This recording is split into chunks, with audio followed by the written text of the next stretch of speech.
Its place in the Marxian theoretical system and relevance to the U.S. economy by Shane Hage abstract the law up the polling t/idency up the rate up per pit, its place in the Marxian theoretical system and relevance to the U.SEECONO4IY by Shane Mage. The concept of a falling rate of profit occupies a crucial position in Marx's theory of economic development.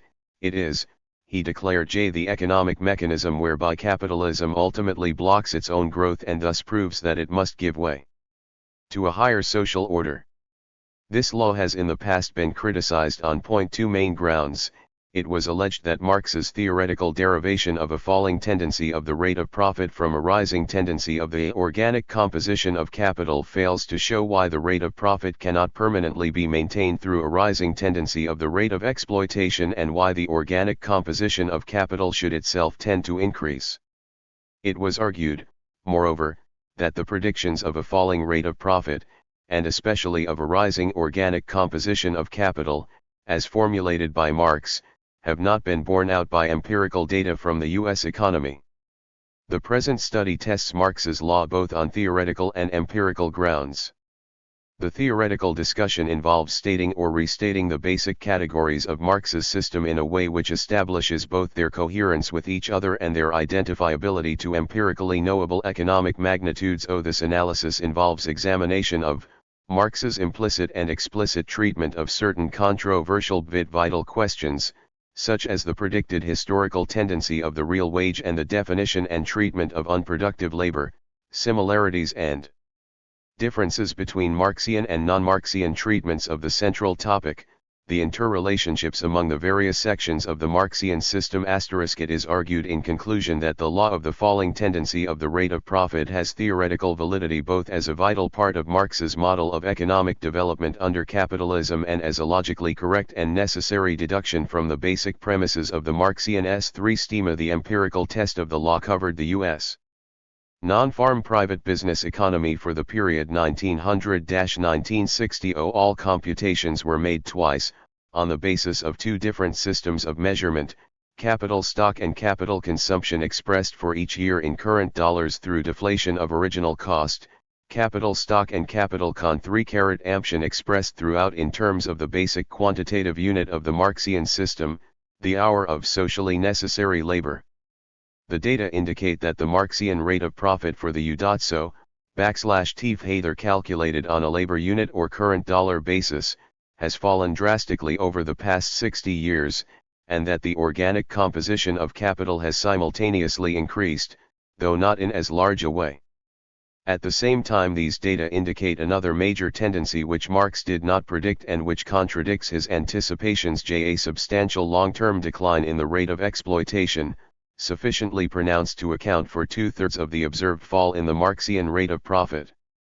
Nevertheless, despite the invalidation of certain major Marxian predictions, Marx is confirmed on the issues he regarded as decisive: the rising tendency of the organic composition of capital and the falling tendency of the rate of profit. Copyright 11. Table of Contents. Page. Glossary of THIRD-WORLDISM relationships. V. Introduction 1. Chapter. T. The F-Age-Fil-WAL categories of the Marxian system. 6. 2 Basic QUA1/T, itative relationships. 36. 3 The law of the polling tendency of the rate of profit as presumed by 4IARX81. TV. Comparison of Mapjachan and I-Ion Marxian. Tipedries of a polling rate of profit il. V. THEOPLETICALCRITICICIL of the UM140. 6 Calculation of the 4, Arxian rate of profit, rate of surplus value, and orgastic composition of capital, the United States, 1900 to 1960, 161. 7 Calculation of the Mapscan rate of profit, rate of surplus value, organic composition of capital, al copyright net productivity of labor, the UI-TED States, 1900-1960, 196. 8 Conclusions 220. Appendices. A. Analysis op the BORTABLIX SV/easy. Criticism op IVAPJAKE's solution to the transformation problem 233b tables supply fill WARY to chapter 6 246c. Tables supplementary to chapter 7 261. D. Tables supplementary to chapter 8 266. Bibliography 276. List op illustrations. Page. Chart. VLLE rate of profit and organic. Composition of capital, 1900 to 1960, CO.OIV 6-2 rate of profit and rate of surplus value, 1900 to 1960, 00157-1. Rate of profit and organic composition of capital, 1900 to 1960, 204. 7-2, rate of profit and rate of surplus value, 1900 to 1960,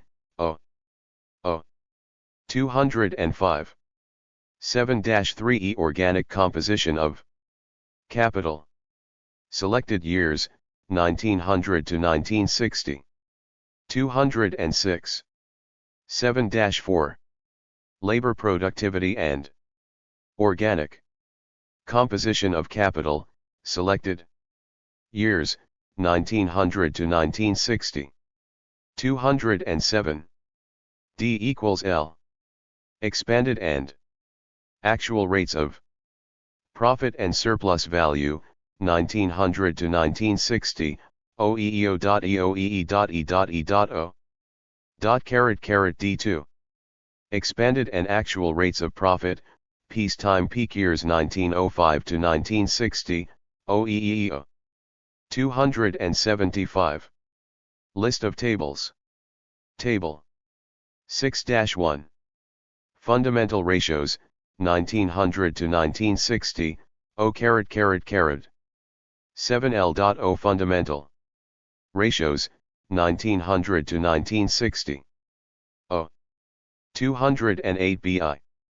Price index used in current dollar computations. I4 table page BIIO capital stock, 1900 to 1960, OEAO *ESO. 248. BIIO capital consumption, 1900 to 1960, O250 BIV's corporate gross surplus value, 1900-1960. 252. BVO unincorporated business gross surplus value, 1900 to 1960. 256. B7 gross and net variable capital, 1900-1960 S.SEOAO *O 258 CIO man hours of productive labor, 1900 to 1960 262 C2. Capital stock, capital consumption, and labor content of the current dollar, 1900 to 1960, 264 DI. Productivity and wage indexes, 1900 to 1960 267 DIIO rates of increase of net productivity and hourly roll weightage star 269 D3. Capitalist sector gross product, 1900-1960, 0.000 dr/. Expanded rates of profit and surplus value, 1900 to 1960, SS50. 272 Glossary of TER 11 SKW Relationships Value. The value of the product of a capitalistic economy is a term used by Marx in two senses, net value and gross value *ho, wet value. The net value of the annual product is determined by the input of productive labor required for its production, defined quantitatively as the number of hours worked by production and production-related workers. The flow of net value is identical to the sum of the following two flows. Variable capital, the wage cost of production and production-related labor input. SUR plus value, total non-labor factor net income OYSV plus ESPO, gross value. The gross value CT. The annual product is the sum of its net value plus an additional flow. Constant capital, the sum of overhead costs and capital consumption, PSY plus C. Monetary flows can be converted into value flows through the implicit value content of the price I net given by the ratio of the net value to the money net income 6 of productive laborers and proprietors of other factors of production. Capital stock. Capital is the value, net of depreciation, of the stock of privately owned productive resources used by capitalistic enterprises. Productivity of labor. Like value, labor productivity has both a PROS and a net sense. Gross productivity. Gross labor productivity is given by total real output per unit of productive labor inputs. B. Net productivity of labor. The net productivity of labor is the ratio of the real income of productive laborers and proprietors of other factors of production to productive labor input. The net productivity of labor is equal to its gross productivity multiplied by the ratio of net value to gross value. Organic composition of capital. The organic composition of capital signifies capital per worker, i.e., the ratio between the capital stock and productive labor input OQ equals. The ironical value of this quantity depends on the time period over which the flow Y is measured, and can be thought of as the number of production periods embodied in the capital stock. This ratio, which is expressed in units of labor value, ultimately, according to Marx, reflects the technologically determined ratio of real capital to labor input VLL rate of surplus value. Given the total number of hours of productive labor performed, the rate of surplus value determines the quantity of surplus value. S equals Y, V equals Y caret, R equals Y. The rate of profit. The Marxian rate of profit is the average net rate of return on investment in capitalistic enterprises, the ratio of surplus value to the capital stock, P. This rate is determined by the C relationship between the rate of surplus value and the organic composition of capital. S underscore caret 1 plus S caret S backslash C. YQ, Q. Falling tendency of the rate of profit. The incremental rate of profit, is the increase in aggregate property income per additional unit of net investment. Marx contends that all net investment tends to augment capital per man. If the rate of surplus value is fixed, the accumulation of capital must therefore produce a falling rate of profit, since a pound L dash. SJ Introduction. The orthodox economists have been much preoccupied with elegant elaborations of minor problems, which distract the attention of their pupils from the ungenial realities of the modern world, and the development of abstract argument has run far ahead of any possibility of empirical verification. Mars' intellectual tools are far cruder, but his sense of reality i.e. far stronger, and his argument rears above their intricate connaturtions in rough and gloomy grandeur. And Joan Robinson, an essay on Marxian economics. The law of the failing tendency of the rate of profit occupies a decisive position in the theoretical structure developed, primarily in the 3 volumes of Capital by Karl Yerkes. For Marx, the crucial character of this law is a consequence of the central proposition of historical rotarialism that every socio-economic system moves into being in order to further the development of the productive forces, and is replaced by a different and higher system when it ceases to be able to fulfill this task. IKC social order ever disappears before all the productive forces, for which there is minute, have been developed. P. 2. And nuclear relations or production never appear before the material conditions of their existence have matured in the vom of the old society. Marx and Engels characterized their social program as scientific socialism because it was based, not on a moral criticism of capitalism, but on what they claimed to be the actual laws governing capitalist development. Large-scale industry, as it develops more fully, comes into conflict with the barriers within which the capitalist mode of production holds it confined. Modern socialism is nothing but the reflex in thought of this actual conflict. The falling tendency of the profit rate, according to Marx, is the actual economic mechanism whereby a capitalist economy ultimately blocks its own growth and thereby proves that it must give way to a higher order. The barrier of the capitalist mode of production becomes apparent. 1. In the fact that the development of the productive power of labor creates in the falling rate of profit a law which turns into an antagonism of this mode of production at a certain point and requires for its defeat periodic crises.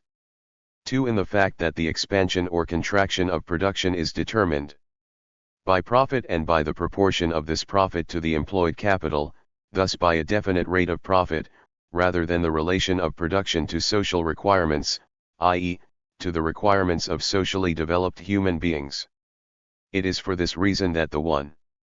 Karl Marx, Critique of Political Economy, p. 12. 2. Friedrich Engels, Anteldulering. p. 293.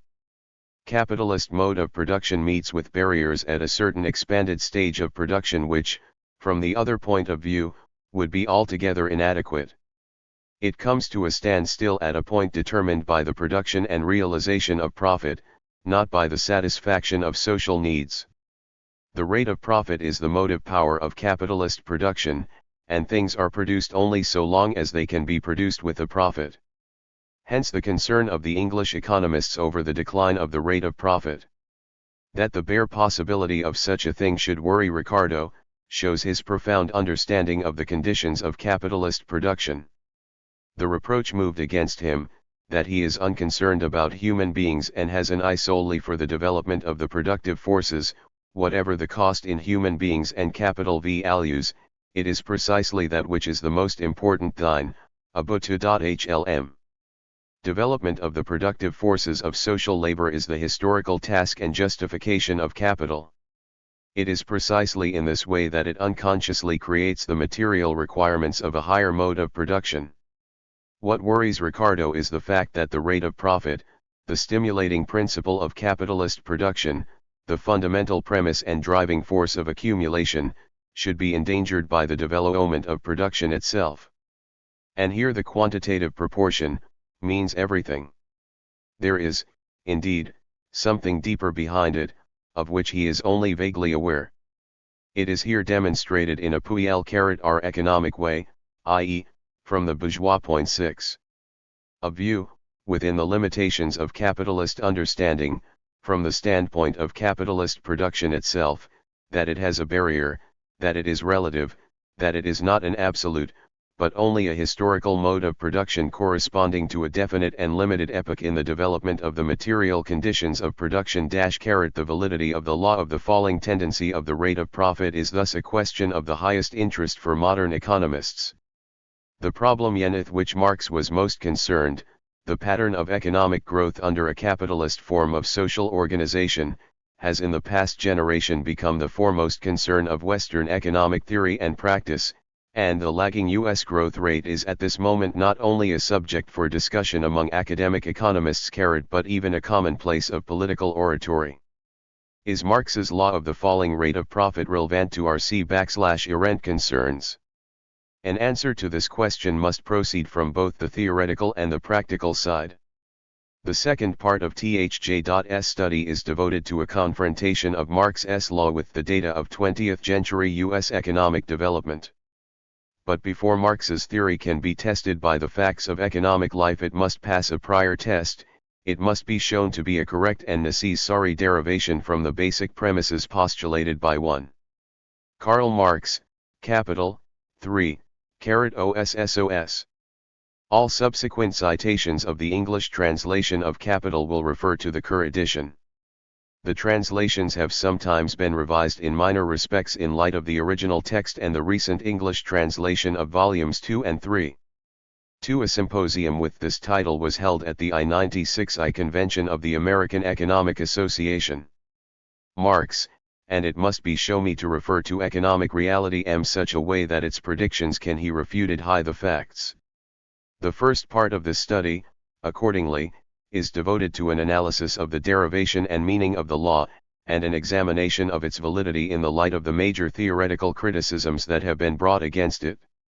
In the course of this analysis it has continually been necessary to interpret Marx, i.e., to attempt restatement of his theories in a way that is not merely consistent with his fundamental approach but above all makes them meaningful in the context of modern economics and of the contemporary economic system. My criterion in this has not been exegesis but theoretical clarification in the context of an empirical reality, and where Marx is ambiguous or even contradictory I have sought to interpret his meaning in as realistic a way as possible. For this procedure I need offer no apology beyond the words of Marx himself. The question whether objective truth is an attribute of human thought, is not a theoretical but a practical question. Man must prove the truth, i.e., the reality and power, the this-sidedness of his thinking in practice. The dispute over the reality or non-reality of thinking that is isolated from practice is a purely scholastic question. 1. Marx, Theses on Feuerbach. Thesis 2, in Karl Marx and Friedrich Engels, The German Ideologue Y, p. 197. Chapter I. The fundamental categories of the Marxian system. In the preface to the first edition of Das Kapital, Marx stated his essential purpose in these words. It is the ultimate aim of this work to lay bare the economic law of motion of modern society. He sought to formulate a systematic and coherent scientific view of the historical path of development of the capitalist economic system from its origins to its hoped-for replacement a socialist form of economic organization. Marx's endeavor to determine economic law imposed on him the requirement that he carry out his project in terms of economics. But his economic theory cannot be understood exclusively within the confines of the economics of capitalism. Its basis is a view of human nature and of the historical growth of humanity, a view whose scope far transcends analysis of the specifically capitalist economic system. Human progress, according to Marx, consists in the increase of man's power over nature. This power is made effective through the characteristically human process of labor, the social organization of human beings to cooperate in the control and exploitation of the natural environment, to produce. Production, from the very dawn of humanity, is carried on by means of tools.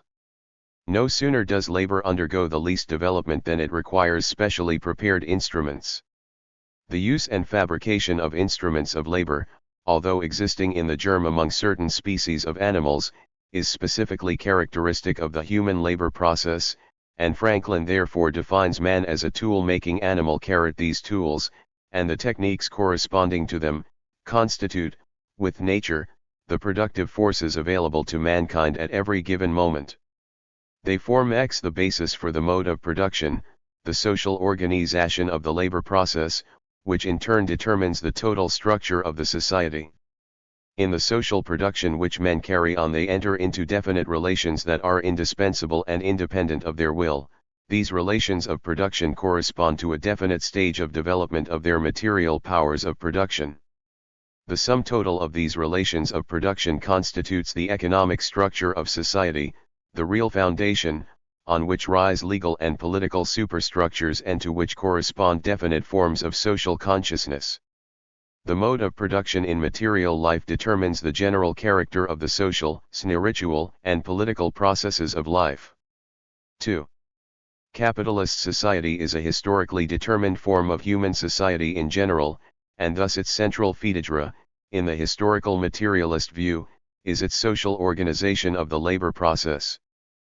But whereas, in previous forms of society, the social relations between individuals in the performance of their labor appear at all events as their own mutual personal relations, under capitalism these relationships are disguised under the shape of social relations between the products of labor. The task of economics, according to Marx, is to penetrate this disguise and show how the reality of society under the capitalist system presents itself as an immense accumulation of commodities in its essential reality expresses and is determined by the actual social relationships among human beings. Since these basic social relationships appear as exchange relationships, relationships through which every commodity is valued in terms of all others by means of its money price, Marx takes the problem of value as his point of departure. This problem was defined by Marx as the relationship between the exchange process typical of a capitalist society and the labor process which he regards as the kernel of all human societies. Even if there were no chapter on value in my book, the analysis of the real relationships which I give would contain the proof and demonstration of the real value relation, the mass of products corresponding to the 3 times 10 to the power of first capital. 89. 2. Critique, p. 19. Different needs require different and quantitatively determined masses of the total labor of society. That this necessity of distributing social labor in definite proportions cannot be done away with by the particular form of social production, but can only change the form it assumes, is self-evident. No natural laws can be done away with. \Lh.T can change, in changing historical circumstances, is the form in which these laws operate. And the form in which this proportional division of labor operates, in a state of society where the interconnection of social labor is manifested in the private exchange of the individual products of labor, is precisely the exchange value of these products. The science consists precisely in working out how the law of value operates. Marx's response to this problem, the labor theory of value, starts with the postulate that the value of a commodity consists of the portion of social labor allocated by society to its production. As Joan Robinson correctly remarks, this conception of value is purely a matter of definition. The value of a commodity consists of the labor time required to produce it, including the labor time required by subsidiary commodities which enter into its production. That value in this sense is something quite different from utility or use value is obvious. Marx, in declaring that to be a commodity every commodity must both satisfy human wants and be a product of labor. 1. Karl Marx, letter of 2/7/I868 to Dr. Kugelman, ILN Karl Marx and Friedrich Engels, Selected Correspondence, p. 246. 2. Joan Robinson, An Essay on Marxian Economics, p. 13. 10. Merely repeats the basic distinction established by Smith and Ricardo e Viftiat is NEW in Marx's use of the term value is that he establishes a radical disjuncture between the category of value and that of price, insofar as these apply to individual commodities or groups of commodities. One of his sharpest criticisms of the Ricardian value theory is that Ricardo seeks to determine relative value on the basis of the relative quantity of labor in the commodities to be exchanged. Ricardo's error, according to Marx, is that since in reality the natural prices at which commodities tend in the long run to be exchanged are governed by prices of production which are not directly determined by the values of the commodities. He should therefore have said, these average prices of production are different from the values of the commodities. Instead of this he concludes that they are identical. Thus Ricardo finds himself driven toward an admission that values are themselves determined by influences independent of labor time. All individual money relationships, in Marx's view, are necessarily characterized by this difference between price and value. Karl Marx, Theories of Surplus Value, po. 213, hereafter cited as theories. Magnitude of value expresses a relation of social production, it expresses the connection that necessarily exists between a certain article and the portion of the total labor, time of society required to produce it. As soon as magnitude of value is converted into price, the above necessary relation takes the shape of a more or less accidental exchange, ratio between a single commodity and another, the money commodity. The possibility, therefore, of quantitative incongruity between price and magnitude of value, or the deviation of the former from the latter, is inherent in the price form itself. This is no defect, but, on the contrary, admirably adapts the price form to a mode of production whose inherent laws impose themselves only as the mean of apparently lawless irregularities that compensate one another. The commodity, then, taken in itself, has two opposite characteristics, utility and price, use value and exchange value. In Marx's Hegelian terminology, the commodity's value constitutes the identity of these opposites because as value it no longer appears as a thing in itself but is now apprehended as the product of a definite amount of social labor. Value is the relation of production costs to utility. Viewed pragmatically, the establishment of value as a higher category than price reflects a division of the subject matter of economics into different sets of problems, for each of which different analytic tools are required. Marx, as we have seen, recognizes the market as the mechanism whereby society allocates its productive resources among alternative uses. The analysis of exchange value is aimed at comprehending a price system whose function is to bring that quantity of commodities on the market which social requirements demand, in other words, that quantity of commodities whose market value society can pay. These problems of short-run resource allocation, however, are not Marx's main concern. True, Chapter X of the third volume of Das Kapital. Market prices and market values, with its declaration that the market value is always regulated by the commodity produced under the least favorable circumstances, if the supply is too small, and by the commodity produced under the most favorable conditions, if the supply is too large, leaves the door wide open for development of a marginal cost price theory. But Marx himself did not formulate any such theory. For Marx's central purpose, elucidation of the economic law of motion of modern society, he needed instruments of analysis appropriate to the study of long-term economic growth and of the division of the social product among the basic social classes. In order to measure and compare economic magnitudes over time, he needed to reduce relative prices, expressed in money, to a dimension which could make them measurable in terms of a unit of measure which would not itself vary over time as the unit of measure in which social labor is to be quantified. Marx postulates the unit of duration. The quantity of labor is measured by its duration, and labor time finds its standard in weeks, days, and hours. Marx thus defines value as a quantity of labor time. This definition of value does not start from the surface phenomena of commodity exchange. Its starting point is the labor process in society as a whole.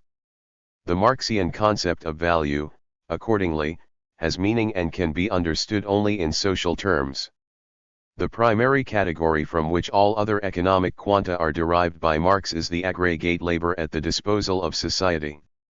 Viewed from the angle of the individual producer, the labor time of a single individual is directly expressed in exchange value as universal labor time, and this universal character of individual labor is the manifestation of its social character. Similarly, starting from the relative exchange value of commodities in terms of each other, their relativity by no means consists only in the ratio in which they exchange for each other, but in the ratio of all of them to this social labor which is their substance. Social labor consists in reality of the labor of a vast number of different individuals, producing different things with different uses in this sense, as being always at bottom the unique labor of definite individual under definite social conditions producing an object with a definite utility. Marx calls it concrete labor. The formulation of an abstract unit of mage in terms of labor time requires abstraction from these differences. In Hegelian terms, the category forming the ground of the unit of measure consists of the identity of the opposites abstract labor and concrete labor. What this means is that the working time of every individual is viewed as a fraction of the total working time of society. Proceeding from this aggregate, Marx defines the way in which labor time can be made into an objective unit of measure. The work of different individuals is to be expressed as socially necessary labor time. As Marx states it, the total labor power of society, which is embodied in the sum total of the values of all commodities produced by that society, counts here as one homogeneous mass of human labor power, composed though it be of innumerable individual units. Each of these units is the same as any other, so far as it has the character of the average labor power of society, and takes effect as such, that is, so far as it requires for producing a commodity no more time than is needed on an average, no more than is socially necessary. The labor time socially necessary is that required to produce an article under the normal conditions of production and with the average degree of skill and intensity prevalent at the time. If qualitatively unlike, unique units of labor are to be quantified, this must be done in a dimension objectively common to all of them, and all, necessarily, possess duration, take place in a temporal universe. This essential nature of Marx's category of socially necessary labor time as a term of measurement, is well stated by Navali. It is time that remains the foundation of this conception. In other words, society has at its disposal a given mass of labor power and of labor time, concretized in quanta having among themselves a certain relationship of proportionality. As a mass in activity, abstract labor can be conceived as an energetic substance common to all labors. As a potential mass it is to be conceived as a disposable time, measurable in homogeneous units. But in one as in the other case it can be considered in its abstract, social form only in function of its concrete forms. 2. The determination of socially necessary labor time thus involves the transformation of a qualitatively heterogeneous mass of different concrete labor powers into a homogeneous magnitude. The quanta of this magnitude are units of the average labor power of society. Consequently, individual labor powers of differing skill stand in a quantitative as well as a qualitative relationship one to another. All can be expressed in terms of this fundamental unit as it is manifested in the value of the commodities produced, i.e., in time units of simple, average, labor. This quantitative relationship by which the labor of every worker differs, even if infinitesimally, from the labor of every other, is thus defined by Marx as relative to /I from a mean, DSM Gesellschaft liken Durchschnittsgrad von Geschick und die Intensität der Arbeit. Simple, average, labor, in consequence, like all Marx's categories, is properly viewed only as a socially determined magnitude. It is the labor, not of some standard, unskilled, worker, but of the average, worker, the laborer working with the average degree of skill and intensity. An hour of the labor of this average worker is the measure of abstract labor, and thus the basic quantitative unit of the entire Marxian system. All the aspects of concrete labor must vary continually, but this unit of abstract labor is invariant to time. No matter how vastly the productivity of concrete labor may increase, however then productive power may vary, the same labor, exercised during equal periods of time, always yields equal amounts of value. Historic changes in the average degree of skill and intensity itself are to be taken into account as a factor increasing the productivity of labor and consequently do not touch the unit of measure. The value of a commodity would remain constant if the labor time required for its production remained constant. But the latter changes with every variation in the productiveness of labor. This productiveness is determined by various circumstances, amongst others, by the average amount of skill of the workman, the state of science and the degree of its practical application, the social organization of production, the extent and capabilities of the means of production, and by physical conditions. By defining the unit of value as the hour of socially necessary labor time, Marx establishes an empirically utilizable standard of measurement, based on a knowable quantity, the number of hours of labor performed by productive workers in the course of the year. The way in which it is used depends on a further definition. The relationship of value to the units of money in which a market economy society conducts its economic activities. This relationship is formulated by Marx by means of an identity. Money is the phenomenal form that must of necessity be assumed by that measure of value which is inanimate in commodities, labor time. Conversely, price is value in the form of money. By definition, therefore, the monetary unit of a given society at a given time, whether it nominally consists of gold or of inconvertible paper, represents a definite quantity of value. It has a definite labor content. This fundamental term, the labor content of the price unit, is identically the ratio between two empirically determinable magnitudes, the sum of prices and the sum of values of the commodities produced in the year. Equivalently, it is the ratio between the money net income of the laborers and capitalists and the number of hours of productive labor performed in the year. Through this identity, any economic quantity expressed in prices of a particular year is theoretically convertible into value units. Accordingly, the Marxian theories concerning the division of the value of the social product among the classes and the proportions between the value newly created and the value accumulated in the past in the form of the material preconditions of production are subject to testing on the basis of knowable facts. The Marxian system is thus capable of generating empirically refutable predictions. The labor theory of value, as the basis of a definitional structure, cannot be considered as true or false in itself. Its validity depends on its indispensability to the formulation of empirically valid theories. Recognituing its definitional nature. Joan Robinson directs TiVo highly germane criticisms to the labor theory of value. In the first place, she argues, the problem of finding a measure of real output, a measure which, in the nature of the case, must contain a certain arbitrary element, is not solved by reckoning in terms of value, for the rate of exchange between value and output is constantly altering. This is true and vitally important, but as an objection to Marx's use of labor time as a unit of measurement, it misses the mark. The essential point is that the output of a given period consists of commodities which inherently are both 1. Robinson, Essay, p. 20. 21. Exchange values and use values.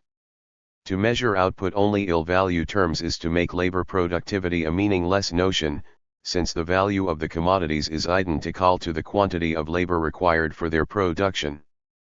But Marx is continually concerned with the unproductivity of labor.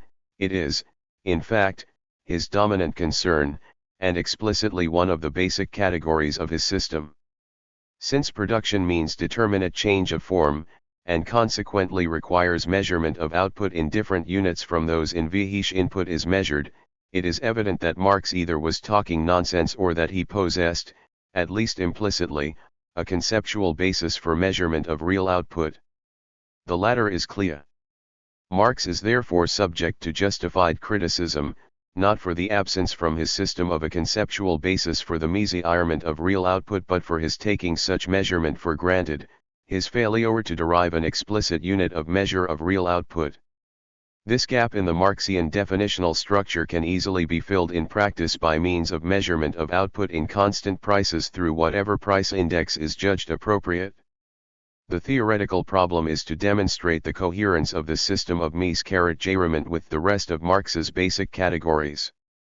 What must be formulated is the meaning, in Marxian terms, of a real quantity, in other words, when we use value in constant prices, just what is it that we are using as our unit of /r? When the product of 1955 is expressed as a quantity of $1954, this means is that every unique commodity has been assigned a second price, differing from its actual price. But for Marx, price is value in the form of money. Abstraction from current price means abstraction from current value, which latter term of course is grounded on the abstract category of socially necessary labor time. The transformation of current to constant prices thus represents abstraction from abstraction, the restoration of concreteness on a new level. 23. In plain English, the products of one year are represented as the products of the labor of a different year, in proportions determined by the relative prices of that base year. By their expression in $195, the commodities of 1955 are expressed as quantities of 1954 labor time. But yen labor time is specified as being that of a definite year. We have ceased to abstract from the social demand which determined the allocation of resources, hence the relative price structure, prevailing in that year. To measure in terms of dated labor is to view this labor as concrete labor. This, indeed, is precisely what is required, since Marx defines the concreteness of labor as its productivity of use value. The quantum of use value thus is to be defined as the hour of dated social labor time. Its practical determination is inherently a problem of relative, not absolute, measurement, since the entire system of measurement depends on the base year chosen. One can only speculate on the reasons for Marx's failure to specify how productivity is to be measured. Perhaps, in an epoch before the technique of index number construction was developed in practice, he was satisfied with generalized, qualitative discussions of productivity which do in fact provide a tolerable treatment of the main problems. In my opinion, Marx avoided the problem mainly. 24. Because of what Joan Robinson calls the arbitrary element in the system of measurement. This does not only involve the index n/amber problem, the arbitrary selection of a base year. It is equally important that to Marx the pattern of needs, of effective use values, in a capitalist society is itself arbitrary, determined by a distribution of wealth, income, and power that he indicates as distorting real social needs, real utility, and which he seeks to abolish. In any event, measurement of real output in constant price units, use value units, is perfectly consistent with measurement of factor input, capital, and income, in value units labor time units. The productive ITY of labor, as real product per unit of labor input, is determinable only through the use of both systems of measurement simultaneously, within the Marxian framework. Joan Robinson's second criticism of the labor theory of value is even more crucial. Calculation in terms of value, she declares, is useless for Marx. None of the important ideas which he expresses in terms of the concept of value cannot be better expressed without it. The value unit is ocios, it has no operational content. It is just a word. But is it true that use of some other unit of measure would more effectively produce the same testable theories that Marx derived through analysis in terms of value? Mrs. Robinson asserts this, but she does not demonstrate it. On the contrary, her own theoretical work points to the area where calculation in terms of value is indispensable to Marx's structure. This is the category of capital. Marx makes capital unambiguously measurable by defining it as the accumulated value invested in privately owned means of production. What is the alternative? J.B. Clark defines capital as a permanent fund of productive wealth, describable in terms of money. He does not, however, specify the quanta of this permanent fund which is invested in material things which are perpetually shifting, which come and go continually, although the fund abides. And when Joan Robinson herself, in her book The Accumulation of Capital, comes face to face with this problem, she has to declare non possumus, the evaluation of a stock of capital goods is the most perplexing point in the whole of the analysis which we have undertaken. Indeed, in reality it is insoluble in principle. The essential relevance of the labor theory of value, its operational content, is precisely that it makes the problem of evaluation of a stock of capital goods soluble in principially, SXJT plus value. The essential thing that must be understood in discussing Marx's analysis of the category capital is that, in his vive, capital is not a factor of production, capital is not a thing. It is a definite interrelation in social production belonging to a definite historical formation of society. This interrelation expresses itself through a certain thing and gives to this thing a specific social character. Capital is not the sum of the material and produced means of production. Capital means rather the means of production converted into capital, and means of production by themselves are no more capital than gold or silver are money in themselves. Capital signifies the means of production monopolized by a certain part of society, the products and material requirements of labor made independent of labor power in living human beings and antagonistic to them, and personified in capital by this antagonism. There is thus a clear distinction between capital, on the one hand, and the real factors, land and labor, on the other. Capital is a definite form of an element of production belonging to a definite mode of production having a definite caste. It is an element of production combined with and represented by a definite social form. The other TiVo. Land on the one hand and labor on one. Capital. 947. 27. The other, are two elements of the real labor process. In their material form they are common to all modes of production. They are the material elements of all processes of production, and they have nothing to do with the social form of productive processes. In sum, for Marx the concept of capital as factor of production is an instance of commodity fetishism, of visualizing the economic process as a system of relations among things, not of relations among people. Things are capital if and only if they express the specifically capitalist social relationship, i.e., if they serve the production, not of utilities or even of value in general, but of a specific type of value, surplus value. Surplus value is the capitalist form of a phenomenon common to all post-primitive forms of human society. The formation of a social surplus above and beyond the needs of the direct producers as a material expression of surplus labor, and the appropriation of this surplus by the ruling class. Capital did not invent surplus labor. Wherever a part of society possesses a monopoly of the means of production, the laborer, free or not free, must add to the working time necessary for his own maintenance an extra working time in order to produce the means of subsistence for the owner of the means of production, whether this proprietor be an Athenian aristocrat, Etruscan theocrat, Roman citizen, Norman baron, American slaveholder, Wallachian one. Capital. Ill, 949. 28. Boyar, modern landlord, or capitalist.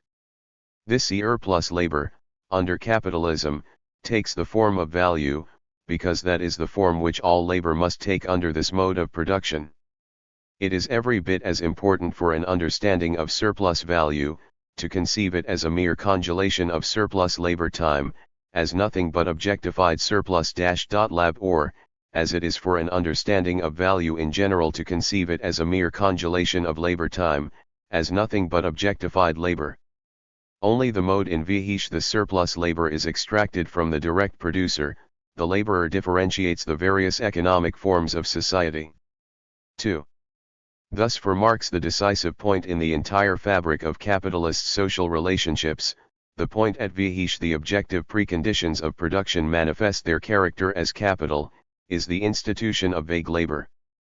The legal freedom and economic necessity for the individual worker to alienate to another person, during a defined period and for a money price, the utilization of his ability to work. The form of labor, as wage equals labor, determines the shape of the entire process and the specific mode of production itself. In form, wage labor is an equalitarian relationship, the exchange of equivalents. For a price agreed 1. Capital. I, 259. 2 ibid, p2 to the power of first. 3 ibid. Ill, 1028. 29. To buy both, the capitalist purchases from the worker the right to use his labor power for a given period. In content, according to Marx, the relationship is one of exploitation. The value of the worker's labor power is determined by the number of hours of social labor time in the form of money needed to purchase the goods required to develop the worker's skills and maintain him and his family at the standard of living regarded as normal in the given society. This number of hours, as we have seen, must be less than the working day. The difference accrues to the capitalist who owns the entire product of the worker's labor, but for this reason it accrues not as a deduction, but as a new product. The capitalist does not steal from the worker. He exploits him. Consequently, the relationships between the classes take on a specifically capitalistic, quantitatively determined, form. That form is the ratio between the surplus value produced by the worker and the value paid to him for the right to utilize high labor power, the rate of surplus value. It expresses the internal division of the working day into a time during which the worker produces for himself his necessary means of subsistence and a time during which he produces for his employer the social surplus. Marx devotes chapter 18 of Volume I to a dis. 30. Cushion of the correct expression for the rate of surplus value. He states categorically that TMS relationship must be expressed only as the ratio between surplus labor and necessary labor and not the ratio between surplus labor time and the total working day, even though this second formula is directly SFV* derived from the first. What Marx is actually concerned with here is to emphasize that the basic relationship is not the division of a given product but the production of a new substance, surplus value. The rate of exploitation is the direct expression of the degree of self-expansion of capital O-**. The category V in the formula, has in fact a dual significance, corresponding to the already analyzed dual character of S. As the share of the workers in the social product, it expresses a category common to all forms of society. But it is also the quantitative expression for a section of the social capital, that section which 1 capital, I, 583. 31. According to Marx, is alone responsible for the self-expansion of capital, because, by setting labor power into motion and transforming it into value, it leads to the production of surplus value. The rate of exploitation thus expresses the very transaction that characterizes capital, namely the exchange of variable capital for living labor power and the consequent exclusion of the laborer from the product. Marx consequently regards the social capital as made up of two components, constant capital and variable capital, whose qualitative difference, it should be noted clearly, is not based on any distinction in regard to their concrete physical attributes but is entirely an expression of the difference in their social function, manifested in the way in which they transfer value to the commodity produced. Only capital expended on living labor leads to the formation of surplus value and so adds to the commodity a value greater than itself. Its value varies in the course of the reproduction process. Machines mightily enhance the productive power of labor, but they are not directly productive of value in the Marxian view. Since by definition value consists of human labor time, a thing cannot impart more value to its product than the value which it already won. Capital, I. 584. 32. UI contains as a product of past human labor. That part of capital then, VH is represented by the means of production, by the raw material, auxiliary material, and the instruments of labor does not, in the process of production, undergo any quantitative alteration of value. I therefore call it the constant part of capital, or, more shortly, constant capital. On the other hand, that part of capital represented by labor power does, in the process of production, undergo an alteration of value. It both reproduces the equivalent of its own value and also produces an excess, a surplus value, which may itself vary, may be more or less according to circumstances.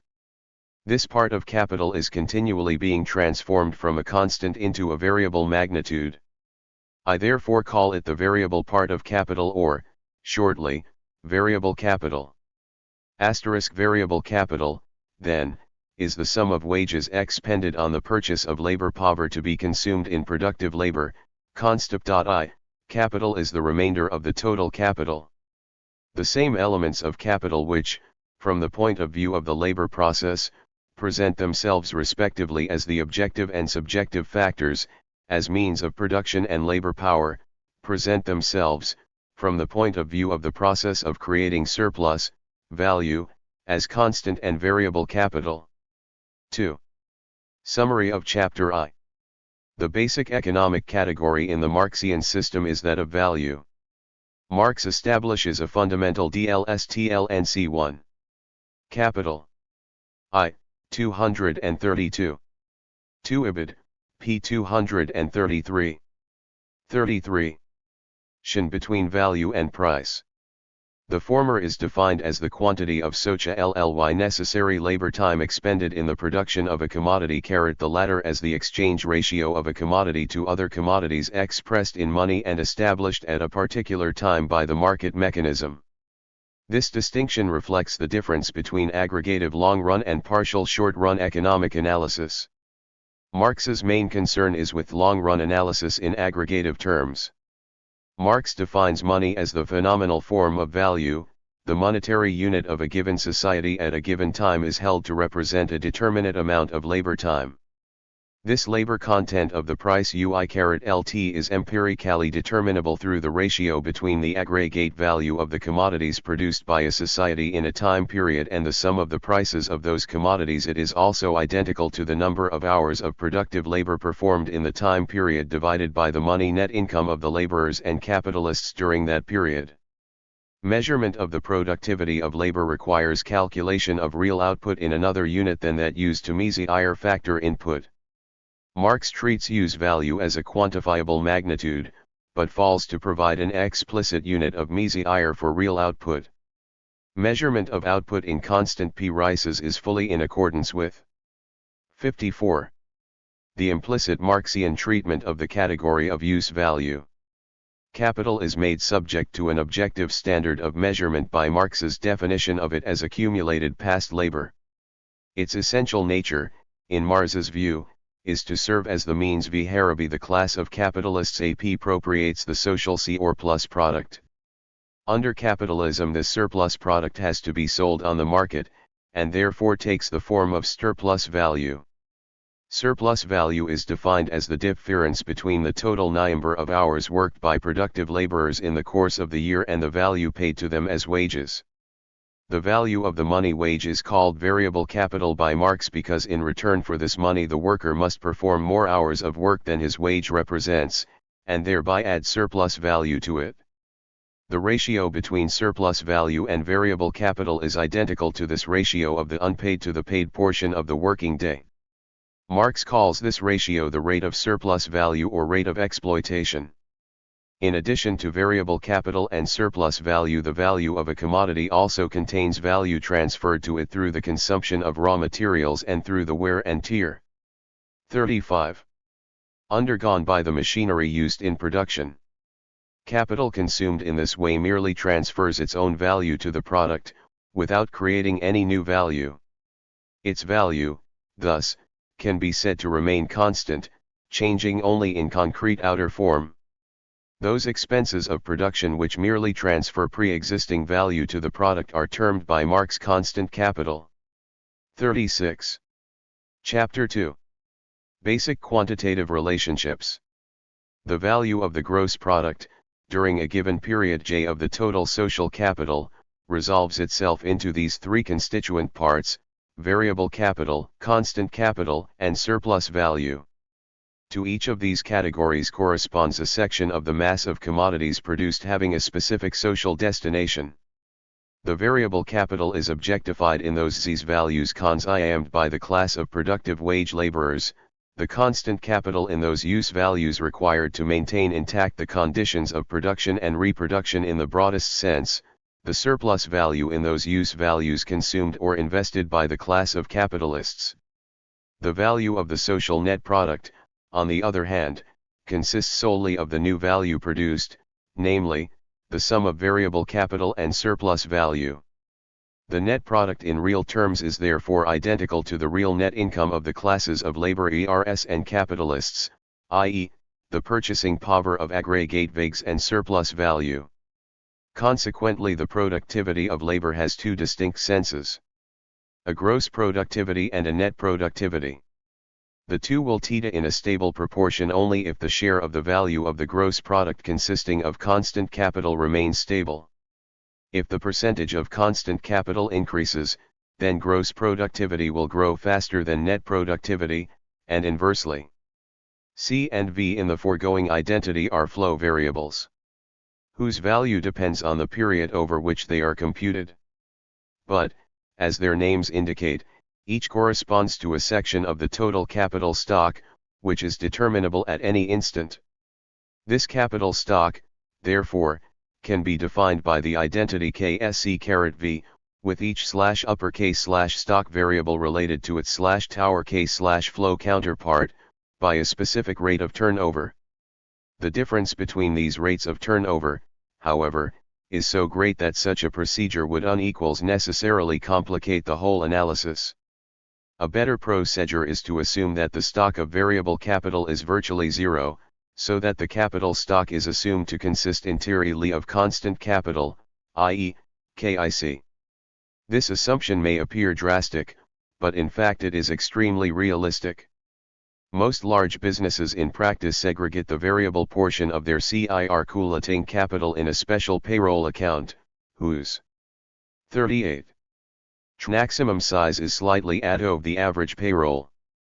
But since production workers are generally paid several days to a week after the close of the payroll period, the stock of variable capital is always equaled or even exceeded by the liability wages payable, so that its net value is actually zero or even negative. Marx was quite well aware of this, when in Volume 1 he wrote, "The laborer is not paid until after he has expended his labor power. He has produced, before it flows back to him in the shape of wages, the fund out of which he himself is paid, the variable capital." Gilman, in his statistical study though not in his theoretical exposition, correctly sets the stock of variable capital at zero. We will do likewise throughout this study. These three variables form the terms in which Marx expresses the three fundamental quantitative relationships of his system: the rate of exploitation, the organic composition of capital, and the rate of profit. The rate of surplus value. The numerical value of the rate of surplus value, and therewith the quantity of surplus value produced, is determined by two factors, the length of the working day 1. Cf. Joseph Gilman, The Falling Rate of Profit IPP. ***5. 39. And the value of labor *er. These magnitudes are conceived as the average representative of the corresponding social aggregate. The labor vehicle is set in motion by the total capital of a society, day in, day out, may be regarded as a single collective working day. If, example, the number of laborers is 1,000,000, and the average working day of a laborer is 10 hours, the social working day consists of 10 million hours. Similarly, the variable capital of a capitalist is the expression in money of the total value of all the labor powers that he employs simultaneously. Its value is, therefore, equal to the average value of one labor power, multiplied by the number of labor powers employed. Any change in the rate of surplus value must be the consequence of a change in one or both of these quantities, and therefore Marx draws a distinction between two different methods of augmenting that rate. The surplus value produced by prolongation of the working day, I call absolute surplus value. On the other hand, the surplus value arising from the curtailment of the necessary labor time, and from the corresponding alteration in the respective lengths of the two components of the working day, I call relative surplus value. 3. 1 capital, I, 336. 2 IBID, P 331. 3 IBID. 3 P 345. 40. It should be made clear that Marx uses the terms absolute and relative surplus value only to refer to incremental quantities and never to subdivide aggregate surplus value. Absolute surplus value is to be defined as that change in surplus value caused by a change in the duration of the working period, and relative surplus value is to be defined as that change in surplus value caused by a change in the duration of the necessary labor time. In all subsequent use of the terms absolute and relative surplus value, these definitions are hat is meant. The relation between absolute and relative surplus/JS value may be illustrated simply as follows. An average laborer working a 40-hour week at a rate of surplus value of 100 will produce surplus value to the amount of 20 labor units. If his hours of work per week are increased to 48 while the labor content of his week drops to 16 units due to an increase in productivity, he will then produce 32 units of surplus value per week. The increase of 12 units is composed of 8 units of absolute surplus value and 4 units of relative surplus value. The rate of surplus value will of course have been doubled. Put algebraically, this relationship can be 41. Analyzed in this way. If the working day changes from y hours to x hours j, the productivity of labor per hour increases by a carat, the real wage per hour increases by b carat, and the original rate of exploitation is carat, absolute surplus value is equal to x, y relative surplus value is equal to I j /Q, the new rate of surplus value is y, it t old follow that all produce surplus value at the same rate of exploitation. Or, to put the same idea in rigidly orthodox terms, in equilibrium the ratio between the wages of any two workers is equal to the ratio between their marginal products. No less a Marxist than Hilferding, however, has disputed the above proposition. To deduce the value of the product of labor from the wage of labor conflicts grossly with the Marxist theory. Even if the rate of exploitation of unskilled labor were known to me, I should have no right to assume that the identical rate of exploitation prevailed for skilled labor. For the latter, the rate of exploitation might be much lower. If this be true, then the amount of surplus value depends, not on the quantity of concrete labor performed at a given rate of exploitation, but on the shapes of the dispersion of skills and of rates of exploitation, a concept impossible to work with empirically. Fortunately, Hilferding's argument can be shown to be based on a misinterpretation of a single sentence from Marx, First der Wort dieser Kraft hoher, so assert sie sich der auch in hoher Arbeit Vergegenstand liegt sich der, in dens Elbenzeitraum. In Verhalt 1. Hilferding, op. CIT, PL 42. And 44 Nimasig hoeren worden. Carrot. Hilferding argued that, because in the second German edition of Das Kapital the word aber stood in place of the first der, the sense of the passage is somewhat as follows: even though the value of this power be higher, it can nonetheless produce more surplus equals value, because it manifests itself in higher work, and so on. Carrot. With his confusion between the aber of the second edition and the der of the third, and his little phrase and so on, Hilferding has quite simply blotted out the key concept of this passage, that labor powers of higher value objectify themselves, in a proportionately higher mass of value. Marx thus is saying quite bluntly that the value created is proportional to the value of the labor power, that the rates of exploitation are equal. In a later part of volume I, Marx is, if possible, even more explicit. This is the discussion of peace wages, which Marx considers the form of wages most in harmony with the capitalist mode of production. And 1. Das Kapital, I, 206, in translation, this power being of higher value, it consequently also manifests itself in superior labor and therefore is objectified, in equal spaces of time, in a proportionately higher mass of value. 2 Hilferding, OPCIT, p. 142. 3 Capital, I, 608. 45. Which of course consist of paying a relative wage corresponding directly to relative productivity, and thus directly carrying out the process of expressing qualitatively different concrete labor powers as expressions of homogeneous, abstract, social labor, differing only quantitatively. With regard to actual receipts there is, therefore, great variety according to the different skill, strength, energy, staying power, etc., of the individual laborers.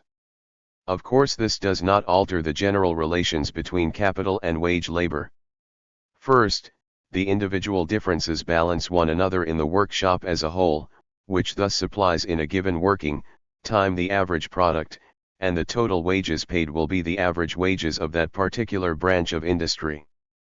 Second, the proportion between WA*es and surplus value remains unaltered, since the mass of surplus labor supplied by each particular laborer corresponds with the wage received by him.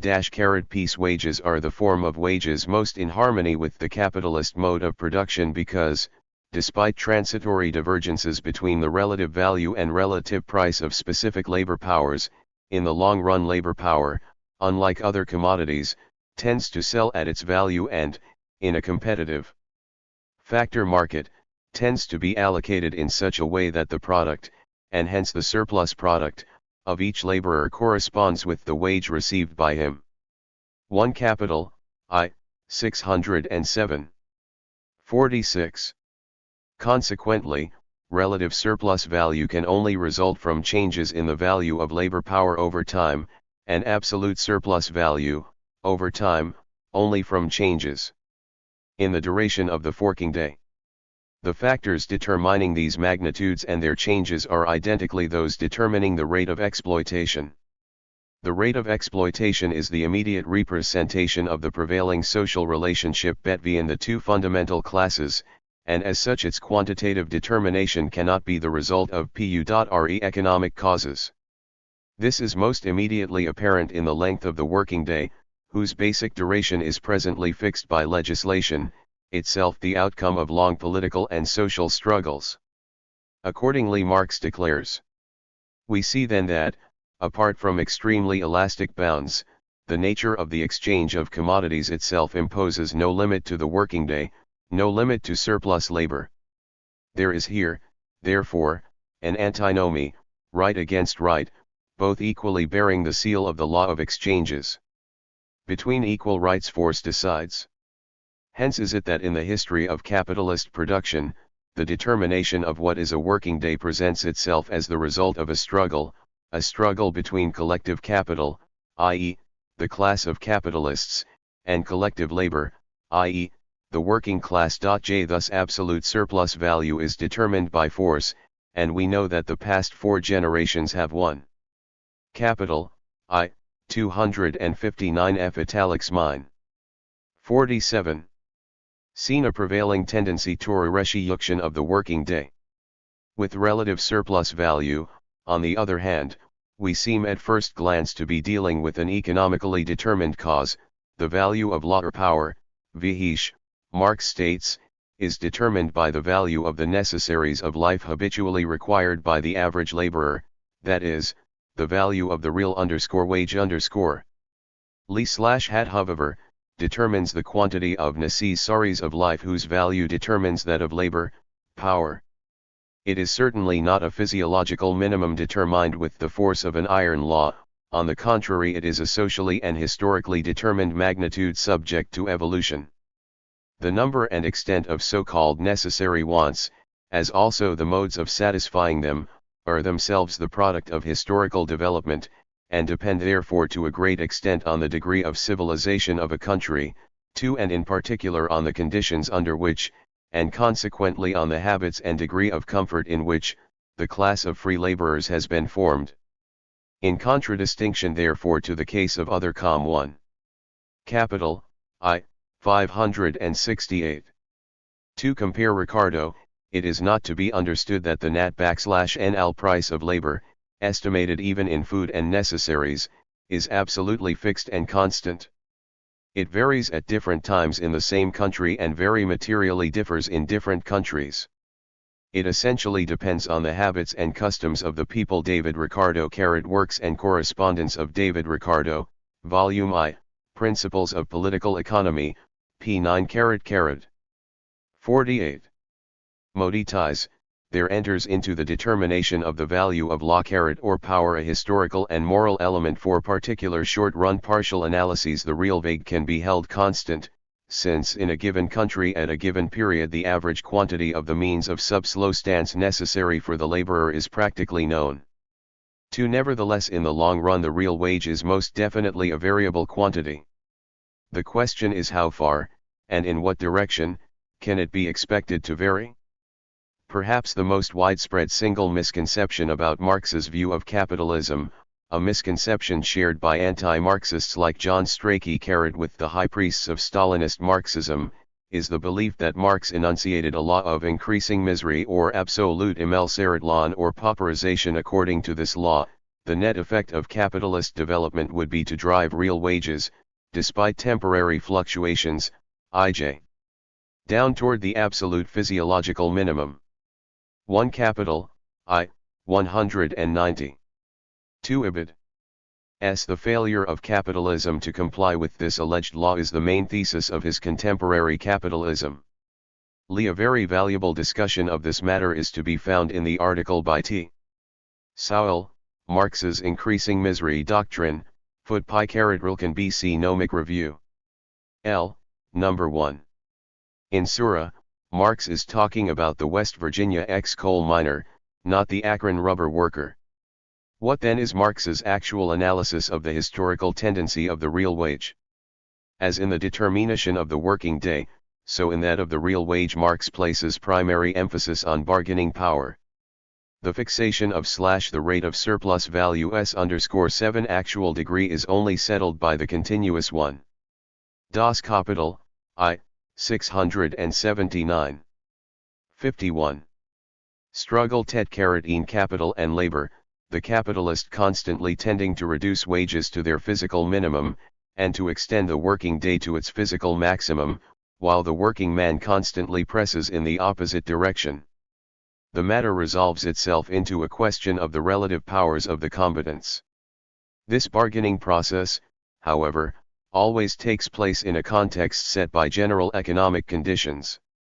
A struggle for a rise of wages follows only in the track of previous changes, and is the necessary offspring of previous changes in the amount of production, the productive powers of labor, the value of money, the extent or the intericity of labor extracted, the fluctuations of market prices, dependent upon the fluctuations of demand and supply, and consistent with the different phases of the industrial cycle.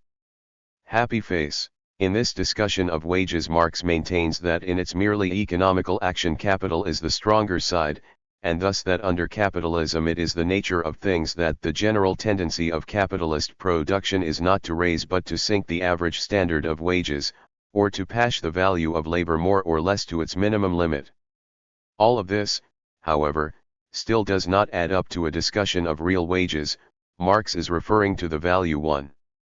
Karl Marx, Price, and Profit, p. 88. 2 Ibid, p. 84. 3 Ibid, p. 92. 52.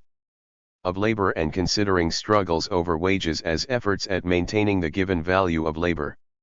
In fact, Marx never declares explicitly that real wages must tend to rise in the course of capitalist development. This position, however, has a very strong implicit basis in Marx's general approach to the question. The theory that the level of real wages must tend to increase can be derived from several points in Marx's discussion of wages. As we have seen, the necessary wants are dependent on the degree of civilization. As capitalism develops, therefore, these necessary wants increase, so that the socially determined minimum grows relatively to a physiologically determined subsistence level.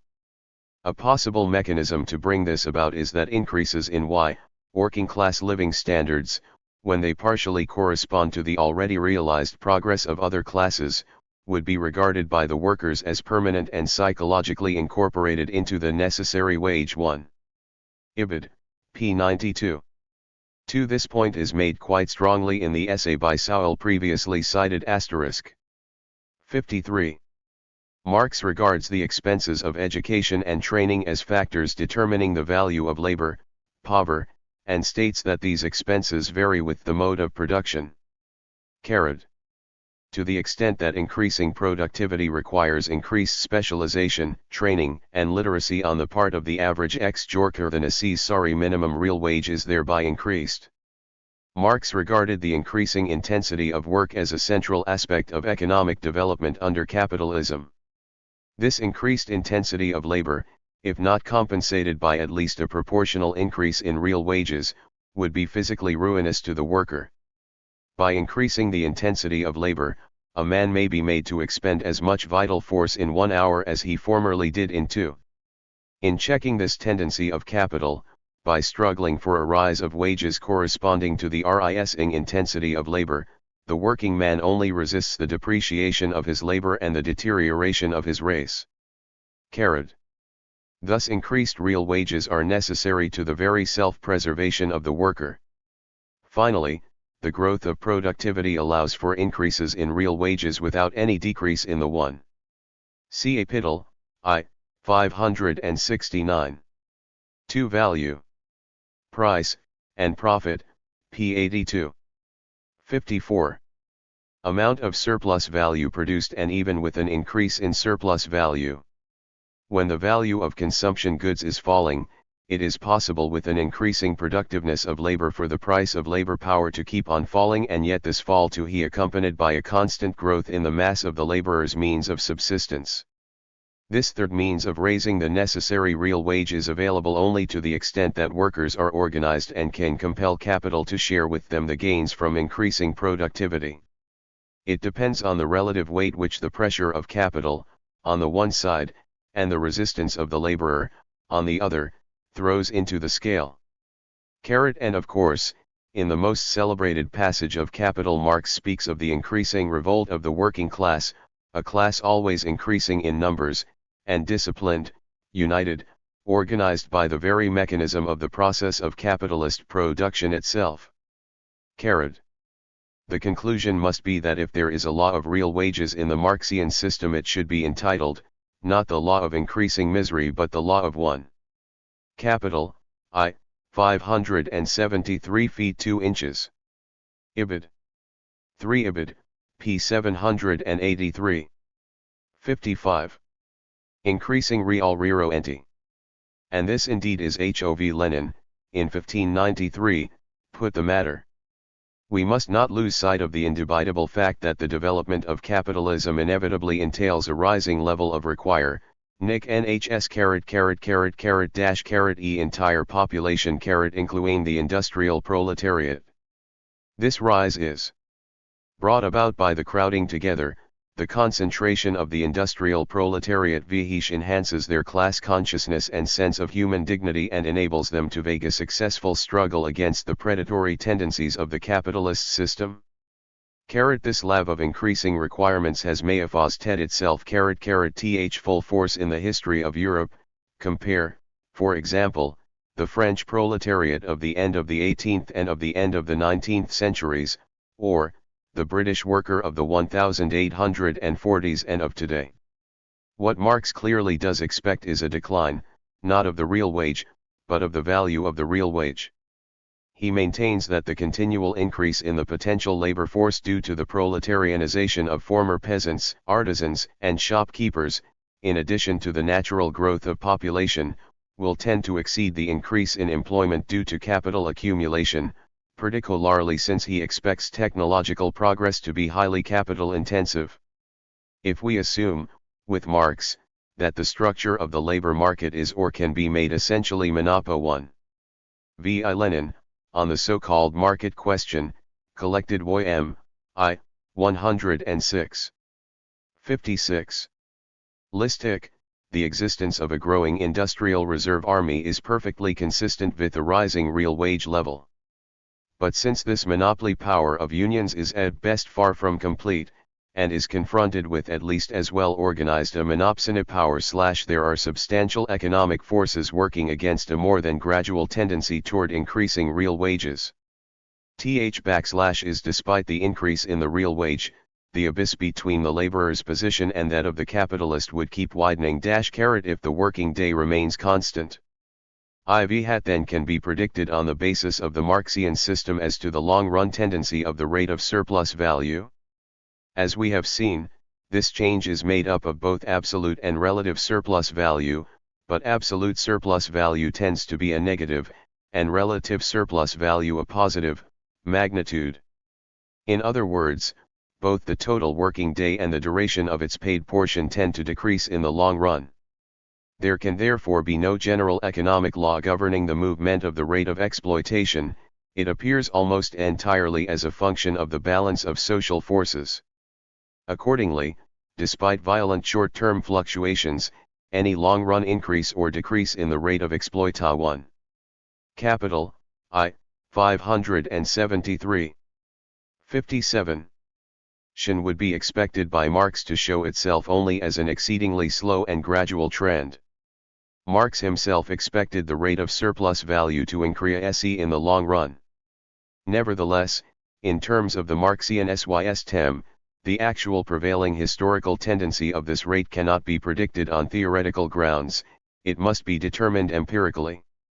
In analyzing the rate of surplus value, it remains to ascertain the concrete manifestations of the categories V and S in the capitalist economic system. V cannot be identified with the total wage bill of the enterprise or of society. Marx defines it as representing exclusively the outlay on labor power to be consumed as productive labor, J the sole source of surplus value. Capitalist production is not merely the production of commodities, it is essentially the production of surplus value. That laborer alone is productive who produces surplus value for the capitalist, and thus works for the self-expansion of capital. If we may take an example from outside the sphere of production of material objects, a schoolmaster is a productive laborer when, in addition to belaboring the heads of his scholars, he works like a horse to enrich the school proprietor. That the latter has laid out his capital in a teaching factory, instead of a sausage factory, does not alter the relation. Hence the notion of a productive laborer implies not merely a relation between work and useful effect, between laborer and product of labor, but also a specific, social, relation of production, a relation that has / 58. Sprung up historically and stamps the laborer as the direct means of creating surplus value. Marx thus states two necessary conditions for labor to be productive. The productive laborer must fork for the self-expansion of capital, his labor power must exchange with capital and not with revenue, he must work for a capitalist, not for the direct consider of his product. A singer who sells her song on her own is an unproductive worker. But the same singer commissioned by an entrepreneur to sing in order to make money for him is a productive worker. For she produces capital. The productive laborer must produce commodities, since surplus value, like value in general, can only come into existence if it is embodied in a commodity. However, the commodity is not, as Adam Smith thought, defined as necessarily a durable material substance. Marx makes it unequivocally clear that the services performed by schoolmaster and singer are commodities defined as such by their abstract characteristics as product of social labor and object of alienation.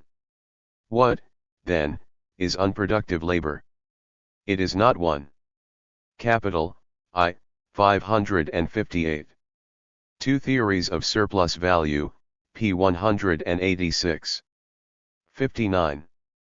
Useless, aimless activity. Unproductive labor is defined by Marx in its contrast to productive labor. It is that portion of the total social labor which produces no surplus value because it is not engaged in commodity production or because it is not employed by a capitalist. There are thus vast domains of social activity, notably the spheres of circulation and of government, in which the wage laborers are unproductive despite the formal identity of their social position to that of wage laborers in the productive spheres. Nevertheless, since it ranks as social labor, unproductive labor must still be socially necessary. This follows from the fact that the work performed by these laborers is necessary to capital. The capitalist mode of production begets the creation of a vast number of employments, at present indispensable but in themselves superfluous. Certainly a genuinely socialist mighty would require a vastly altered govern 1. Capital, I, 581 cf. Also J. Robinson, Essay, p. 20n, the distinction between productive and unproductive labor is clearly important. Industry and transport are necessary to society in a sense in which the activity of searching for buyers is not, and in the present age of advertising the distinction between production costs and selling costs is even more significant than it was in Marx's own day. 60. Mental and distributional system. But today the only relevant criterion is necessity for the functioning of capitalist society. Within the private capitalist sector, the Marxian division between productive and unproductive labor responds quite closely to the /Azul business bookkeeping and cost accounting practice. The wages of productive employees are costs, and go above the gross profit line. The payments to non-productive workers are expenses, and go below it. The census of manufactures classification of production and related workers likewise corresponds to these categories. Workers engaged in fabricating, processing, assembling, inspection, receiving, storage, handling, packing, warehousing, shipping, maintenance, repair, janitorial, watchman services, product development, auxiliary production for plant's own use, record keeping, and other services closely associated with these productive operations. Among non-production related workers, the census definition includes factory supervision above the working foreman level, sales delivery, advertising, credit, collection, installation, and servicing of own products, clerical and routine office functions, executive, purchasing, finance, legal, personnel, etc. 1. U.S. Bureau of the Census of Manufactures, 195 I, 17. 61. With one minor exception, this enumeration quite conforms to the Marxian definitions. For the same reason that V_ does not include the entire age bill, S_ does not stand for the total of unpaid labor performed by the class of wage workers. A great deal of social labor is unproductive. Nevertheless, the /unproductive laborer, exactly like the productive worker, sells his labor power at a price approximating its cost of production, and consequently also performs partly unpaid labor. Surplus value thus is that portion of the social surplus labor which assumes the form of value and in that form is appropriated by the property-owning classes. It is divided into three categories: profit of enterprise, interest, and rent. It is here that profit is defined by Marx. Since commodities are sold at a price systematically diverging from their value, the surplus value embodied in a commodity always differs from the surplus value realized by the capitalist producer. It is this latter quantity alone that constitutes profit from the viewpoint of the individual capitalist. But on the scale of the whole society, if total interest and rent are added to the one capital, 354.62 total profit, this aggregate must be equal to the aggregate surplus value. In a capitalist society, this surplus value is divided among the capitalists as a dividend in proportion to the percentage of the total social capital held by each. In this shape the surplus value appears as the average profit which, in its turn, is separated into profit of enterprise and interest, and \7 which in this way may fall into the hands of different kinds of capitalists. The landlord, in his turn, pumps a portion of this surplus value, or surplus product, out of the capitalist in the shape of rent. Hence, when speaking of profit as that portion of surplus value which falls to the share of capital, we mean average profit which has already been limited by deducting the rent from the aggregate profits. Profits of capital and ground rent are merely particular constituents of surplus value, categories by which surplus value is distinguished according to whether it falls into the hands of capital or of private land. This classification does not alter its nature in any way. If added together, these parts form the sum of the social surplus value. If V, then, comprises only the wages of productive laborers, and S is identical in mass S with the sum of profit of enterprise, interest, and rent, how are the wages of unproductive labor to be treated? Although Marx, as we will see, provides in essence a clear explanation, he does not do so explicitly, and even seems to contradict himself in certain regards. This has led to gross miss in 1 Capital, 955. 63. Interpretation Sj. Some commentators seeking to subsume these wages under V, others, with only slightly less violence to Marx's meaning, under S. Concretizing Sweezy's view, Gilman writes: in Marx's schema, profit includes all income accruing to the capitalist above his prime and factory overhead costs, and is equivalent to the gross profit in capitalist accounting practice. The whole congeries of administrative expense and selling costs, as well as rent, interest, ENI business taxes, are all part of surplus value. 3. Having thus totally misconstrued the content which Marx ascribed to the category surplus value, Gilman quite naturally got weird-looking results from his attempt at an empirical test of Marx's predictions concerning the rate of profit. In order to obtain a closer correspondence with the facts, he therefore inserted into what he took to be the Marxian theory two new categories, unproductive expenses and diminished S_, the latter being equal to 3_u. H. This is theoretically an indefensible procedure. 1. Cf. Robinson, Essay, p. 20, fn. 2. Cf. Sweezy, The Theory of Capitalist Development, p. 279, the employees in the commercial sphere are paid out of surplus value. 3. Gilman, The Falling Rate of Profit, p. 17. 4. In practice S_u can be made equivalent to the Marxian S. 64. Both because it retains the erroneous definition of S_ and T_e in U and diminished S_, it introduces categories which are not constituent parts of the value of the commodity and consequently cannot be integrated in the general Marxian model of capitalist production. A seeming justification for this approach, nevertheless, be found in a passage from Volume 2 which presents the expenses of circulation as a deduction from the surplus value or surplus product. However, in its proper context, even this passage points toward conclusions very different from those Gilman has drawn. In his original text Marx wrote, Das allgemeine Gesetz, lat, das alle Zirkulationskosten, die nur aus der Formverwandlung der Verfahren entspringen, dieser letztranken Wert hinzusetzen. Es sind bloß Kosten zur Realisierung des Werts oder zu seiner Übersetzung aus einer Form in die andere. Das in diesen Kosten ausgelegt Kapital gehört zu den Vorphrase/Upproduktiven, aber notwendig aus der kapitalistischen Produktion.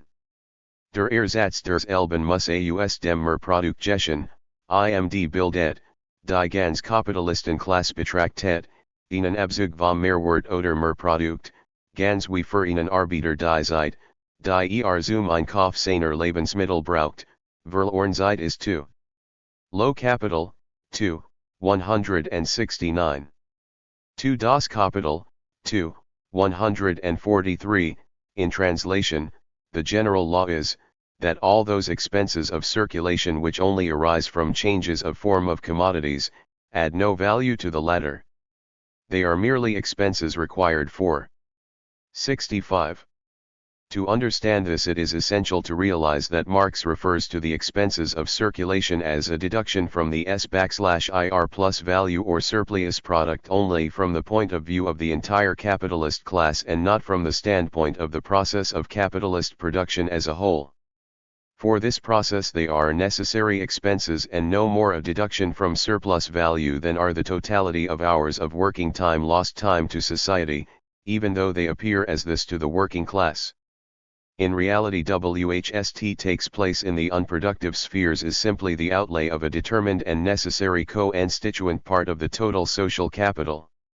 These costs form additional capital, but they produce no surplus value.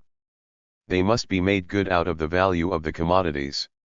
For a portion of the value of the commodities must once more be converted into these circulation costs, and no additional surplus value is created thereby. So far as this concerns the total capital of society, it means that a portion of it must be the realization of value or for its conversion from one form into another.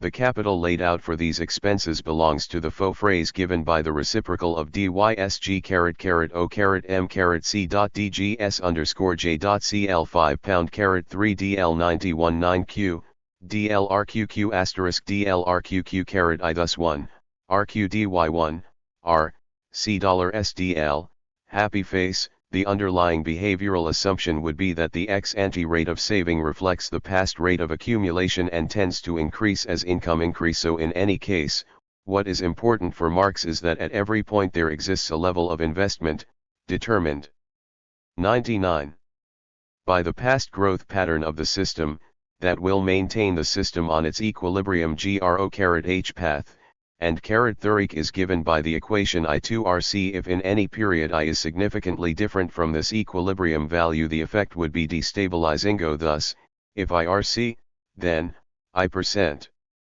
Q helits the point at A, it would call forth an amount of investment AC5RG, under the specific assumptions on which Marx derived it. Would the falling tendency of the rate of profit be, in itself, sufficient to produce such a crisis? These assumptions, of course, are 1, that B is constant, and 2, that Q is an increasing function of the accumulation of capitalo. In order for the amount and rate of accumulation to be determinate, given a constant S a further assumption is necessary. S investment will continue to the point at which the incremental rate of profit is equal to some given fraction of the previously prevailing rate. So this minimum rate of return beyond which further investment will not be undertaken corresponds essentially to 1. Capital, 3, 30J-20 I blood, p. 30 if. In view of these categorical statements, it is hard to understand how Joan Robinson, on the basis of phrases from Vallot where the category of profit has not even been introduced, arrived at the view that Marx thought investment was independent of the rate of profit. 101. The Keynesian liquidity trap. The determination of investment in a model governed by these assumptions is illustrated by the following diagram. In VH, the marginal efficiency of investment schedule is shown in reference to the prevailing rate of profit immediately prior to each time period and to the minimum profitability line P corresponding to it. The subscripts denote time periods, not departments of production. DSDAC ME 9. 102. MEIJ represents the marginal FELINI of investment schedule applying in period low P represents the rate of profit prevailing immediately prior to period 1, and PI, assumed equal to 2/3 PL, represents the minimum profitability level beyond which investment cease. So 1. Under our assumptions the K schedule is negatively inclined throughout, and drawn from a negative starting point with coordinates Pj. And the amount of disinvestment required, under the assumption of a technology that grows steadily more capital intensive, to maintain a constant organic composition of capital and therefore a constant rate of profit.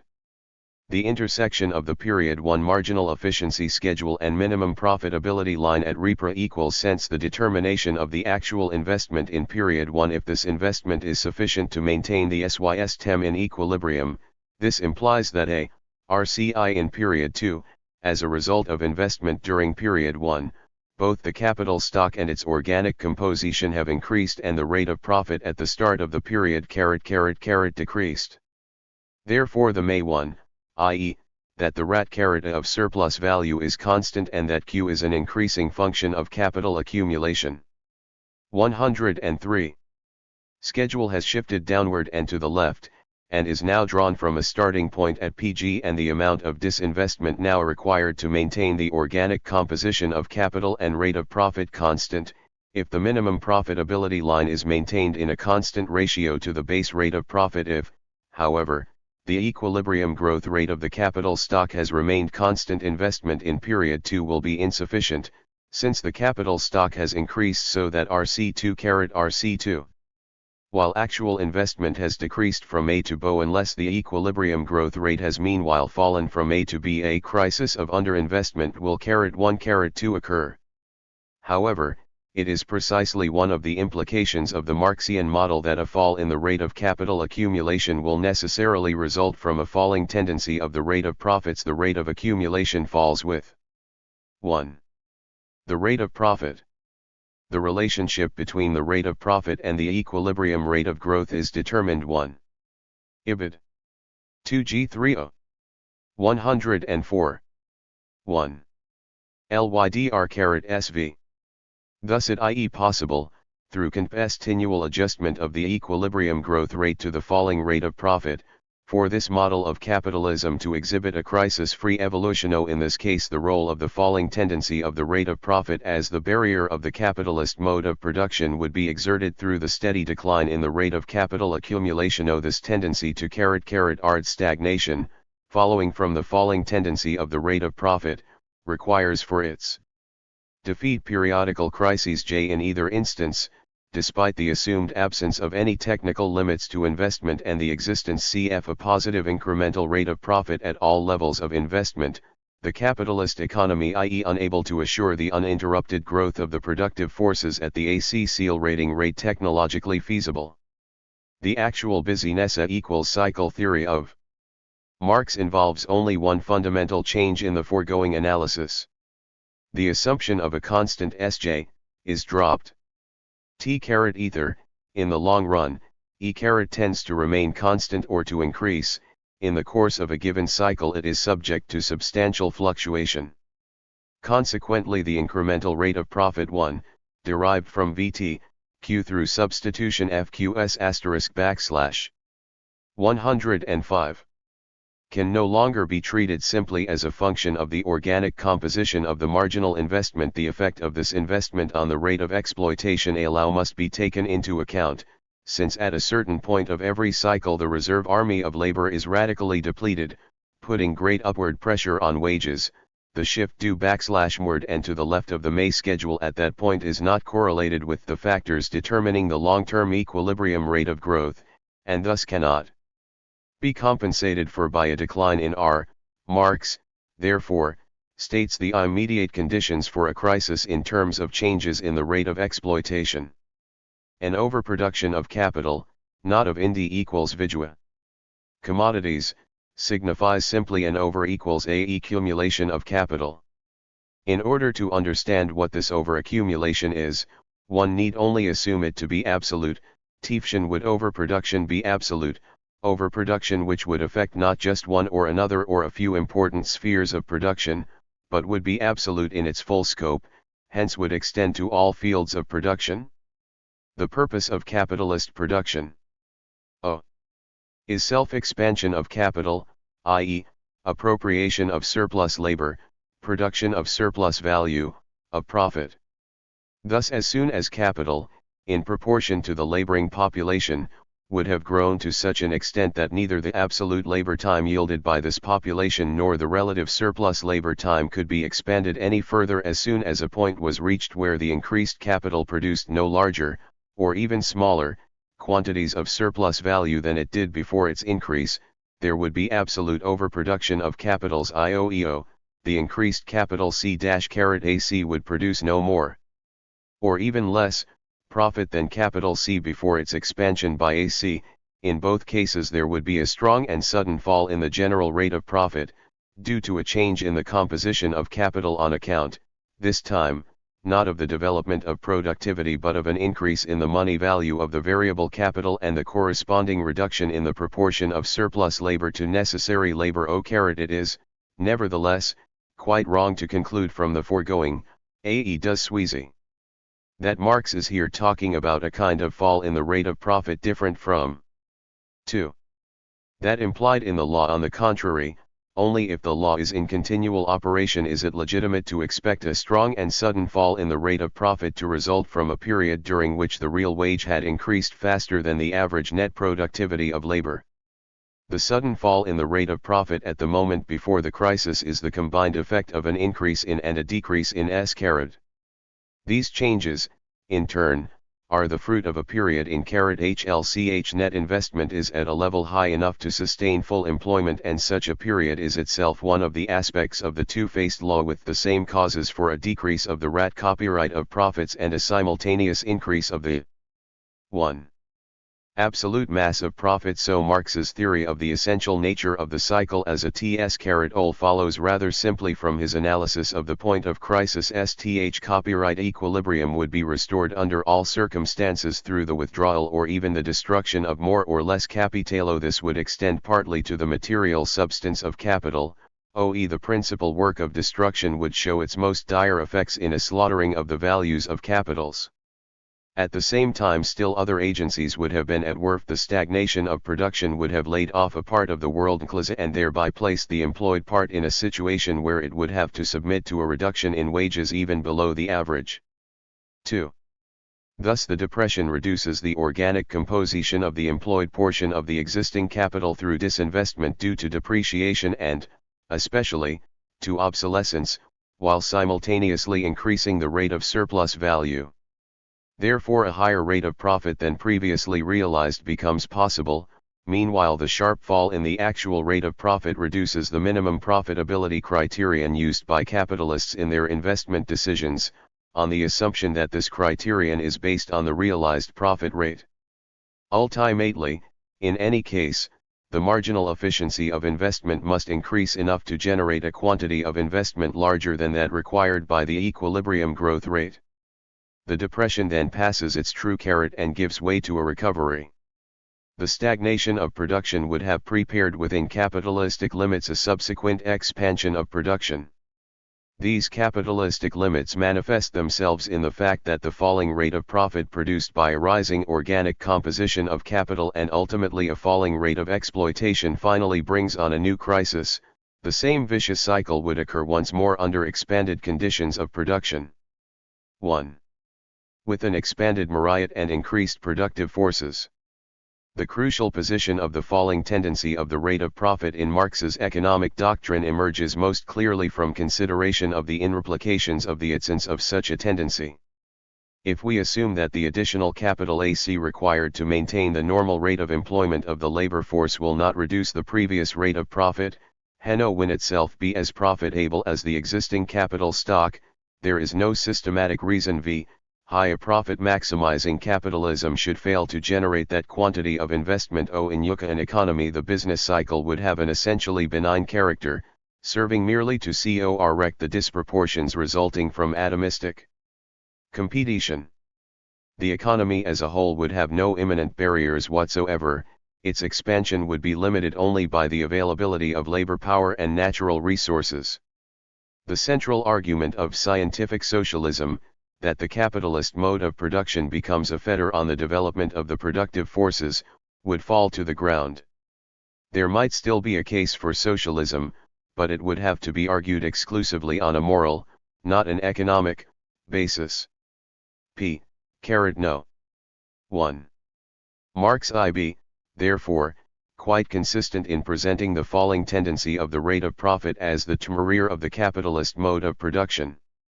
The validity of his theory at this point is a necessary condition underlying the claim of the Marxian system as a whole to general validity. Chapter 4. Comparison of Marxian and N0 and 14 Axion. Theories of a falling rate of profit. The distinctive and salient characteristics of Marx's Locke and OE brought out most clearly through contrast with those orthodox, or at any rate non-Marxian, theories which have also predicted a secular fall in the rate of profit. Copyright. Such theories have been constructed along two main lines. A falling tendency of the rate of profit has been ascribed either to limitations in the field of physical production through the operation of some form of the law of diminishing returns or to Leibniz. In the field of realization of profits due to tendencies toward Grundconsumption, both of these approaches, in embryonic form, can be found in The Wealth of Nations. At first Smith attributes the falling rate of profit simply to the effects of competitions. The increase of stock, which raises wages, tends to lower profit, and the stocks of many rich merchants are turned into the same trade.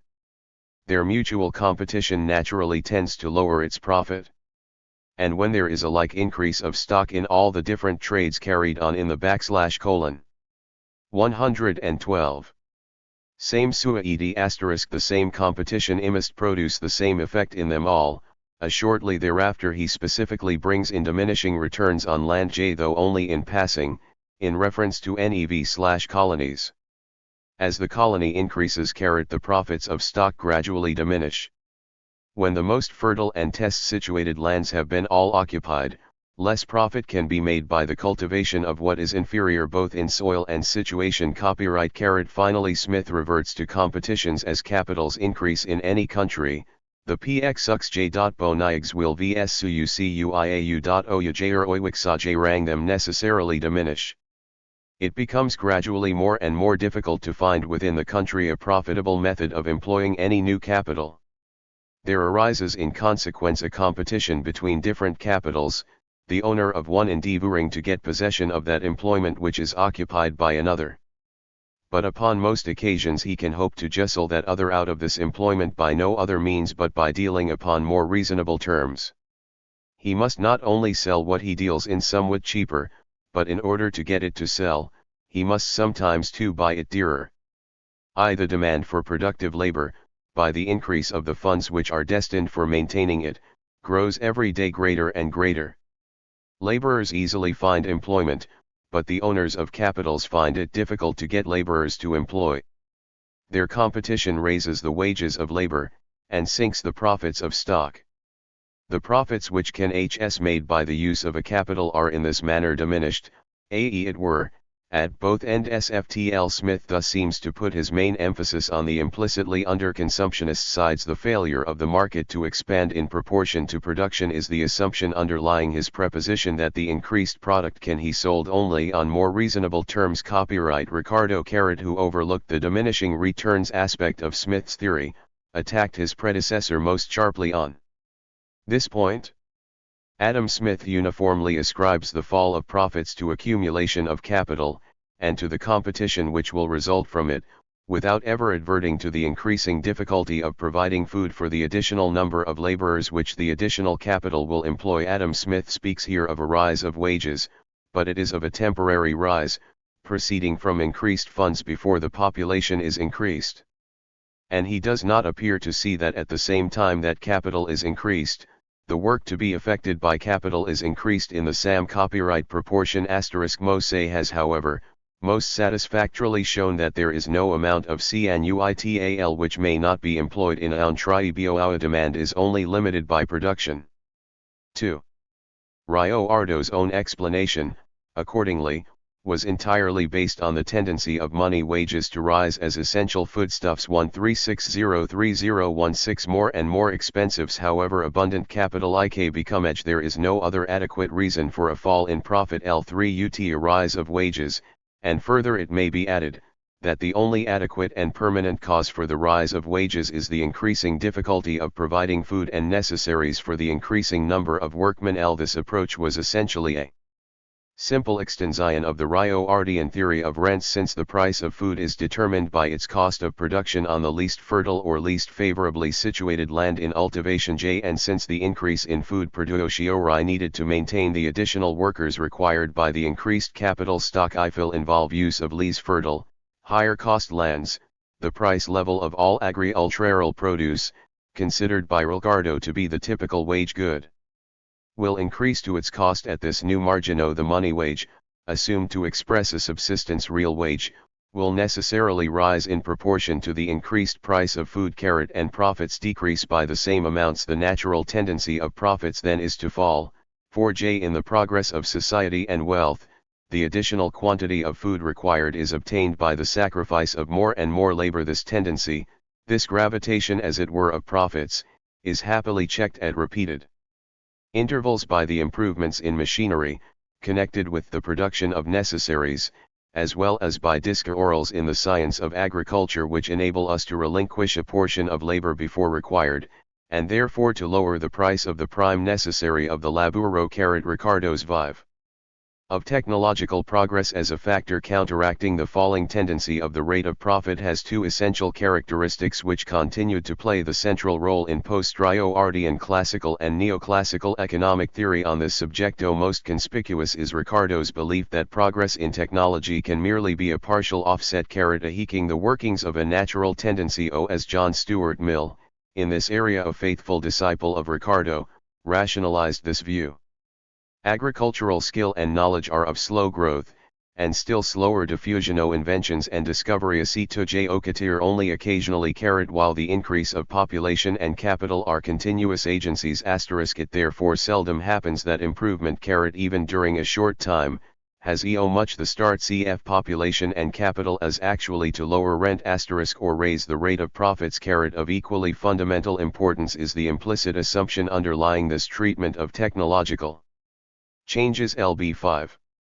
Rovement in productive techniques is viewed as essentially exogenous to capital accumulation. J as a resisting agency, the expectation of Ricardo and Mill that the rate of profit will fall with capital accumulation thus simply expresses the opinion that the forces depressing the rate of profit, principally diminishing returns in agriculture, will prove to outweigh those forces increasing it, notably technological progress. The neoclassical economists generalized the Ricardian methodology and prediction into the fundamental proposition that a falling tendency of the rate of return on invested capital is the consequence of a declining marginal productivity of capital.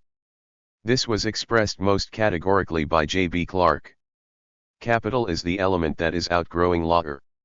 We may take the world that exists, instead of an imaginary one, as our illustration. As the accumulation of capital actually goes on, it shows itself more and more in qualitative changes of existing instruments. They thus represent a greater outlay incurred for a smaller gain. Tools are of course, employed in the order of their productivity. It soon ceases to possibly to add to a working equipment anything that produces a multiple of its own cost in a year, and the interest on the final increment of capital becomes a fraction of that capital itself. This fraction steadily diminishes as the productive fund grows larger. As accumulation proceeds, there are always made costlier machines, representing more capital, and the product that comes from using them is a smaller fraction of their cost. See, we are utilizing the opportunities for investment that stand late in the series, and are low in the scale of productivity. 3. Clark is explicitly describing, not the abstract consequences of accumulation under the assumption of static technology, but his view of the true long-run dynamic tendency of the world that exists. As with Ricardo and Mill, for Clark the balance of forces must necessarily produce a resultant tendency toward diminishing returns. If, however, the assumption that technology must progress less rapidly than the capital stock increases is challenged, the neo-Olasio-Al analysis can produce no prediction as to the long-run tendency of the rate of profits. Thus, for instance, Tausig takes a completely agnostic position. J. The more capitalistic application of labor may be effective at the same rate, or at an increasing rate, or at a decreasing rate. The outcome depends on the progress of invention.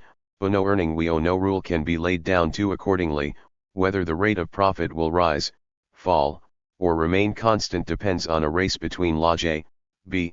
Clark, The Distribution of Wealth, pages 183-186, italics Mins 20 Tausig, Prenoiples of Economics I2, 12 118. Accumula T-.NN and J improvement. These Ricardland and neoclassical theories are essentially contradictory to Marx's analysis of the rate of profit.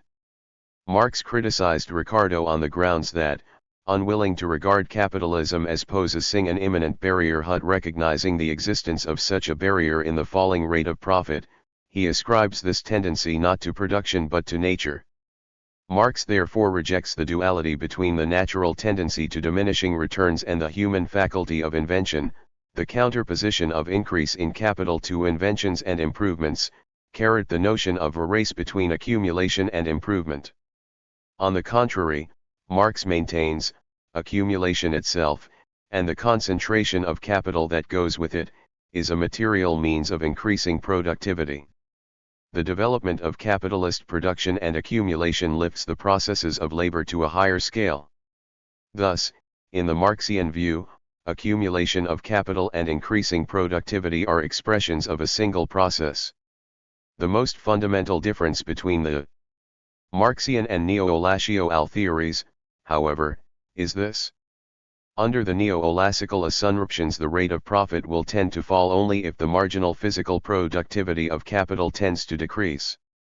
Marx, on the other hand, not only does not base his theory of the falling tendency of the rate of profit on the expectation that the marginal productivity of capital will decrease, he derives his theory on the explicit assumption of a relationship between capital stock and output that can be termed a historically increasing marginal productivity of capital, although Marx, of course, did not use this concept.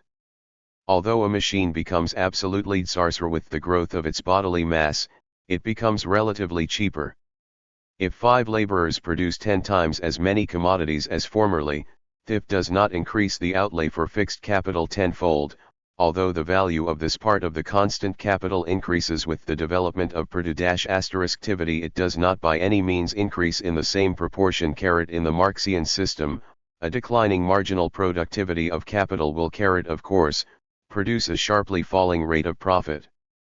What is crucial is that Marx deduces the same tendency of the rate of profit to fall on a basis which admits, indeed assumes, a rising marginal productivity of capital. Copyright. The seemingly paradoxical nature of this proposition illustrates how completely the Marxian theory of the falling tendency of the rate of profit is bound up with the labor theory of value, under which value, profit, and capital are strictly social terms, expressed in homogeneous unit of abstract labor time, so that the increasing total productivity with capital accumulation implies the decreasing value of the individual unit of product and the stability of the value of the total net product of a working day of given lengths, no matter how rapidly its mass may increase. Marx is sufficiently explicit on this point that his doctrines have seldom been interpreted in a decreasing marginal productivity sense. A notable exception, however, is the Eton 5, T of H.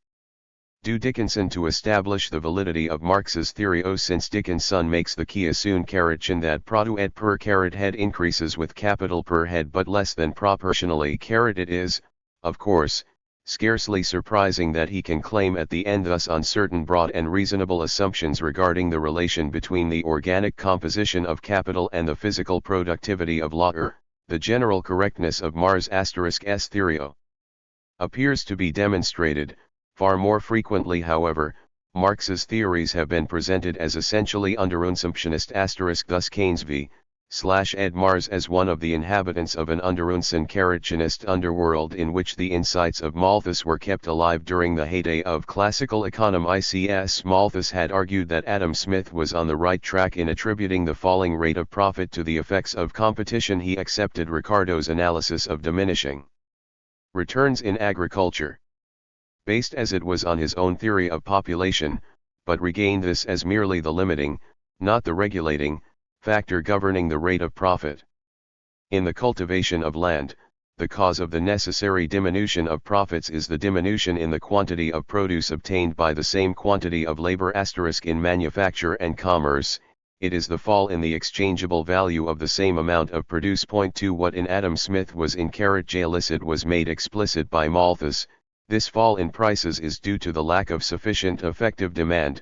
I fear not by any means agree with you in your observation that the desire of accumulation will occasion demand just as effectually as a desire to consume, and that consumption and accumulation equally promote demand. I confess indeed that I know no other cause for the fall of profits which I believe you will allow generally takes place from accumulation than that the price of produce falls compared with the threepence of product carrot, or in other words, and that the effective demand is diminishido. In rejecting Say's law, Malthus thus made effective demand depend, not on production, but on a subjective factor. The community's propensity to consume. A nation must certainly have the power of purchasing all that it produces, but I can easily conceive it not to have the will copyright this will, Malthus maintained, found its incarnation in the class of unproductive consumers landlords, churchmen soldiers, government officials, et al. Whose activities served only to maintain aggregate demand without adding in any way to supply. There must therefore be a considerable class of persons who have both the will and power to consume more material wealth than they produce, or the mercantile classes could not continue profitably to produce so much more than they consume. 3. Lo Malthus, Letter to Ricardo, in Ricardo, Collected Writings and Correspondence 6, 132 Equilibrium growth path, moreover, could only be maintained on condition of a continual increase in this type of consumption. Under all common circumstances, if an increased power of production be not accompanied by an increase of unproductive expenditures, it will inevitably lower profits and through laborers out of employment. This Malthusian conclusion is but a shade removed from Keynes' dictum. Pyramid building, earthquakes, even wars may serve to increase wealth, if the education of our statesmen on the principles of the classical economics stands in the way of anything better. 2. Keynes considered the falling rate of profit an accomplished fact today, and presumably for the future the schedule of the marginal efficiency of capital is, for a variety of reasons, much lower than it was in the 19th century. 3. His explanation was, by legitimate avowal, a centophilia development and sophistication of the Malthusian theory. Like Adam Smith and thus, Keynes believed that as capital became abundant its profitability would have to fall. Lo Malthus, Letter to Ricardo, in Ricardo, Op. Cit. 09, 10, it is much preferable to speak of C5 capital as having a yield over the course of its life in excess of its original cost than as staying productive. If capital becomes less scarce, the excess yield will diminish, without its having become copyright less productive, at least in the physical sense. The failure of effective demand to keep up with capital accumulation follows from Keynes' proposition that the marginal propensity to consume i.e. weaker in a wealthy community. One of the main factors determining the Keynesian marginal efficiency of capital schedule J, however, is the entrepreneurial expectation regarding the strength of effective demand from time to time during the life of the investment under consideration. 5. Thus the tendency of the propensity to save to exceed planned investment continually exercises a depressing influence both on the profitability of existing capital and on the marginal efficiency schedule.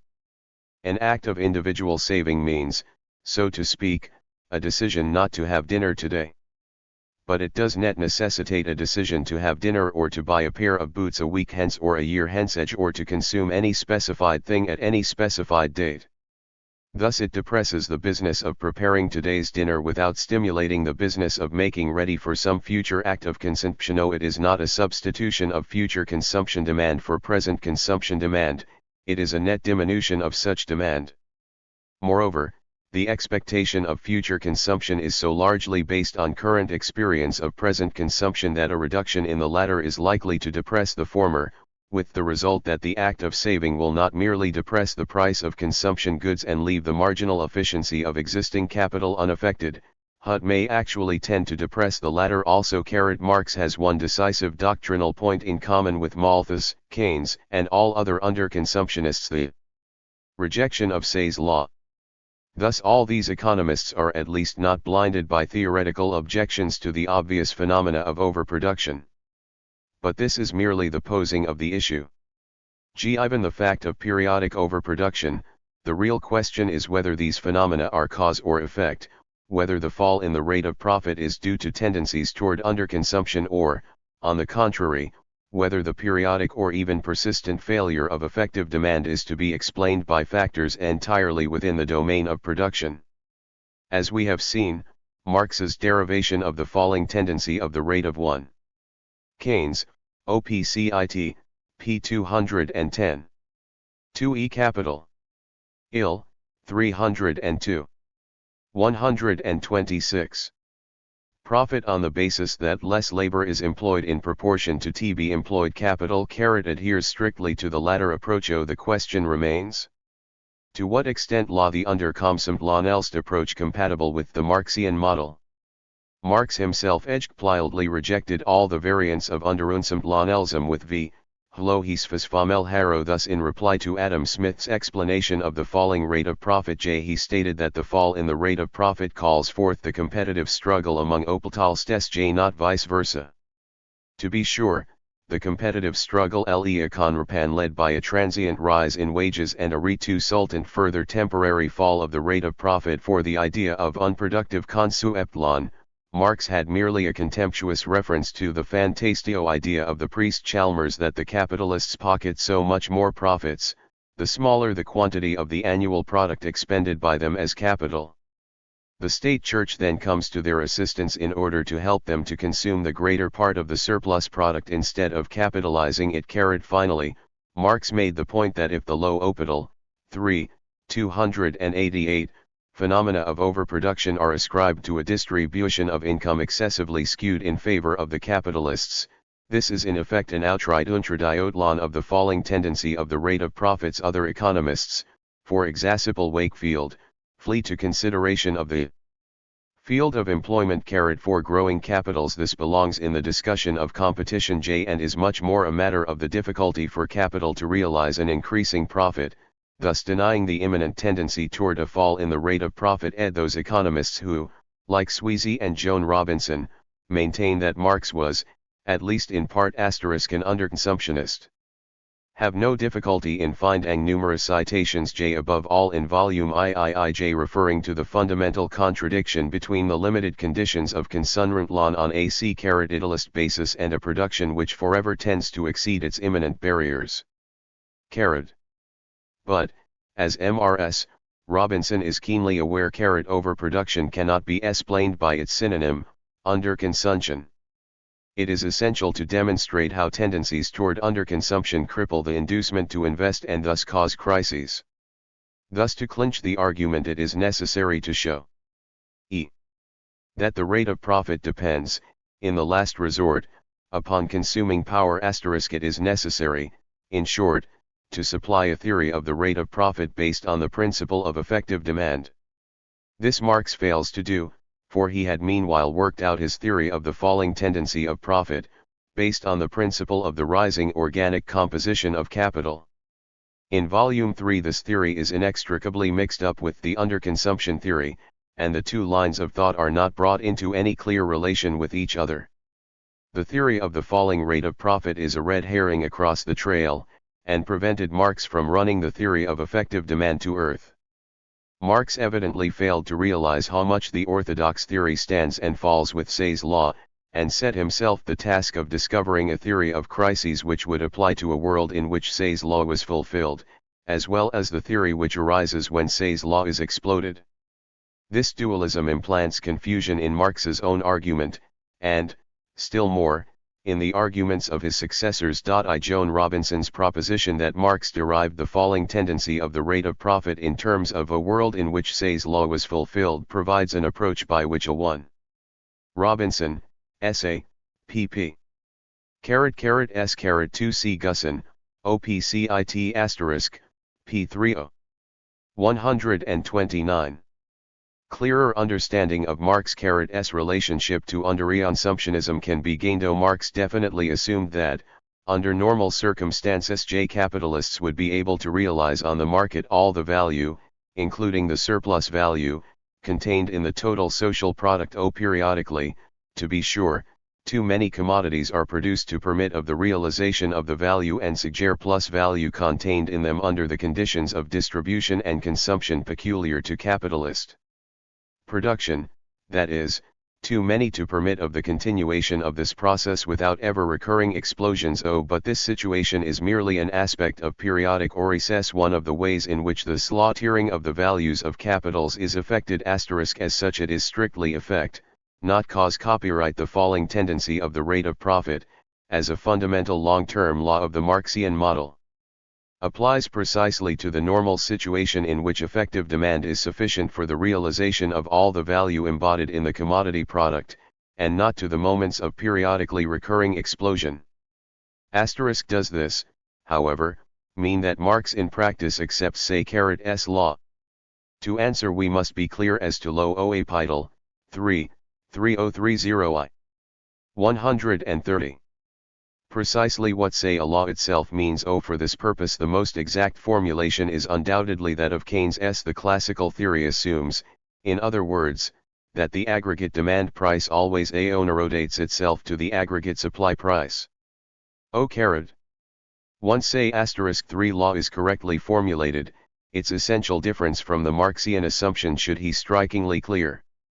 Say's law asserts the equality of an ESC post-magnitude, proceeds, to an ex ante schedule, aggregate supply price. Marx, however, states the identity of proceeds and aggregate value, and both of these are ex post magnitudes. This identity is thus of essentially the same nature as the Keynesian identity between savings and investment. Copyright the aggregate supply price schedule in Marx is the same as in all classical and neoclassical economics. The cost of production of each output plus the given rate of return on the capital involved. But this rate of return is given as the prevailing average in the immediate past.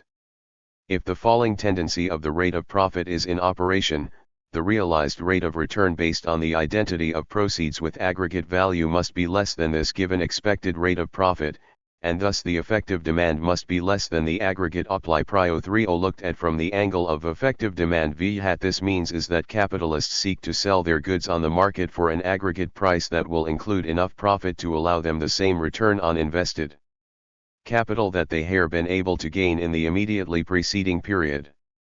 Hypothesis, however, is excluded, since the commodities produced contain an insufficient amount of surplus value. The capitalists would therefore have to sell their products for less value than they had expected to receive in order to dispose of them. The products would be sold at their aggregate value, but this aggregate value is less than their aggregate price of production ex ante. The difference between the two aggregates will appear to be deficient effective demands. Accordingly, far from being deduced under the assumption that Say's law is valid, Marx's law of the falling tendency of the rate of profit is directly and completely contradictory to Say's law, but in a clearly defined way. The rate of profit does not fall because there is not enough effective demand. On the contrary, there is deficient effective demand because the rate of profit is falling. The essential meaning of overproduction is production of too many means of production and necessaries of life to permit of their serving as VF 132 means for the exploitation of laborers at a certain rate of profit. Mars is therefore not at all inconsistent in rejecting both Say's law and underconsumptionism. The basis for his critique of capitalism is not underconsumptions, it is underproduction. It is not a fact that too many necessities of life are produced in proportion to the existing population. The inverse is true. Not enough is produced to satisfy the wants of the great mass decently and humanely. The phenomenon of periodical overproduction of wealth in its capitalistic and self-contradictory form **** is to inarcs essentially the surface sign of the underlying barrier to the capitalist mode of production, manifested concretely in the falling tendency of the rate of profit, which itself testifies that the real barrier of capitalist production is capital itself. The incompatibility of underconsumptionism with the main body of the Marxian system is legitimately a matter of slight concern to Joan Robinson, since she discards the isagio unifying principle of that system, quantification in units of labor time. For Sweezage, who professes to accept and defend the Marxian value theory, this cannot be the oasis. Therefore, if he is to bring in Tinderkonsumtionism in order to supplement his Marx's work at a point where it is incomplete, this critic of Mars must, in terms of the basic categories of the Marxian system, demonstrate that capitalism has an inherent tendency to expand the capacity to produce consumption goods more rapidly than the demand for consumption goods. Sweezy seeks to prove this through the argument that over time a steadily increasing proportion of the social product tends to be invested in means of production, so that the ratio of the rate of growth of consumption to the rate of growth of means of production declines.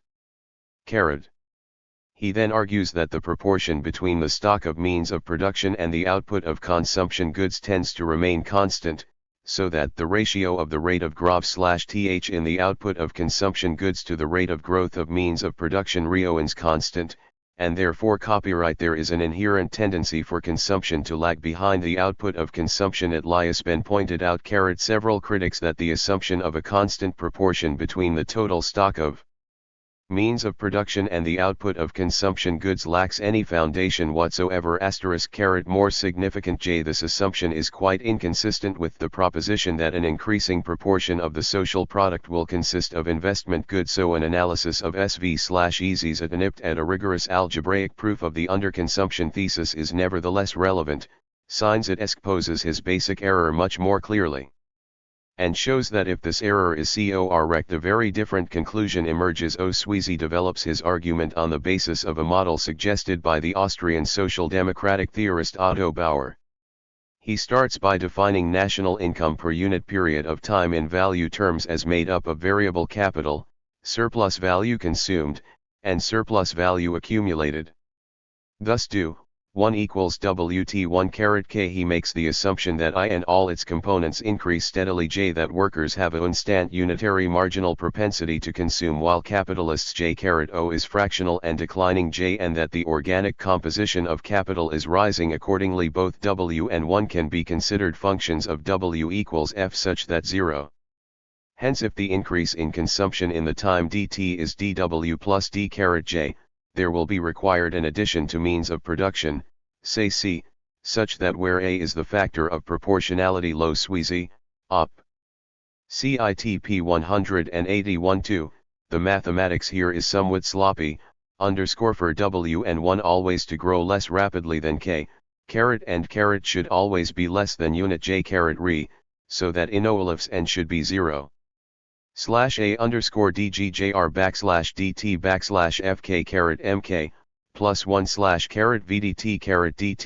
Sweezy's method of establishing the tendency to underconsumption thus tends to prove the very opposite, the thesis of Tagan-Baranovsky that given a proportional 139 a distribution of social production there can be no general underconsumption. The essential point is that it is K, the actual investments, that equilibrates production and consumption. The excursion into underconsumptionism serves again to show that, in the Marxian model, the critical factor is the incentive to invest and that in this model overproduction results from but does not cause insufficient investment. The strategic variables remain those determining the rate of profit from within the sphere of production relations.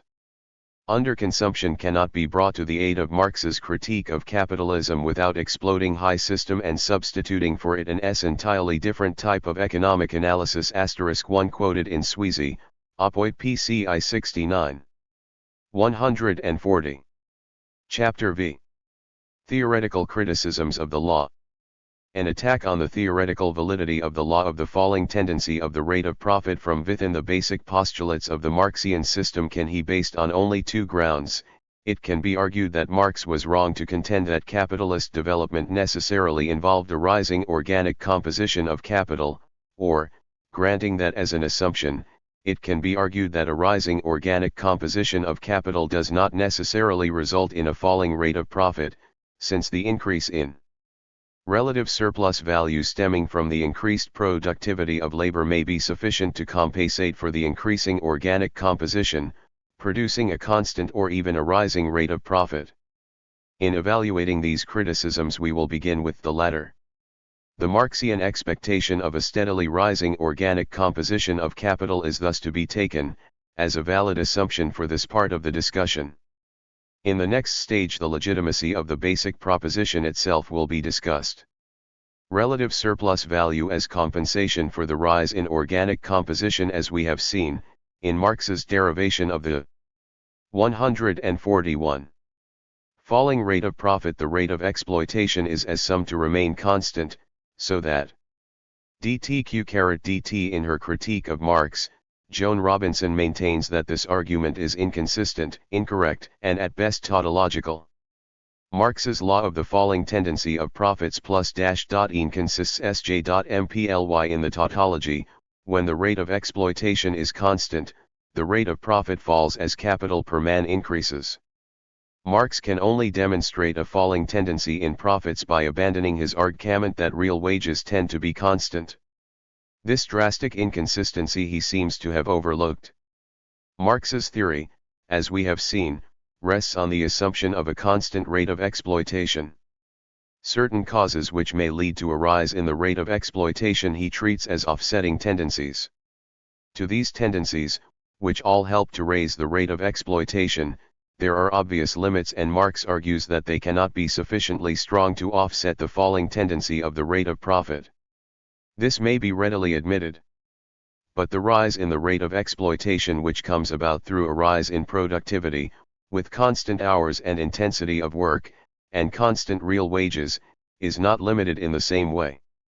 Productivity may rise without limit, and, if real wages are constant, the rate of exploitation rises with it. In Chapter I we showed that Marx, far from arguing that real wages tend to be constant, allows theoretically for a rising tendency of the real wage. 3. The reproach of inconsistency is thus entirely based on the common misconception of Marx's theory of wages. Is it, moreover, justified to state that Marx's theory of the falling rate of profit rests on the assumption of a constant rate of exploitation? Mrs. Robinson herself recognizes, in a different context, that this theory is based on the principle of the rising organic composition of capital. On many occasions Marx makes it very clear that he believes his prediction of a falling rate of profit to be entirely compatible with a rising rate of exploitation. For instance, virtually at the beginning of his exposition, he writes, "The law of the falling tendency of the rate of profit, which is the expression of the same, or even of a higher, rate of surplus value, says in so many words, since the aggregate mass of the living labor operating the means of production decreases in comparison to the value of these means of production, it follows that the unpaid labor, and that portion of value in which it is expressed, must decline as compared to the value of the advanced total capital. Or, an ever smaller aliquot part of the invested total capital is converted into living labor, and this capital absorbs in proportion to its magnitude less and less surplus labor, although the proportion of the unpaid part of the employed labor may simultaneously grow as compared with the paid part. Marx is therefore neither inconsistent nor tautological.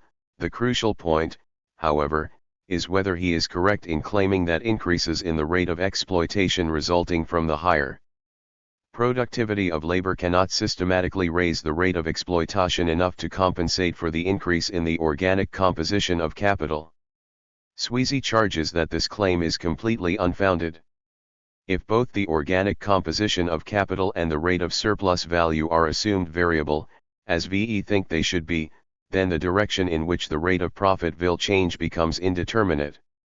All VE can say is that the rate of profit will fall if the percentage increase in the rate of surplus value is less than the percentage decrease in the proportion of variable to total L. This is, on its face, meaningless since the symbols used stand for F-left variables, and the rate of profit is based on the stock of invested capital.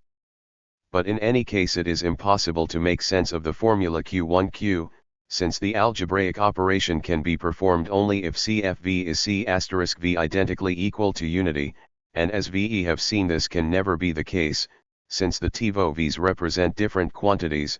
The V in the numerator stands for the living labor power entering into the commodity product, while the V in the denominator represents merely the infinitesimal stock of variable capital. It is not possible to demonstrate a falling tendency of the rate of profit by beginning the analysis with the rising organic composition of capital. 1.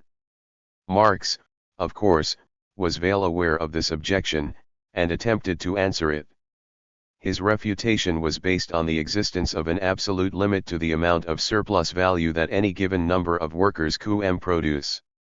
To the extent that the development of productivity reduces the paid portion of the employed labor, it raises the surplus value by raising its rate, but to the extent that it reduces the total mass of labor employed by a certain capital, it reduces the numerical factor by which the rate of surplus value is multiplied in order to calculate its mass. 2 laborers, each working 12 hours daily, cannot produce the same mass of surplus value as 24 laborers each working only 2 hours, even if they could live on air and did not have to work for themselves at all. In this respect, then, the compensation of the reduction in the number of laborers by means of an intensification of exploitation has certain impassable limits. It may, for this reason, check the fall of the rate GF profit, but cannot prevent it entirely. Marx uses an extreme example, and, moreover, an unclear one, since he does not state whether the 2 hours worked by each of the 24 laborers represents their surplus working time or their total working time. His basic point, nonetheless, is a simple one and quite plausible. The rate of profit is a ratio between two coordinate variables, surplus value per man and capital invested per man. The first of these has an impassable limit, the duration of the working day. The second, however, has no finite limit. In a completely automated economy it would approach infinity. As the two variables approach their limits, the ratio between them must therefore approach zero. Glisson considers that this argument is faulty because Marx constructs a linear relationship between the increase in productivity and the increase in surplus value. This linear relationship, however, was in no way implied in the foregoing citation, which says nothing at all about the relation between increases in productivity and S implies value.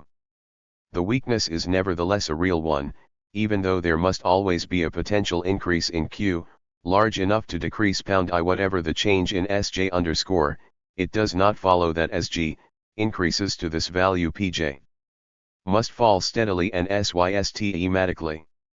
Marx's basis for expecting this steady fall was stated most explicitly in a passage from the rough draft of Capital: the greater the surplus value appropriated high capital because of the augmented productivity, or the smaller the already established fraction of the working day which provides an equivalent for the workers, so much the smaller is the increase in S/ir plus value which capital can obtain from an increase in productivity.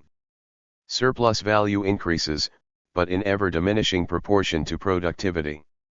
To the extent that capital is already developed, so much the more frightfully must it increase productivity even to expand by a lessened proportion, because its barrier always remains the proportion between the fraction of the day which expresses necessary labor and the entire working day. Only within these boundaries can it move. Rostalski maintains that this argument is sufficient to establish Marx's contention, and Gilston entirely agrees with him, with the proviso that the rate of profit must finally fall. Previously, however, the rate of profit can also rise over time, since while the rate of surplus value is low /f, S/ir plus value increases with relative speed. S/ir plus value can increase less rapidly than productivity while maintaining the same proportion to capital. The essential problem can only be solved on the basis of the explicit functional relationship between surplus value and organic composition. This relationship must be conceived strictly in the long-run sense, abstracting completely from all short and intermediate-term fluctuations. In other words, we must start with a dynamically stable model, whose parameters are assumed to remain constant over time. The variables of the system, then, are, g, the organic composition of capital S underscore caret the rate of exploitation 2. The rate of profit TT, the index of net labor productivity W, the index of real wages. Its parameters are given by the following basic assumptions. Labor productivity is increasing continually and at a constant rate. Relative changes in productivity have a constant and more than proportional relationship to changes in the organic composition of capital. Relative changes in the real wage have a direct, constant, but less than proportional relationship to changes in labor productivity. Thus THE.SE parameters are. This is Marx's long-run production function, in which changing technology is the primary determinant of changes in productivity and must involve under capitalist conditions the change in social relationships expressed high rising organic composition of capital. Because it is based on technological change, it is irreversible. At every point in time pound is conceived as having a unique and determinate value. Given the values of R, U, and B, and the values V and T equals of Sj. And 2 asterisk the value of Ej. At every point of time is determined. If SOS caret and QQ equals 9, then to AE caret and, since SI, surplus labor is equivalent to S surplus product, necessary caret later necessary product IL1, then WO copyright caret L plus RTW4 equals SP. PT LCR caret 1. This in no way implies that Marx's short-run model involves fixed coefficients. The contrary is the case. Every single machine has its own unique implicit organic composition depending on the value originally invested in it, its age, deterioration and obsolescence, and the amount of labor required for its operation. Which of these machines are used to bring about short-run changes in production is determined through the market. 150. Accordingly, the rate of exploitation, ST, is determined by a 9 caret GIJ, underscore LAEUGBRT ST equals E caret TRT caret 8. EU dash caret T caret I pound caret G, MDT 9 GR, TDGJRR need not lead to a rising organic composition if the increase of productivity is everywhere equivalent. Therewith collapses the thesis that the rise in the organic composition is but another expression for the rising productivity of labor. 2. This judgment is valid only if it can be shown that neutral technological progress, in the sense of a constant ratio between means of production and output, is a theoretically possible case in the Marxian model. Though Marx, as we have seen, nowhere presents a proof that technological progress under capitalism must be capital using rather than capital saving or neutral. 1. Grundriss, p. 639, cited Inktelston, 02.I_CIT, p. 58. 2. Giesen, op. CIT, p. 59. 3. Non-neutral progress of the capital-saving variety cannot be possible if neutral progress is itself impossible. 155. He at least indicates 2 lines of argument which can serve to establish this crucial point. The first of these, which Giesen develops extensively in a different context, his discussion of Joan Robinson's theory of economic growth rests on Marx's theory of the role of the Industrial Reserve Army. The existence of the S/Ir plus laboring population is, according to Marx, a condition of existence of the capitalist mode of production. The reserve army is necessary to capitalism because without it no rapid expansion of production would ever be possible without creating a situation of overfull employment in which wages whilst rise so rapidly as to reduce surplus value. Without the reserve army, a capitalist economy would continually come up against what Joan Robinson calls the inflation barrier. Thus the industrial reserve army is the pivot upon which the law of demand and supply of labor works. It confines the field of action of this law within the limits absolutely convenient to the activity of exploitation and to the domination of capital. What, then, are the implications of neutral technological progress? It is immediately evident that if the organic composition of capital is constant, the capital stock cannot grow faster than the labor force. There can be no reserve army in this situation, since as long as additional workers are available there will be no barrier to increased investment. The essential point is that neutral technological progress creates a full employment situation in which there are irresistible pressures for a rapid increase in wages. Even aside from the ability of organized workers to enforce wage demands in these circumstances, unless wages were rising so fast that profits and savings were reduced to a level consistent with the rate of growth of the labor force, the high rate of profit would stimulate a ratio of savings to capital stock greater than this labor force growth rate. In this situation, with wages tending to rise and profits to fall, it is obvious that every entrepreneur will seek to substitute capital for the scarce factor, labor. This substitution, of course, is realized through investment. The innovations chosen for realization will be those most labor-saving.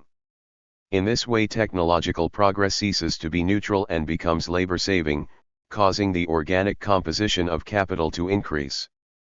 It is therefore surprising that, after developing this argument with enormous thoroughness, Giesson concludes that it gives no support to Marx's theory of a rising organic composition of capital because it assumes an alteration in the relative factor prices and thereby is excluded as an explanatory factor in relation to the law of the profit rate. It is precisely because the alteration of relative factor prices is the necessary consequence of neutral technological progress that it provides support for Marx's theory.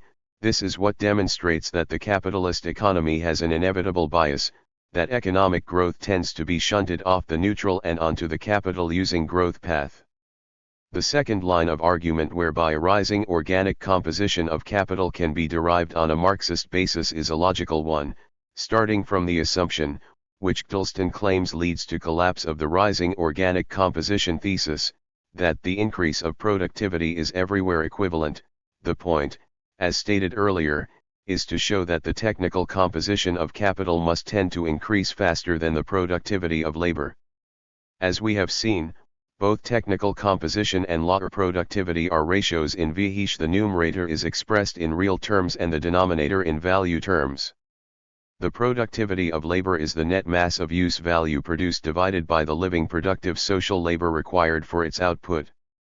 The technical composition of capital is the mass of use values accumulated in the form of means of production, divided by the amount of living productive social labor required to set them in motion. This, in effect, is how Marx uses these categories when he writes that the value increase of constant capital nur entfernt das Wachstum der wirklichen Masse der Gebrauchswert darstellt. If these two ratios were independent there would be no reason why technical composition had to increase more rapidly than labor productivity. But in fact the two are not independent. The use value of a capital, good is composed of two aspects: it is required for the production of things, and at the same time it is required for the production of relative surplus value. Its utility is therefore a combination of its capacity increasing effect and of its labor savings effect. We can therefore assume that, as long as any extra labor is available, the use value of a capital good will increase proportionally with its capacity. Assuming no increase in the productivity of labor, two identical machines will have twice the use value of one. Now if use value were only determined by capacity, the movement of technical composition and of labor productivity would be identical. If capacity were doubled and labor input increased by 50 both ratios would be represented by IOQ equals 1.333. Since, however, a machine 150 of given capacity has more use value insofar as it permits a higher productivity of labor, the use value of the new machine will be more than 200, and consequently the technical composition of capital will exceed L:33. The index of labor productivity.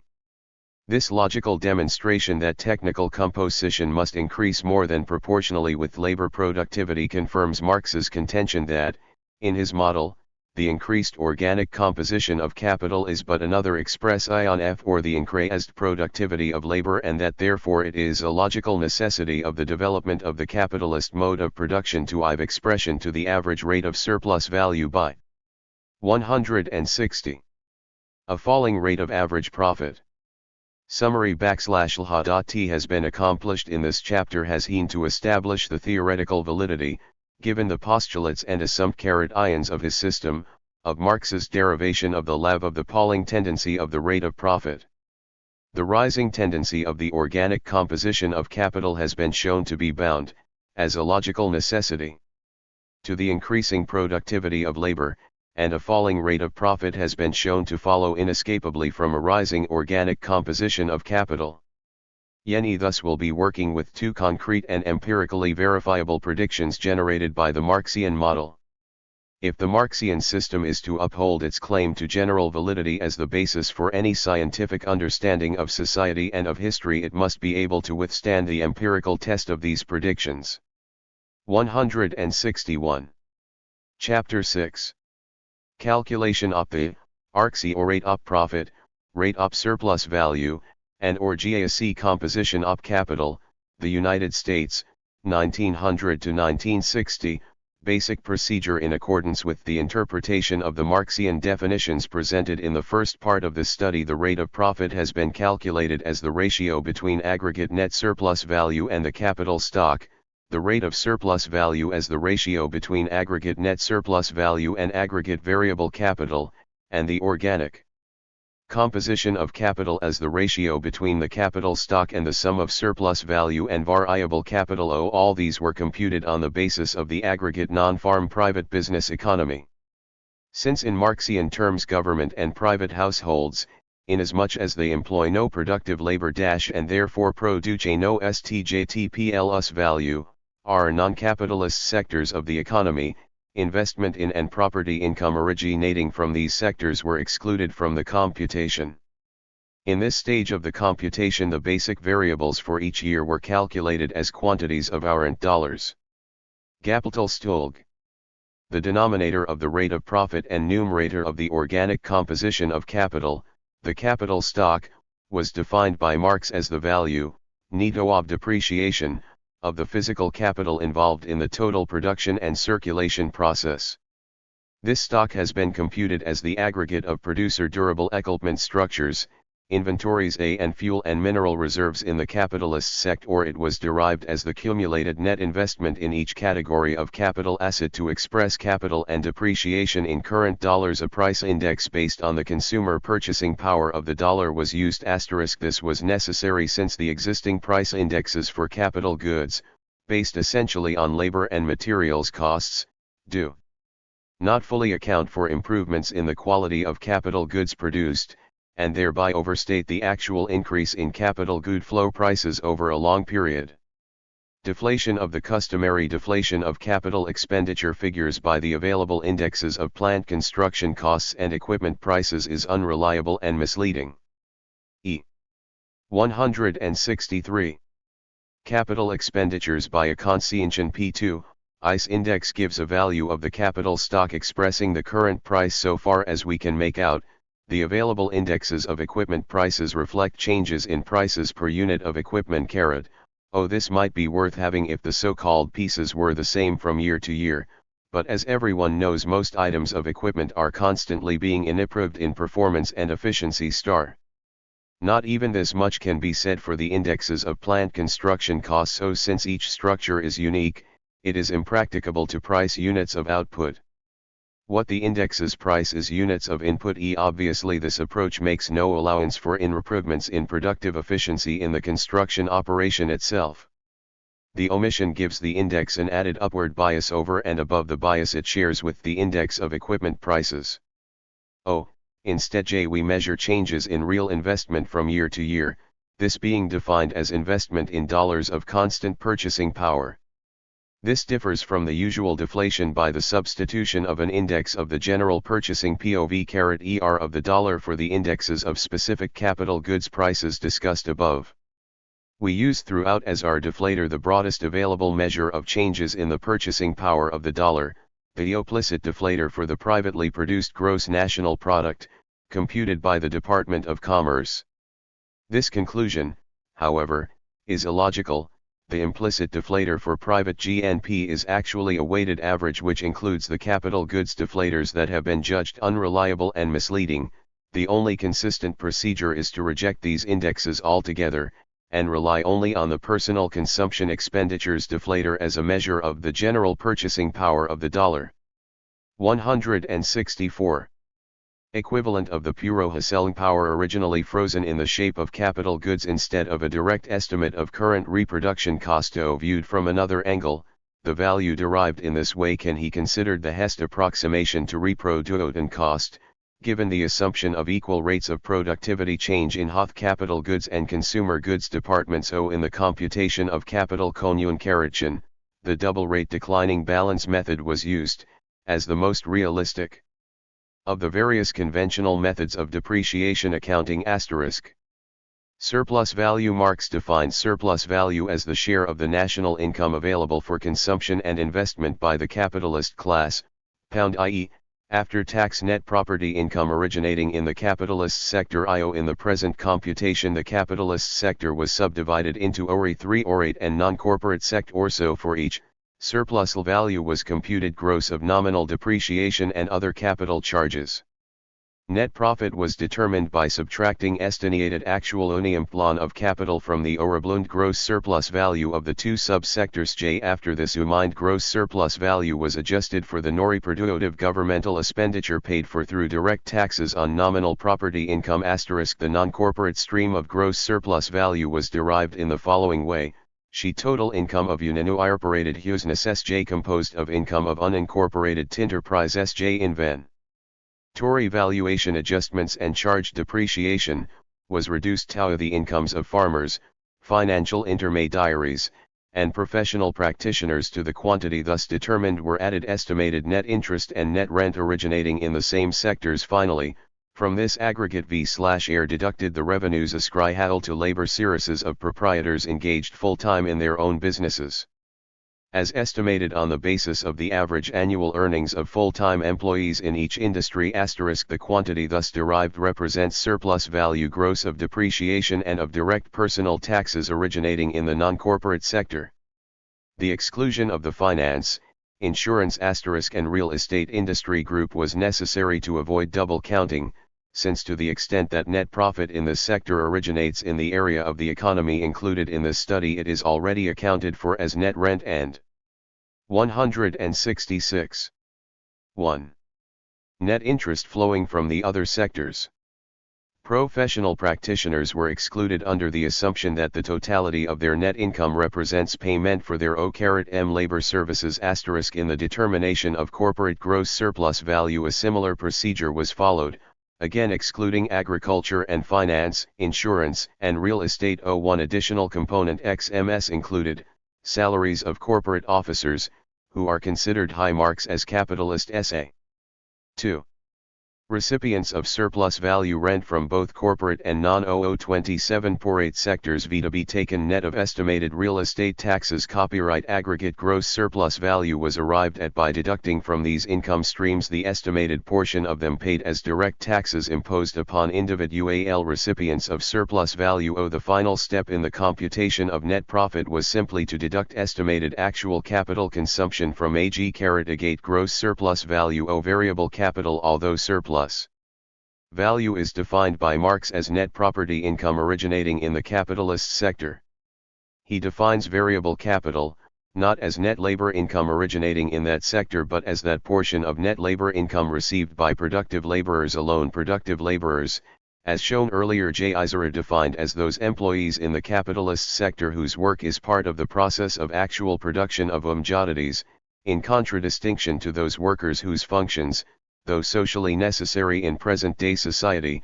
are involved in administration and distributions but do not contribute to physical production of goods and services * gross variable capital, accordingly.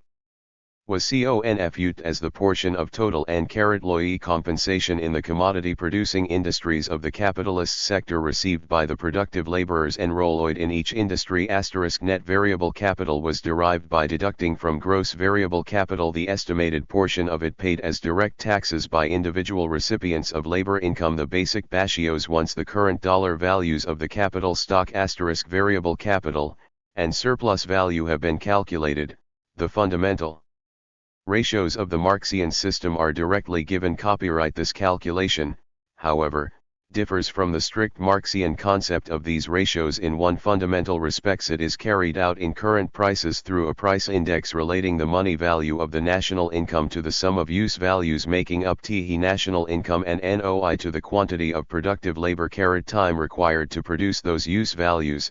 In other words, it is based on calculations in terms of purchasing power over units of final consumption, and not over units of factor input. It is clear that the deflator used to determine the current dollar value of capital stock and depreciation as measured by a labor value index will increase more rapidly than the deflator measured by a use value index.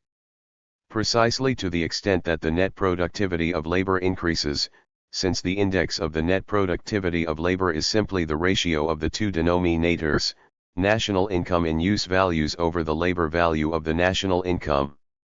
Therefore, to the extent that the index used to translate the original cost of fixed capital into the current dollar total needed to determine the portion of 169 gross income that actually represents capital consumption rises less rapidly than would a labor value index. To that extent the current value of the capital stock and the amount to be deducted from gross surplus value as depreciation are less than would be the case if a labor value index was used. Ratios computed on the basis of these totals must give a biased image of their true Marxian correlatives. Thus, as against their values under the strict Marxian definitions, the rate of profit and rate of surplus value will show an upward, and the organic composition of capital a downward, bias, all increasing with time. Calculation in these terms, nevertheless, is entirely relevant to the Marxian model.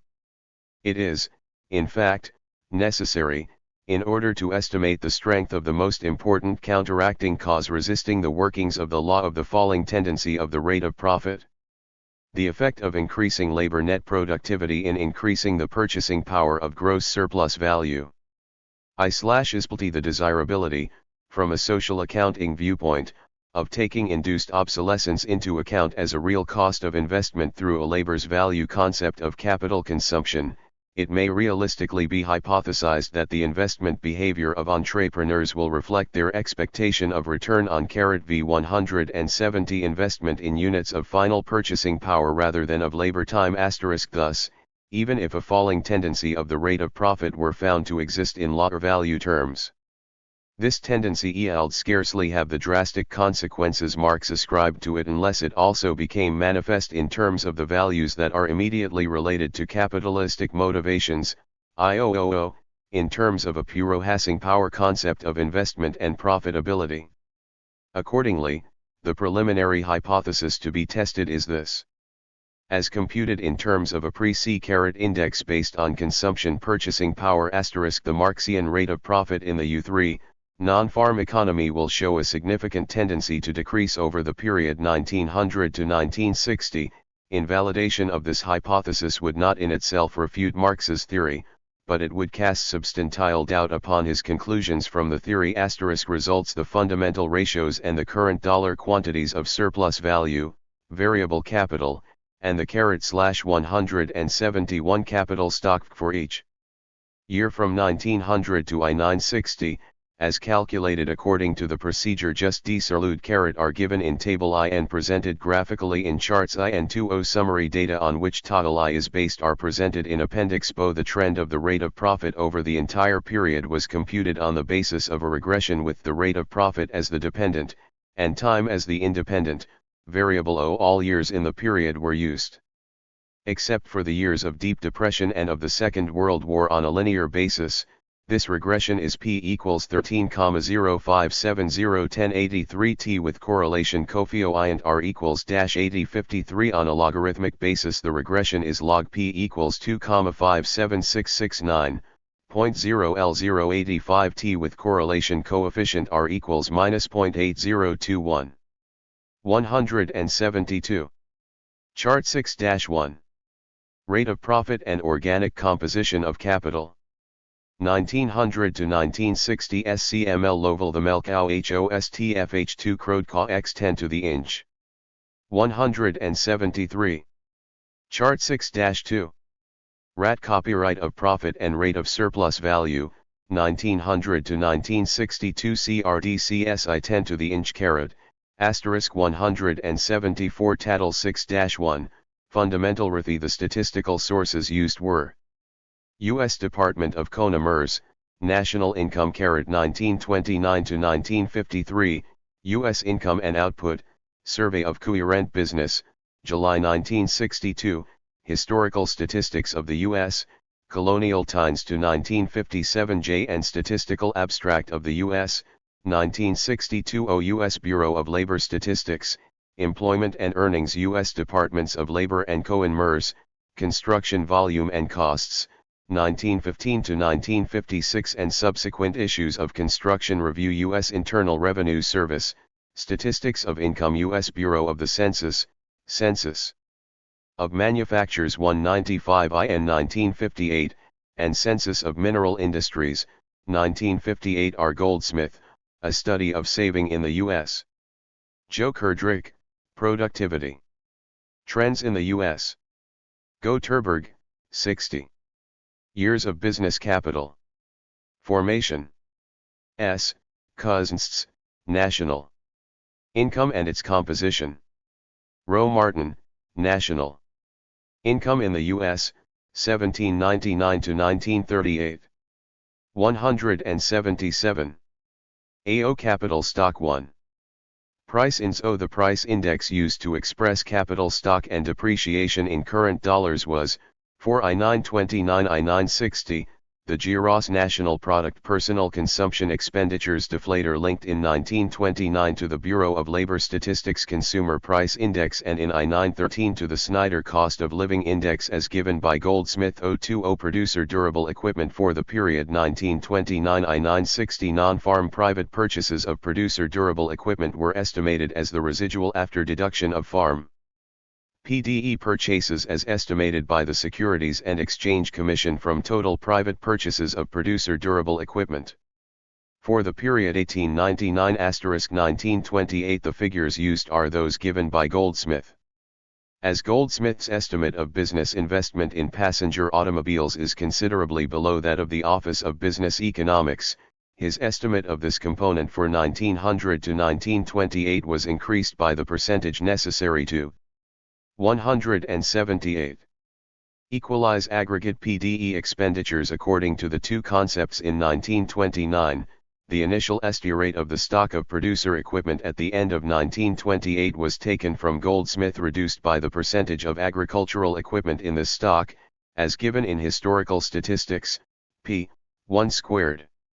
Gross investment in producer equipment was broken down into groups of different average life expectancy on the basis of the percentage breakdown implicit in Goldsmith's figures for 1900-19 projected to 19514 on the basis of U.S. income and output, Table V5, P1920. Since the QBE has not continued the series beyond 195.4. The percentage breakdown used for 1955 to 1960 was that of total expenditures for the period 19L. 7-195L403, Business Structures. Investment in business plant was taken as the sum of the following 7 series of private structures put in place: industrial, office and warehouse, store, residential torrent and garage, miscellaneous non-residential, public utility, housekeeping, residential, and all other private structures. These series, for the period 1915 to 1960, were taken from Konsti Action Volksm and Costs, 1915 to 1956 and subsequent volumes of Constructio and Review. They were extended back to 1900 by the estimates given by the Machinery and 179. Allied Products Institute. In the statistical notes supplementary to 60 years of business capital formation, the stock of business structures at the end of 1899 was taken from Goldsmith. Business plant was depreciated, as by Goldsmith, on the basis of a 50-year lifespan. Fuel and mineral development expenditures. Expenditures for mining development for the period 190-96 were estimated as by Goldsmith as if of the value of coal and minerals extracted, and x-rare taken from Study of Saving, Volume I, Table RL5 Po 6 Historical Statistics, pages 350 to 351, and Statistical Abstract of the U.S., 1962, pages 712 to 713. They were depreciated, as by Goldsmith, on the basis of a 4.0 year lifespan. Oil and gas Fell drilling expenditures for 1919 4.5 were taken from Goldsmith and, for 19-6-1960, from U.S. Income and Output, Table V3, p. 190, they were depreciated, as by Goldsmith, and the basis of a 25-year lifespan. The initial value of each series was derived from 1899 expenditures on the basis of the average ratio of capital stock to gross investment for producer equipment in 1899. 5. Inventories. The aggregate value of non-farm business inventories at 180. The end of 19 to the power of 0 was taken from national income, 1929 to 1953 YP 1360. This total was cumulated forward and backward by the sum net inventor / change less inventory valuation adjustment as given for 1929 to 1960 in U.S. Income and Output, Table IL, p. 28 and Table 1 to 6, p. 126, and, for 1900 to 1926, by Goldsmith. Capital consumption for every category of depreciable asset was calculated on the basis of the lifespans used by Goldsmith, which he, in turn, took from the Internal Revenue Service Bulletin F. 19 IJ20. Depreciation on each component of the capital stock in a given year was calculated by dividing the value in current prices of that component at the start of the year, plus L/2 the gross investment for that year, by L/2 the average lifespan. The method of computation of capital consumption and of the mid-year value of each component of the capital stock is shown in Exhibit A, which gives the computation of the stock and depreciation of aggregate business structures for 191 plus 8 and 19 LJ90 co-total gross surplus value law corporate gross surplus value gross surplus value originating in the 181. Corporate sector was estimated as the sum of corporate book profits, inventory valuation fastment, officers' salaries, net interest, met rent, and capital charges. Copyright, corporate book profits, for 1929 to 1960 total after-tax corporate profit 15 as taken from U.S. Income and Output. Table 1 to 12, p. 13, reduced by after-tax profit in the agriculture and finance, insurance, and real estate sectors as given in U.S. Income and Output, Table 6-7, PC 20 and rational income, 1929-12 I3, Table 20. This series was extended back to 1921 Y statistics of income totals and to 1900 on the basis of the estimates of corporate net profits given by Goldsmith.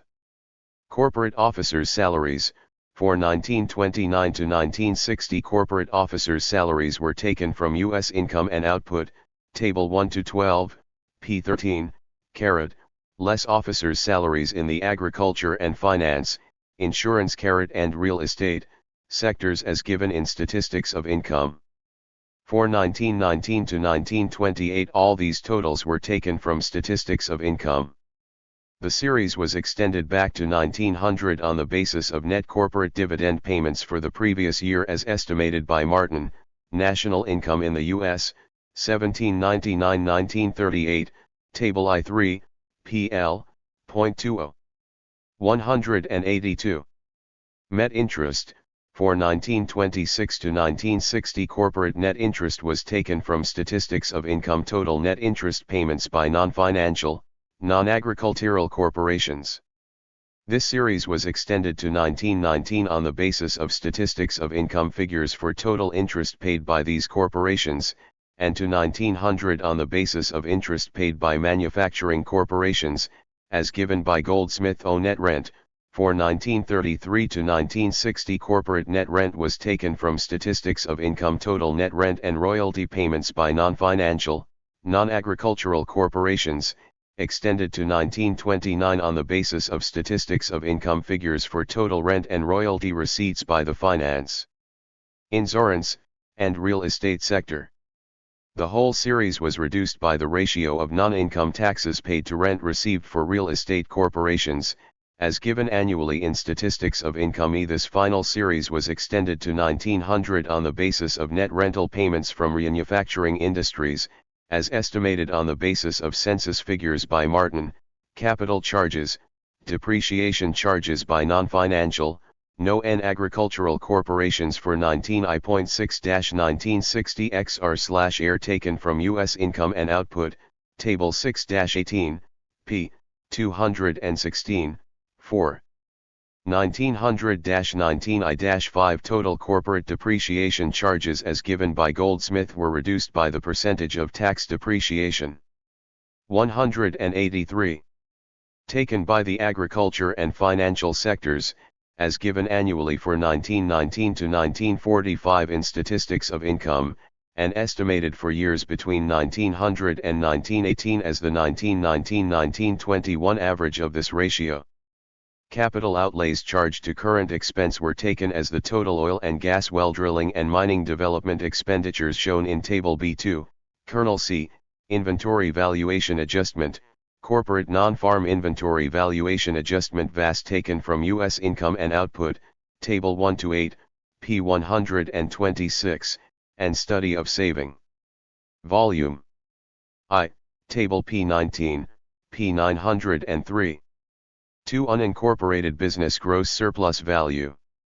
Gross surplus value originating in the unincorporated business sector was estimated as the sum of proprietors' income. Inventory va luati on ad.I usement. Net interest. Net rent, and depreciation charges, less the wage equivalent for the work of proprietors working full-time in their own business. Proprietors' income, income of unincorporated enterprises for 1946 to 1960 was taken from U.S. income and output. Table 6-4, p. 202, and, for 1929 to 1945, from national income. 1929-195 carat. Table 1, p. 182. This sum was reduced by finance, insurance, and real estate income, and by the income of farm and professional proprietors. 184. Estimated as a percentage of their respective sector totals by interpolation between and extrapolation forward from the benchmark estimates for 1929, 1939, and 191-5 given in national income, 1929-19 p. 77 on the basis of the percentage division of national income within each sector as shown in U.S. income and output, Table IIO, p. 130. The series was extended back to 1900 on the basis of the estimate of entrepreneurial income in these sectors given by Martin, national income in the U.S. 1799 to 1938, Table 10, p. 39. Depreciation charges. Non-corporate depreciation charges for 19I.6-1960 were taken from U.S. income and output, Table 6-19, p. 217. The series was projected back to 1900 on the basis of estimates of depreciation charges on unincorporated business commercial and industrial structures and producer durable equipment given by Goldsmith. Net interest. Net interest from unincorporated business was estimated on the basis of net interest from sole proprietorships and partnerships as shown in U.S. income and output, Table 1 to 12, p. 131 dash, extended to 1900 on the basis of the estimate of net interest received by individuals given in Martin, OP080. Table I. Po 21.0 to derive the net interest component for each year. These estimates were multiplied by the ratio of proprietors' income 185. In the sectors covered to total proprietors' income. Met rent, net rental payments from the covered sectors of unincorporated business for 1959 were taken from Stadl's shows of income for that year, the first in which these figures have been Galvino on the assumption that rental payments from wholesale and retail trade in 1929, as derived in Martin, OP-CITO. Table 33, p. 79, from the 1930 census of business, were evenly divided between corporate and non-corporate sectors. Net non-corporate payments in that year v/year estimated by applying the 1959 ratio between total net rent from the sectors covered and total rental payments from the unincorporated wholesale and retail trade sector. This estimate XMS projected back to I-900 on the basis of Martin's estimate of total rent from wholesale and retail trade, and forward to 1959 on the basis of net corporate rent from wholesale and retail trade, as shown in Stadl's shows of income. The I-960 figure was estimated by projecting the average annual increase for the previous 2 years. 6. The tax ratios previously derived for corporate net rent were applied to the entire series. Inventory valuation adjustment. Inventory valuation adjustment for I-929-1960 was taken from U.S. Income and Output S Table 1 to 8, Po 126, and, for I-900-1928, was taken from Goldsmith. 186. Wage covalent S. The number of proprietors engaged in full-time work in each industrial sector for 1929 to 1960 v/as derived by subtracting, /ill-time equivalent employees A given in USA Income and Output T Table 6-13, p. 211 and National Income. 1929 to 1953. Table 25, p. 196, from persons engaged in production given in U.S. Income and Output S Table 6-16, p. 21 and National Income, 1929 to 1953. Table 27, p. *202. This series was projected back to 1900 on the basis of aggregate private non-agricultural employment.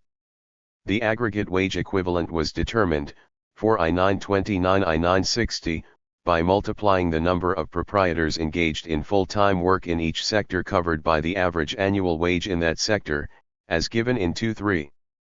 Income and Out T, J Table 6I5, P2I3, and National Income. 1929 to 1953.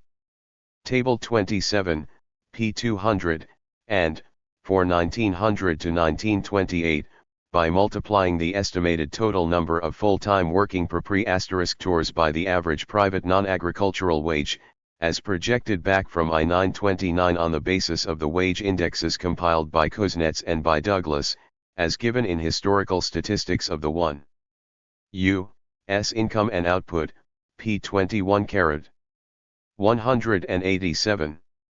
3.0 Direct taxes on gross surplus value for I-917 I-960 direct taxes paid out of gross surplus value were calculated on the TMSLE of the estimated effective tax rate paid by upper bracket income recipients *. This rate was estimated on the basis of the figures given in Statistics of Income, by dividing total tax paid by total income for those returns extending to but net including the bracket containing the return V7th rank, cumulated from the top, equal to 5% of total persons engaged in production, private industries as given for 19 LJ 6-1960 in USO Income and Output. Table 6I5, p. 21 for 1929-19 5 in National Income. 1929 to 1953. Table 28, p. 202, and, for I-917 1928, in Eindrulk, Productivity Trends in the U.S. p.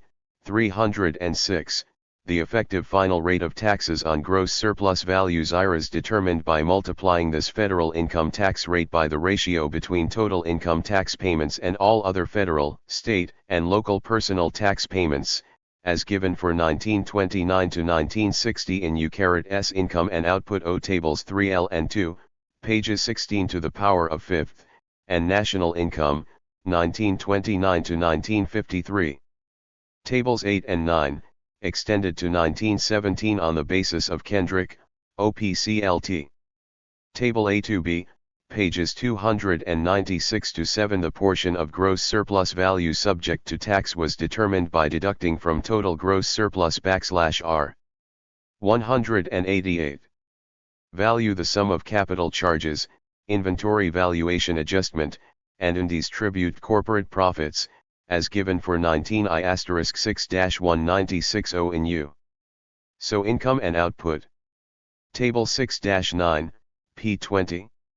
And, for 1929-19 in National Income, 1929-1953 Table 22, extended to 1919 by the estimate of corporate net saving in Kuznets, National Income and its position, Table 22, and to I-917 by the estimate of corporate net profit lease dividend payments in Martin, National Income in the U.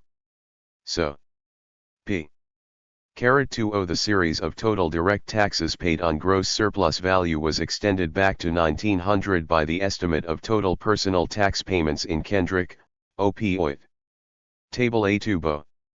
Do variable capital low total employee compensation for each industry group was taken from U. 3. Income and output. Table 6I, Po 200, and National Income. 1929 to 1953. Table 1 for I-929 I-960, extended back to I-919 by the estimates given in Kuznets, 1, after exclusion of N-JLOE compensation for employees of households, professionals, and non-profit enterprises. 189 OPOGLTO, TAT Jail 59 and to 1900 by the estimates given in Martin, Ox ECIT*2, gross labor income originating from each industry was estimated by deducting from total employee compensation the corresponding total of corporate officers' salaries as given for 1919 to 1960 in Statistios of Income and extended back to 1900 by the previously derived series of aggregate officers' salaries. 3 Gross productive labor income was obtained by multiplying gross labor income by the estimated percentage of it received by productive laborers. In the specific industries this percentage was derived as follows: manufacturing, the census of Manufacturer's definition of production-related worker is virtually identical to the Marxian definition of productive laborer. Accordingly, the percentage of labor income received by productive laborers is indicated by the per LECFO super Teachals pp 60 to 51. 190. Percentage of total payroll shown in the census as received by production workers. Copyright. This percentage is given in the 1958 Census of Manufacturers, Volume I, pages 1 to 3, for the years 1899, 190 1909, 191 1919, 1921, I-923, I-925, I-927, I-929, 1933 J 1935, 1937 1939, 19 to the power of 7th S and annually from 19 to the power of 9th to 19,580 for other years between 1919 and I-960. The percentage of income received by productive laborers was estimated by interpolation on the basis of the ratio of production workers to all employees, as given in the BLS Bulletin 1312. Employment and earnings. For the period 1900 to 1919 it was estimated by linear interpolation between the benchmark figures given by the census. Transportation, communications and public utilities, services, and agricultural services, forestry and fisheries in the absence of either census or survey data on the percentage of production workers in these industry groups, the percentage of production worker income determined for manufacturing was used to estimate gross productive labor income originating in them. Mining S. The 1958 Census of Mineral Industries, Volume I, pages 1-, gives data on the percentage of production workers and production worker wages for the years 1902, 1909, 1919, 1929, 1939, 195 * and 1958. Using the percentage of labor income received by production workers * 191.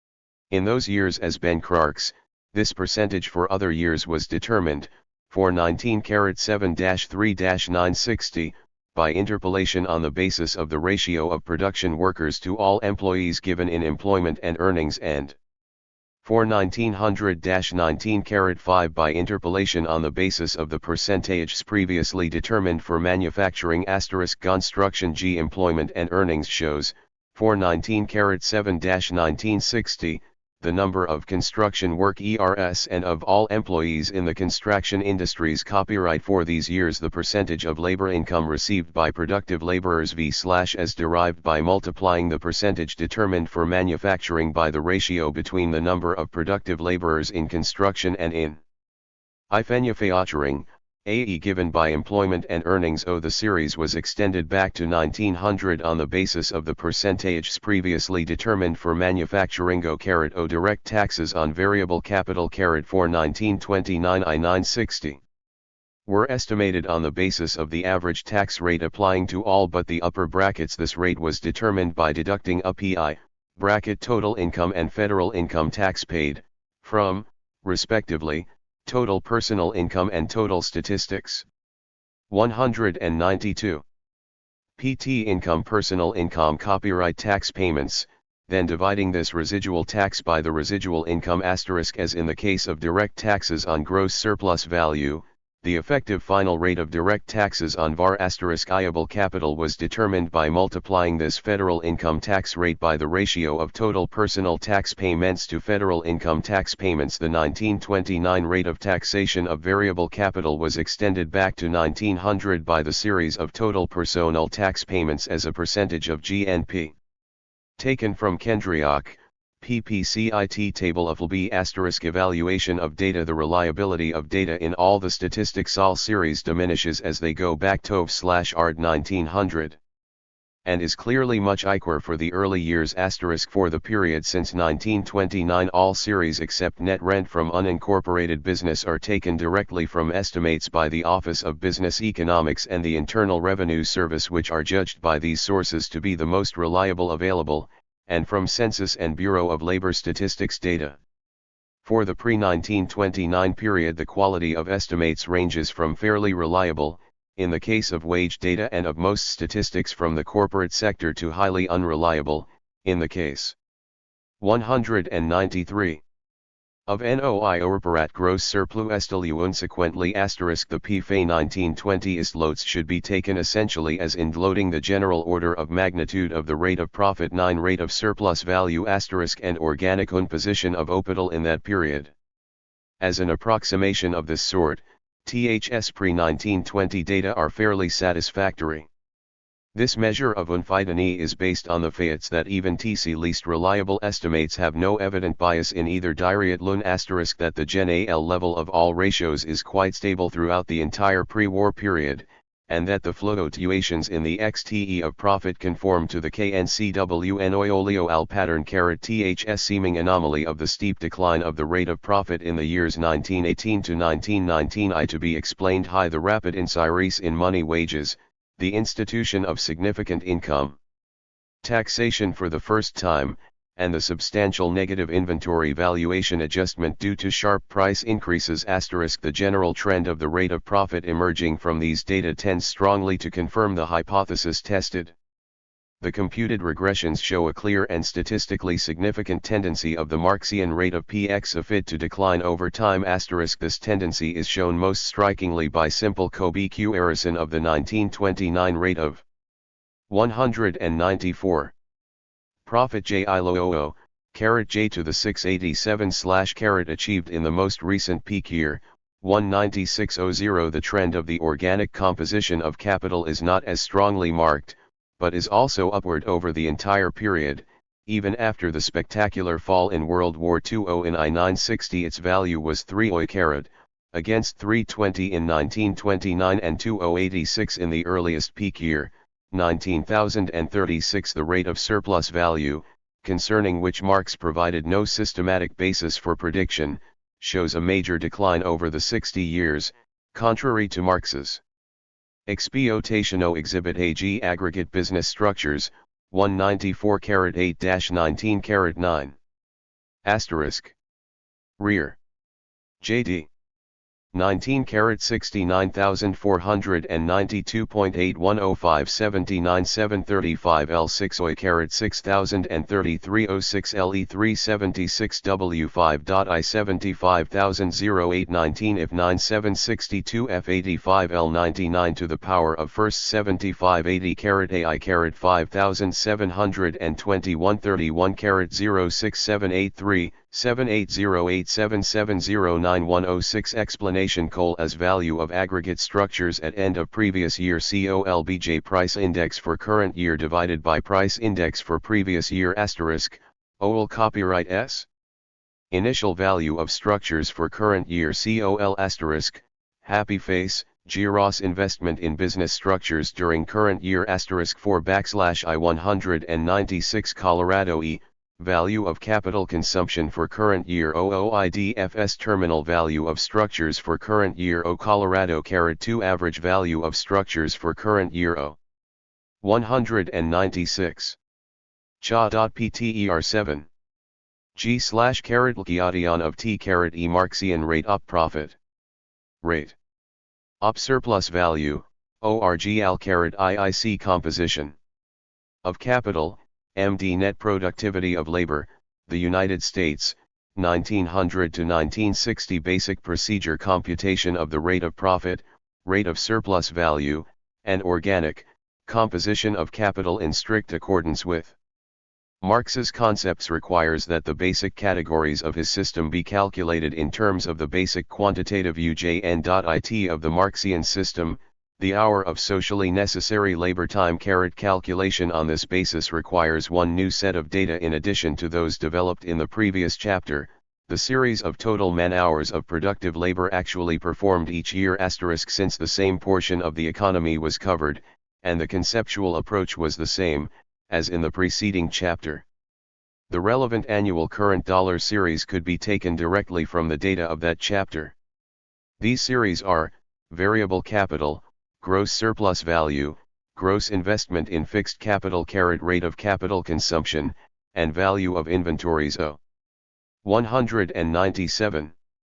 Each of these must be transformed from a set of dollar magnitudes into the corresponding quantities of hours of socially necessary labor time, in order to determine net surplus val /i.e., capital consumption, and the total capital stock. The key problem, therefore, is to determine the ratio at which current dollars of a given year represent hours of labor time, the labor content of the current dollar. Marx defined the labor content of the price unit as the ratio between the number of hours of productive labor performed during the year, and the money value of the net product of that year, the latter term being identically the MONE net income of productive laborers and capitalists. An equivalent definition, which a 3.1 hours direct calculation in labor units and is therefore preferable in the current context, is the ratio bet in the labor value of the gross income, the sum of current productive labor and capital consumption, and the money value of the gross income, the sum of variable capital and gross surplus value. It is this latter definition, therefore, that was used in this chapter to calculate the labor content of the current dollar. Net surplus value in labor units is thus determined 1, CFO Supra, Choi, p. 19. 198. By deducting from the number of hours of productive labor performed during a year the current dollar total of variable capital multiplied by the labor content of the current dollar. Of the four variables determining the labor content of the current dollar, THIRD are directly known from the calculations of the previous chapter, and one is directly established in this chapter. The fourth, Labor unit capital consumption, requires indirect computation. In any given year capital consumption consists of TWQ components, depreciation of the capital stock on hand at the beginning of the year and depreciation of fixed capital put in place during the year. Assuming that the initial labor unit value of the stock of fixed capital is known, it remains necessary to ascertain depreciation of the current year's gross investment in fixed capital. Simultaneous determination of these two variables is achieved through an iterative solution. No matter to how many decimal places the quantities are calculated. For each level of precision there exists one and only one pair of values for capital consumption and labor content of the current dollar consistent with each other. From any starting point successive approximations will finally yield these figures. 199. The remaining problem was determination of the labor unit value of the stock of fixed capital at the start of I-9000 beginning x if the current dollar value of fixed capital at the start of 1900, as established in the previous chapter, it was possible through a similar iterative process to derive a figure for the labor content of the $1900 which, multiplied by the original current dollar capital stock, would yield an initial labor value of fixed capital consistent with that labor content of the $1900. This figure, however, if unadjusted, would pronouncedly overstate the 1900 rate of profit and understate the 1900 organic composition of capital. This is due to the fact, established in the previous chapter, that estimation of current dollar fixed capital through a price index with use value denominator will understate the value of capital stock and of capital consumption relatively to estimoian ton run a price jmx iv con xc. K x x tor if the productivity of labor is increasing over time. Since the initial underestimate of the labor unit value of fixed capital would disappear progressively as the original capital stock was depreciated, the trend of the rate of profit would show a serious downward bias, and the trend of the organic position of capital would show an equally strong upward bias. 1. Of Supra, ch. 6, pp. 168 to 169. 200. Thus, in order to remove this distortion and to make the original estimate of the labor unit value of the capital stock methodologically homogeneous with the subsequent estimates of the value of the capital stock, it was necessary to correct for this understatement through a substantial increase in the original current dollar estimate of the stock of fixed capital at the start of 1900. Calculation according to the procedure outlined above yields theoretically correct estimates of the Marxian categories variable capital, surrealist value, and capital stock and of the fundamental Marxian ratios. The latter now include not only the organic composition of capital and the rates of profit and surplus value, but also the net productivity of labor, expressed as base year dollars produced per man-hour of productive labor. For every year labor net productivity is equal to the reciprocal of the product of the labor content of the current dollar and the price index for that year. 1. Organic composition of capital as computed is a true reflection of the Marxian ratio only if unemployment, including short-time work, is at its minimum level. This minimum percentage may vary over time, but in every given business cycle it may be assumed to approximate the actual rate of unemployment during the prosperity phase. 201. There thus are three hypotheses to be tested. 1. The Marxian rate of profit in the U.S. non-farm economy will show a tendency to decline over the period 1900–1960. 2. The organic composition of capital will show a tendency to increase over the same period. 3. The net productivity of labor will tend to increase more than proportionally with the organic composition of capital. Invalidation of any of these hypotheses on the basis of data measured in labor units would constitute empirical evidence contradicting the law of the falling tendency of the rate of profit as formulated by Marx. Results. The fundamental ratios and the labor unit quantity stocky as calculated for each year from 1900 to I-96 according to the procedure just described, are set forth in Table 7.1 and presented graphically in Chart 7-1, 7-2, 7-3, and 7-4. Summary data on which Table 7.1 is based are presented in Appendix C, Testing of the hypotheses set forth above yielded the following results. 202. Low. The trend of the rate CF profit over the entire period was computed on the basis of a regression with the rate of profit as the dependent J and TIN as the independent variable all years in the period V/air used, except for the years of deep depression (ND of the Second World War C on a linear basis. This regression is P equals 11.08500, OL 277T with correlation coefficient R equals -0 B790 on a logarithmic basis. The regression is log P equals 2.51108, 0.619 with correlation coefficient R equals -0.9065.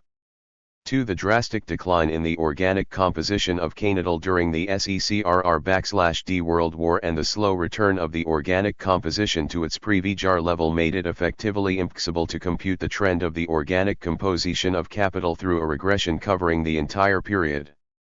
Instead, separate trends were computed for the pre-war and post-war period. So for the pre-war period, the years used VJAR, the business cycle peak years 1910, 1920, 1923, 1926, 1929, and 1937 J, the prosperous year 1905, and the last real peacetime years, 1915 and 19.4.0.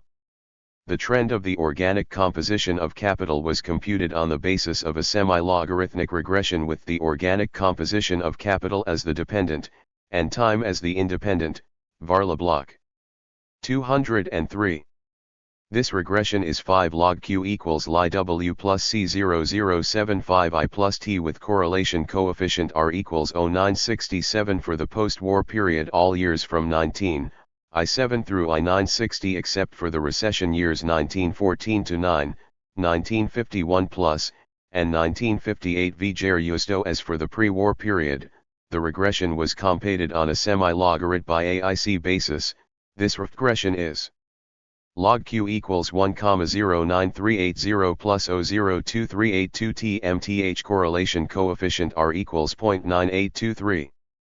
The relationship between the net productivity of labor and the organic composition of capital was computed through regressions with the logarithm of net productivity as the dependent, and the logarithm of the organic composition of capital as the independent variables. As in the computation of the trend of the organic composition of capital, separate regressions via a compute for the pre-war and post-war periods, using the same years as were used for the trend of the organic composition of capitalo for the pre-war period. This regression was log IT equals I.805 B7 log Q, 2OLL056 with correlation coefficient R equals 888 for the post-war period. This regression is IOG7 R equals 1.15331 log Q, 0.70135 with correlation coefficient R equals 0.966. 204. Chart 7 Law rate of profit and organic composition of capital, 1900 to 1960 Stmylokmiamic 1 WF asterisk F to IFS VT hit 2 CRCLCSX 10 to TH lock RUOITVIHII if V it SIWLUO. 205. Chart 7-2. Rate of profit and rate of surplus value, 1900 to 1960 PSJ3 SRML Lofirilnilk, CCISI 10 Tolklnch. 206. Chart VU, 3. ORQ and IILOC 0 Hyacity 09 of capital, selected years, 1900 to 1960 Chart 7-4 asterisk labor productivity and organic composition of capital, selected years, 1900 to 1960. 207. IT 1905 to 1940 1947 to the power of 1960th 5 6 7 8 9 10. 208. Table 7-1, Fundamental Ratios, 1900 to 1960. Sources and methods. In addition to the series taken directly from Chapter V, the statistical sources used in this chapter were, John W. Kendrick, Productivity Trends in the U3TU, S. Bureau of the Census, Census of Manufactures, 1958 and Census of Mineral Industries, 1958, and the U.S. Bureau of Labor Statistics, Bulletin 1312. Employment and Earnings OA, man-hours of productive labor. The basic series of employee man-hours worked annually per industrial E-division was obtained from unpublished worksheets of the National Bureau of Economic Research underlying the annual man-hour estimates published in Productivity Trends in the U.S. The percentage of this working time constituting productive labor was determined in the same way as wages for productive labor were estimated in the previous chapter. Low manufacturing man-hours worked were allocated between productive and unproductive labor on the basis of the ratio of production workers to all employees given by the 1958 Census of Manufactures for the years 1899, 190 1909, 191 1919, 1921, 1923, 1925, 1927, 1929, 1933, 1935 1937 1939 J19 to the power of 7th, and annually from 19 to the power of 9th to 195s. For other years between 1919 and I-960 the ratio of productive laborers to all employees was estimated by interpolation on 21 the basis of the ratio of production workers to all employees as given in Employment and Earnings, for the period I-900 I-919 at X7 as estimated by linear interpolation between the benchmark figures given by the Census O2E Transportation, Gonmi Unications and Public Utilities, Services, and agricultural ser-ices, forestry, and fisheries. The allocation of man-hours derived for manufacturing was used to estimate man-hours of productive labor worked in these industry groups. 30 mining the ratio of production workers to all employees given by the 1958 Census of Mineral Industries for the years 1902, 1909, 1919, 1929, 1939, 195 I plus and 1958 was taken as the basis for allocation of man-hours between productive and unproductive labor for other year between 19 IJ.7 and I-960. This ratio was estimated by interpolation on the basis of the ratio of production workers to all employees given in Employment and Earnings, and between 1900 and 19 I-6 by interpolation on the basis of the percentages previously determined for manufacturing. I 4.0 Construction O for 19 IL7-1960. The ratio used to allocate man-hours was taken from the ratio of construction v/workers to all employees given by Employment and Earnings. This series was extrapolated back to 1900 on the basis of the percentages previously determined for manufacturing O. 212. B. Capital stock, capital consumption, and the labor content of the current low depreciation rate. The average depreciation rate established in the previous chapter for each year was used as the depreciation rate for the same year in this chapter, since the division of seigurant gross investment into groups of differing average life expectancy, on which the whole computation of stock and consumption of fixed capital is based, is not changed by any change in the unit of measurement used. Copyright 2.0 Initial determination of the labor content of the $1900. The current valuation of aggregate fixed capital at the beginning of 1900 was taken from the data of the preceding chapter as a starting point.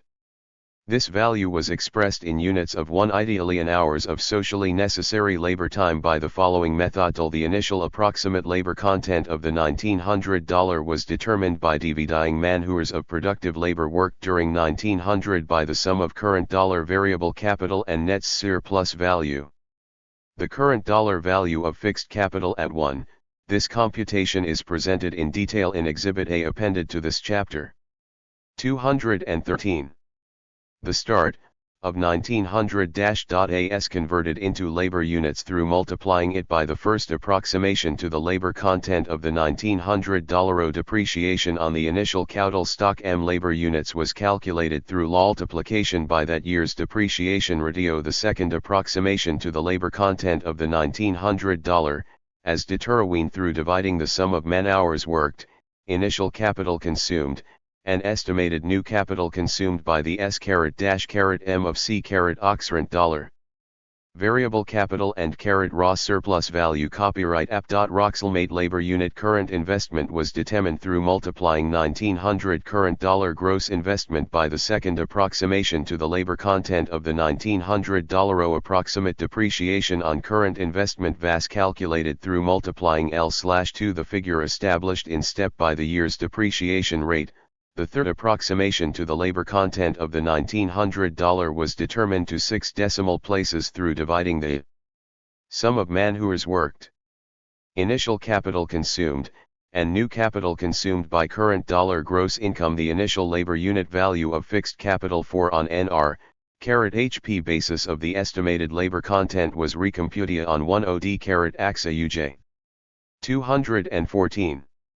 Of the $1900 established by step O, steps through were repeated until the fig:::E established HJ step was repeat. Though the labor unit value of fixed capital at the end of 1900 was determined as the algebraic sum of initial value of fixed capita.L, current gross investment, original capital consolidated, and new capital consumed. 03. Annual determination of the labor content of the current $P for each year. The initial labor unit value of fixed capital is identically the value of fixed capital at the end of the previous year. OV fit this as a starting point. The program for computing the labor content of the current dollar consists of steps through described above, reiterating steps through until the figure established in is repeat. I 4.0 correction of bias. Fixed capital in labor units and the labor content of the current dollar were calculated through 1929. The mid-year fixed capital estimates for 1925 through 1929 were then reconverted into current dollars through multiplication HJ, the labor content estimate for each year. These estimates were then compared to the current dollar estimates of the stock of fixed capital derived in the previous chapters. It was revealed by this comparison that the 1925-1929 C-apprent dollar estimates based on a labor value index were approximately L/FO above those based on a use value VI-216 index. Although the two totals for 1900 were identical, 15% way therefore taken an indicator of the approximate bias in the 1900 current dollar estimate of THG.SU.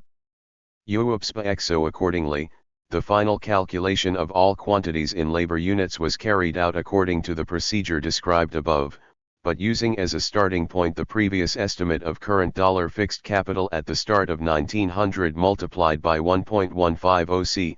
Computation of basic categories and Bashios 1 capital stock. The capital stock for each year was calculated through multiplying the current dollar value of inventories by the labor content of the current dollar for that year, and adding this quantity to the mid-year value of the stock of fixed capital. 2. Variable capital.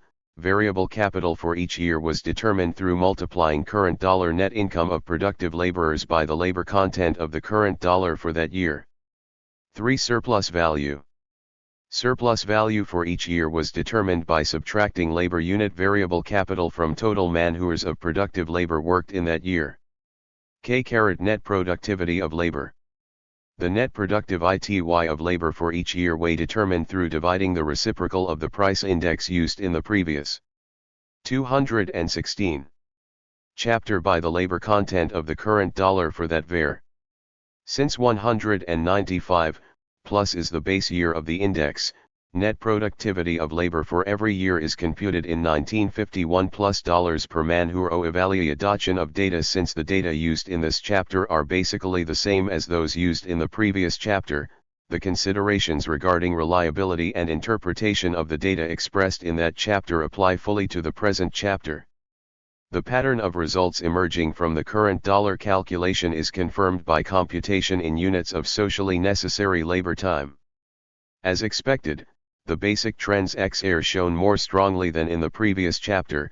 The rate of profit tended to decline by low 62 carat per year, as against a rate of decline of $1.09 carat in the previous calculation, and the organic composition of capital increased by 31 carat from 1903 to I960, as against PID increase over the SARFI span of 22% jokes% m previously. These results tend strongly to confirm all the HVWCs tested. It should be noted that the tendency of the Marxian rate of profit to decline, as is to be observed from chart 7-1, cannot be viewed as a smooth and sustained. 217. Process.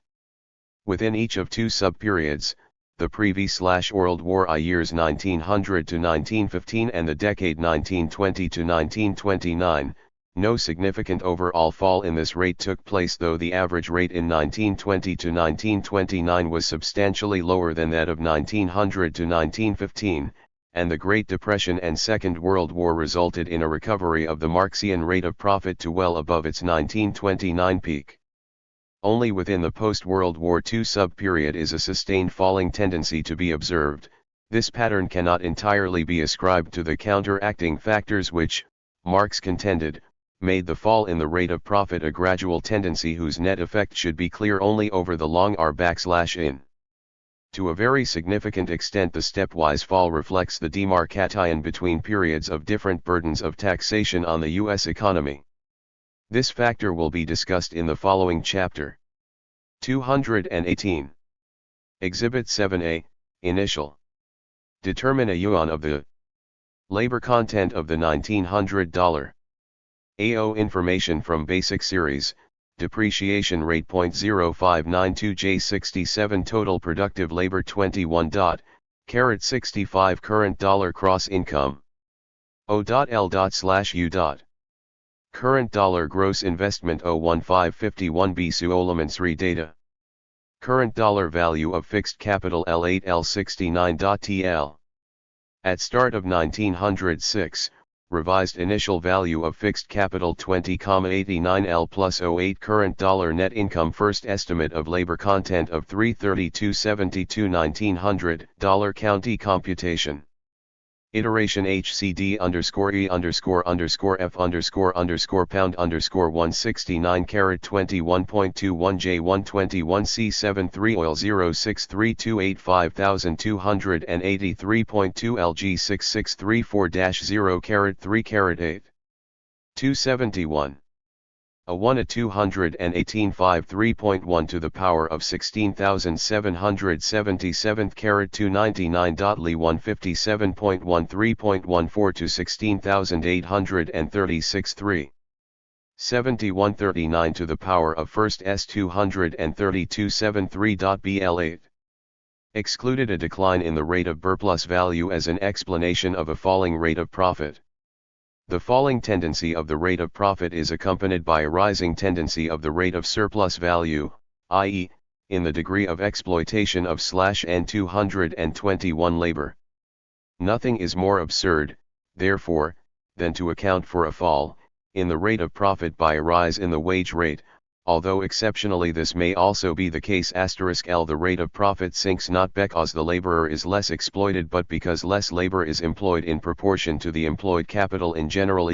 How drastically this tendency contradicts L-S explicit prediction is shown by the fact that the quantity of surplus value fell by Alraog III between 1929 and I-960, from 12,3 carat 9 to 8 I carat 5 carat labor units. Yet Marx repeatedly, and most forcefully, insists on the law that a fall in the 2.8 of profit due to the development of productiveness is accompanied by an increase in the mass of profit, as the process of production and accumulation advances. Therefore, the mass of available and appropriated surplus labor, and hence the absolute mass of profit appropriated by the social capital, must grow along with the volume. However, the same laws of production and accumulation increase also the value of the constant capital in a mounting progression more rapidly than that of the variable part of capital, invested LE capital. 3, 281, 2 OIBID. Po 288, 3 OIBID. P.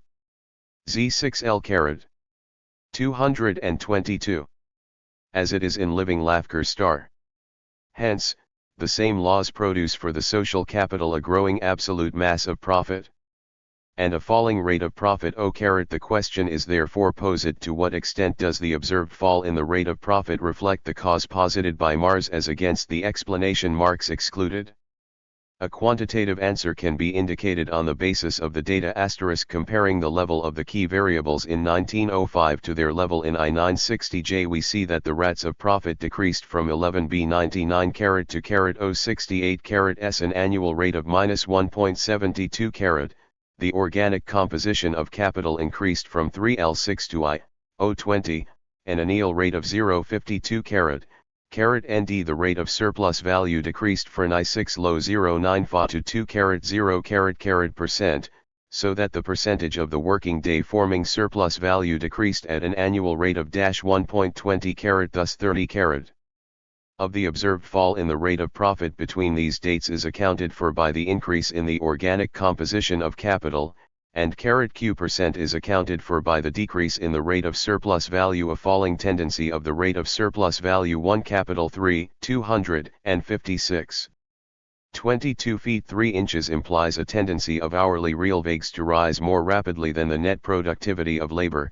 From the data shown in Appendix D, Table 2, it will be seen that LHL's elasticity has kept a fairly uniform level throughout the period.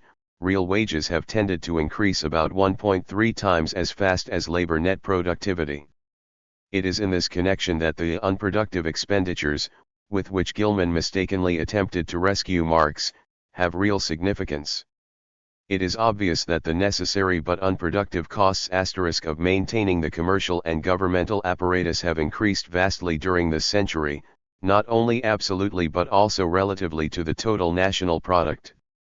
These expenses, like the necessary allowance for consumption of fixed capital, must be deducted from the total goods and services produced by the capitalist sector in order to determine the net product available for consumption and investment by the capitalists and workers. It follows that, since an increasing relative amount of a worker's direct physical product constitutes constant capital, his net productivity grows less rapidly. 1. Capital, 2. 151. 224. Then his gross productivity *. This is clearly shown by the indexes of gross and net labor productivity given in Appendix D, Table T*. The index of real wages, which increases faster than the index of net productivity, grows more slowly than the index of gross productivity. The lag of net productivity behind gross productivity thus more than accounts for the actual observed decline in the rate of surplus value. The existence of such a lag, indeed, is required by Marx's model of capitalist development. Marx explicitly predicts that the organic composition of capital will tend to increase, and that the rate of turnover of the stock of capital will also tend to increase.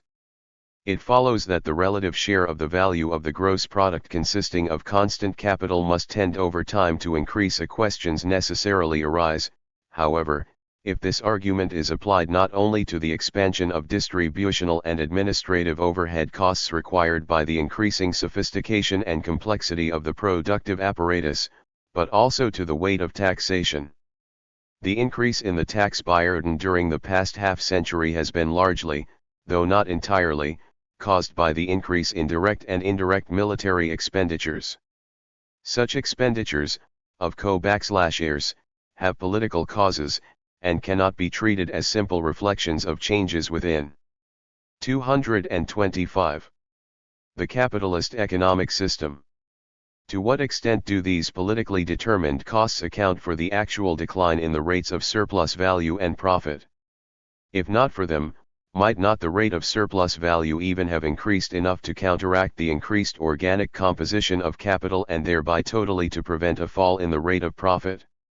In order to reply to these questions, it was necessary to isolate the effect of national, state, and local taxes upon the rate of surplus value, and thereby upon the rate of profit. This was done for every year by expanding the net totals of variable capital and surplus value by the amounts previously deducted as direct personal and corporate taxes.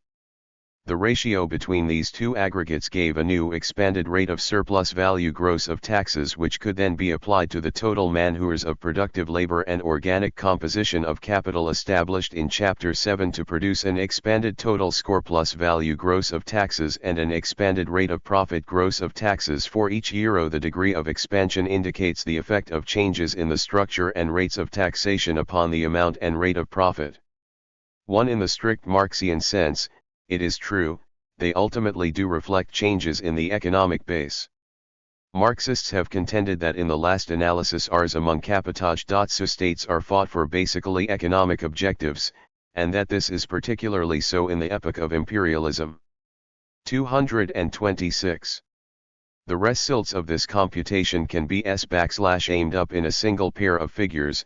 In 1905 the expanded rate of profit gross of taxes was 12,88 and in 1960 the expanded rate of profit gross of taxes was 7.95%. Thus over this span the expanded rate of profit gross of taxes fell at an annual rate of 0.88 as against an annual rate of decrease of 1.72 for the observed Marxian rate of profit.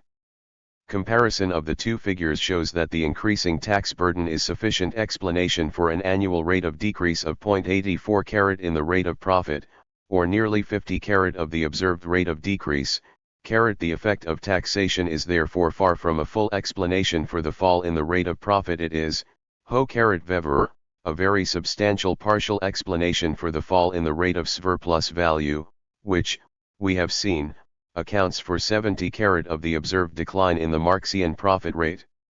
Marx's explanation of the falling tendency of the rate of profit as a result of a rising organic com1, in estimate of this effect is xn by comparison of the regression coefficient for the expanded rate of profit gross of taxes, minus 0.00619, to the regression coefficient for the observed profit rate derived M chapter 7 minus 0.01619.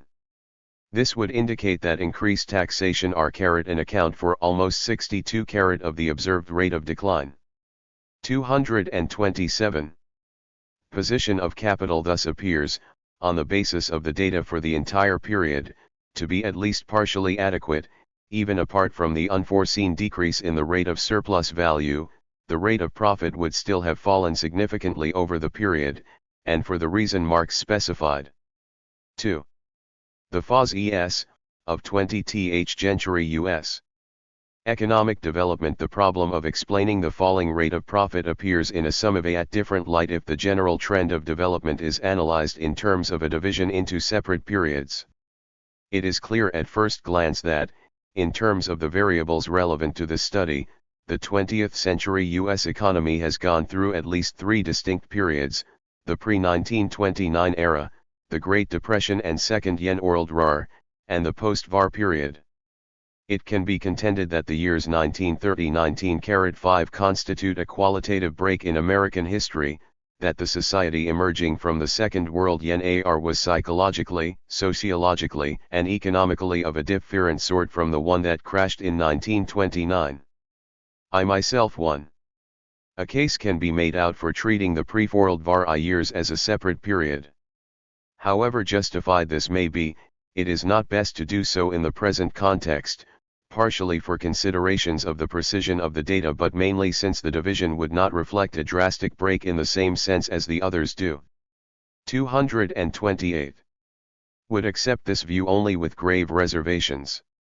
In terms of Marxian economics, however, the years of depression and war brought truly decisive changes at basic points. In the most spectacular sense, the years 1930 to 1945 were marked by slaughtering of the values of capitals.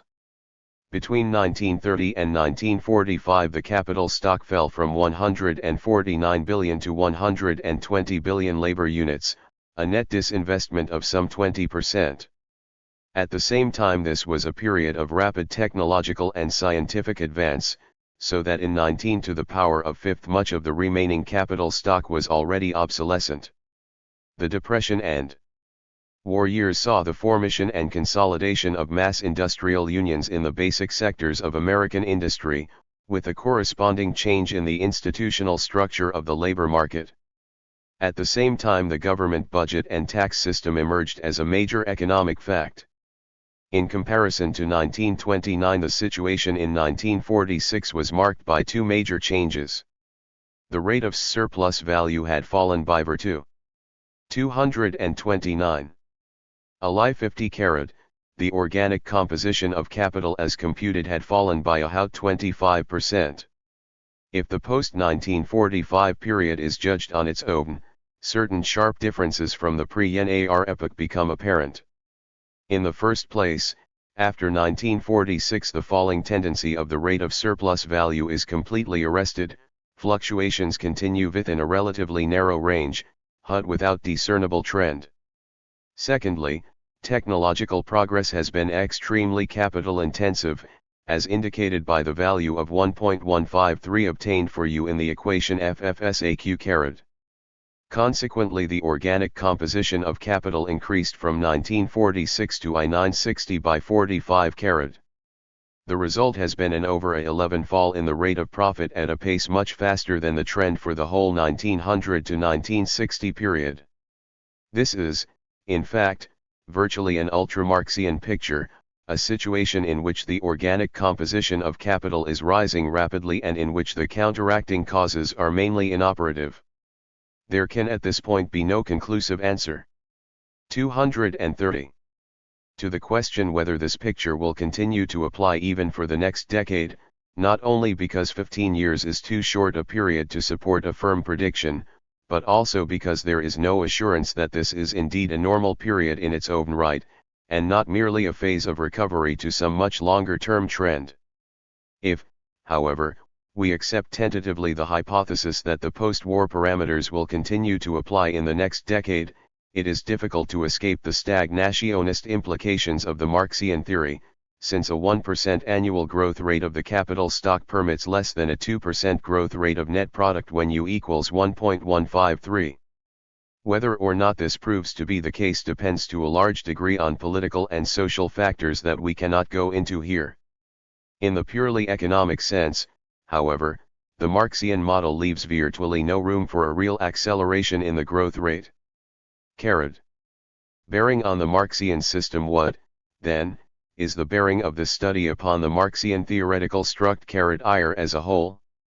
It is plain, despite the scope, power, and basic clarity of his thought, that J. Marx left his system of economic analysis in a crude and unfinished form, that many vital concepts were poorly defined, and that essential parts of his model were not developed beyond the stage of 231. Artificial and unrealistic schemata. The endeavor to make an empirical test of one of the major laws of this model, therefore, required the clarification and reformulation of these aspects of Marx's doctrine.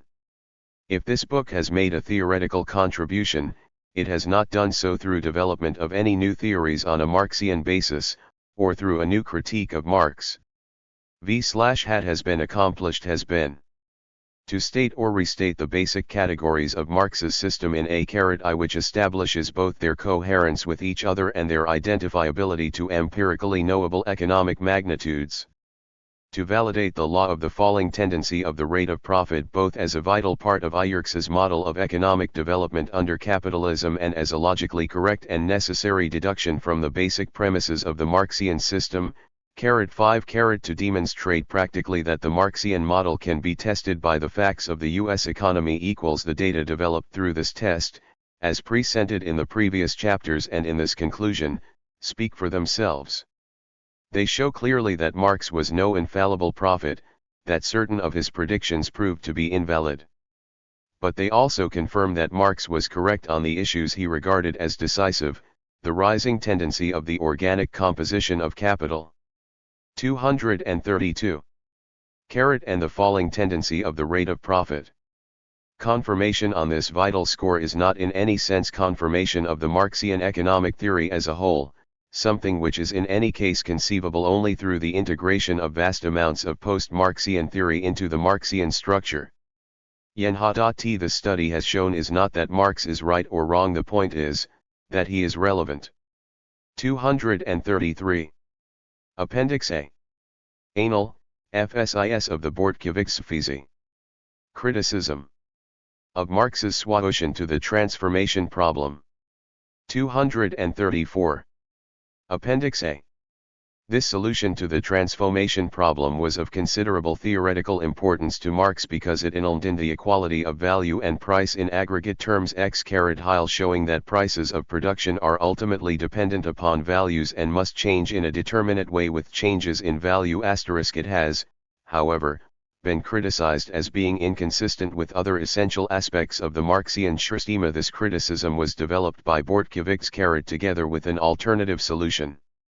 And both his criticism and solution were presented and endorsed by Sweezy in the Theory of Capitalist Developmento. The criticism, as Sweezy states it, is Thuriad ths Marxian itb thode of transformation results in a violation of tte equilibrium of simple reproduction, to the Marxian model of simple reproduction, of course, requires that in an economy divided into two departments, department, I producing means of production and department, two means of cons jm the constant capital consumed in department. To be exactly replaced one on the correction of y.Rs's fundamental theoretical construction in the third volume of Capital, reprinted as an appendix to Hilferding, OPOCIT, 20 Sweezy, OPOCLT, PE Likarad. 235. By the new product in department, I so that the total capital stock neither increases nor decreases, CP equals V dash plus S carat if carat. However, the organic composition of capital is different in the two lines, then underscore S is unequal to pound carat, and consequently V carat plus P, will be unequal to pound P. Copyright Marx's error, according to Sweezy, stems from the fact that in his price scheme the capitalist's outlays on constant and variable capital are left exactly as they were in the value scheme. In other words, the constant capital and the variable capital used in production are still expressed in value terms, so outputs, on the other hand, are expressed in price terms. 1. If this criticism is valid, it has grave implications. Both the uniform rate of profit and the relationship of simple reproduction are necessary features of the basic Marxian macroeconomic equilibrium model, and if the two are contradictory, the system as a whole fails to meet the elementary test of internal consistency. Moreover, if the contradiction can be resolved only by allowing the sum of prices of production to diverge from the sum of values, this would negate the essential meaning of the Marxian law of value itself, knocking the central Prop 1 Sweezy, OPCITO, p. IL 5. 236. Outfrown under the entire structure. In one sense, the Sweezy Bortkiewicz criticism can be aired quite simply. Marx expressed the relationship between value and price of production as a function of the relationship in the organic composition of one insit concludes with a sum of prices unequal to the sint values. The Sweezy or tiki.xfl-f degree f// dot carat t fnrt no sole carat but rather the proclamation of the I, sense 0 degrees any so, to the problem with which Marx was concerned without entering upon a detailed analysis of the Bortkiewicz Sweezy method. It should be noted that, though tending to generality, it applies only under the deducible condition of the absence of fixed capital and equal periods of turnover for the variable and constant portions of the circulating capital. Moreover, its entire approach, which separates out a third department producing OSLT luxury goods which then are treated as the numeraire for the whole system, is quite invalid and leads to the conclusion, ridiculous in Marxist terms but which Sweezy actually considers an important insight, that the rate of profit depends only upon the conditions of production existing in those industries which contribute directly or indirectly to the k up of real wages. Conditions existing in industries catering solely to capitalists' consumption are relevant only insofar as they influence conditions in the wage goods industry, but at the level of abstraction involved in the decision of prices of production the numeraire is simply irrelevant.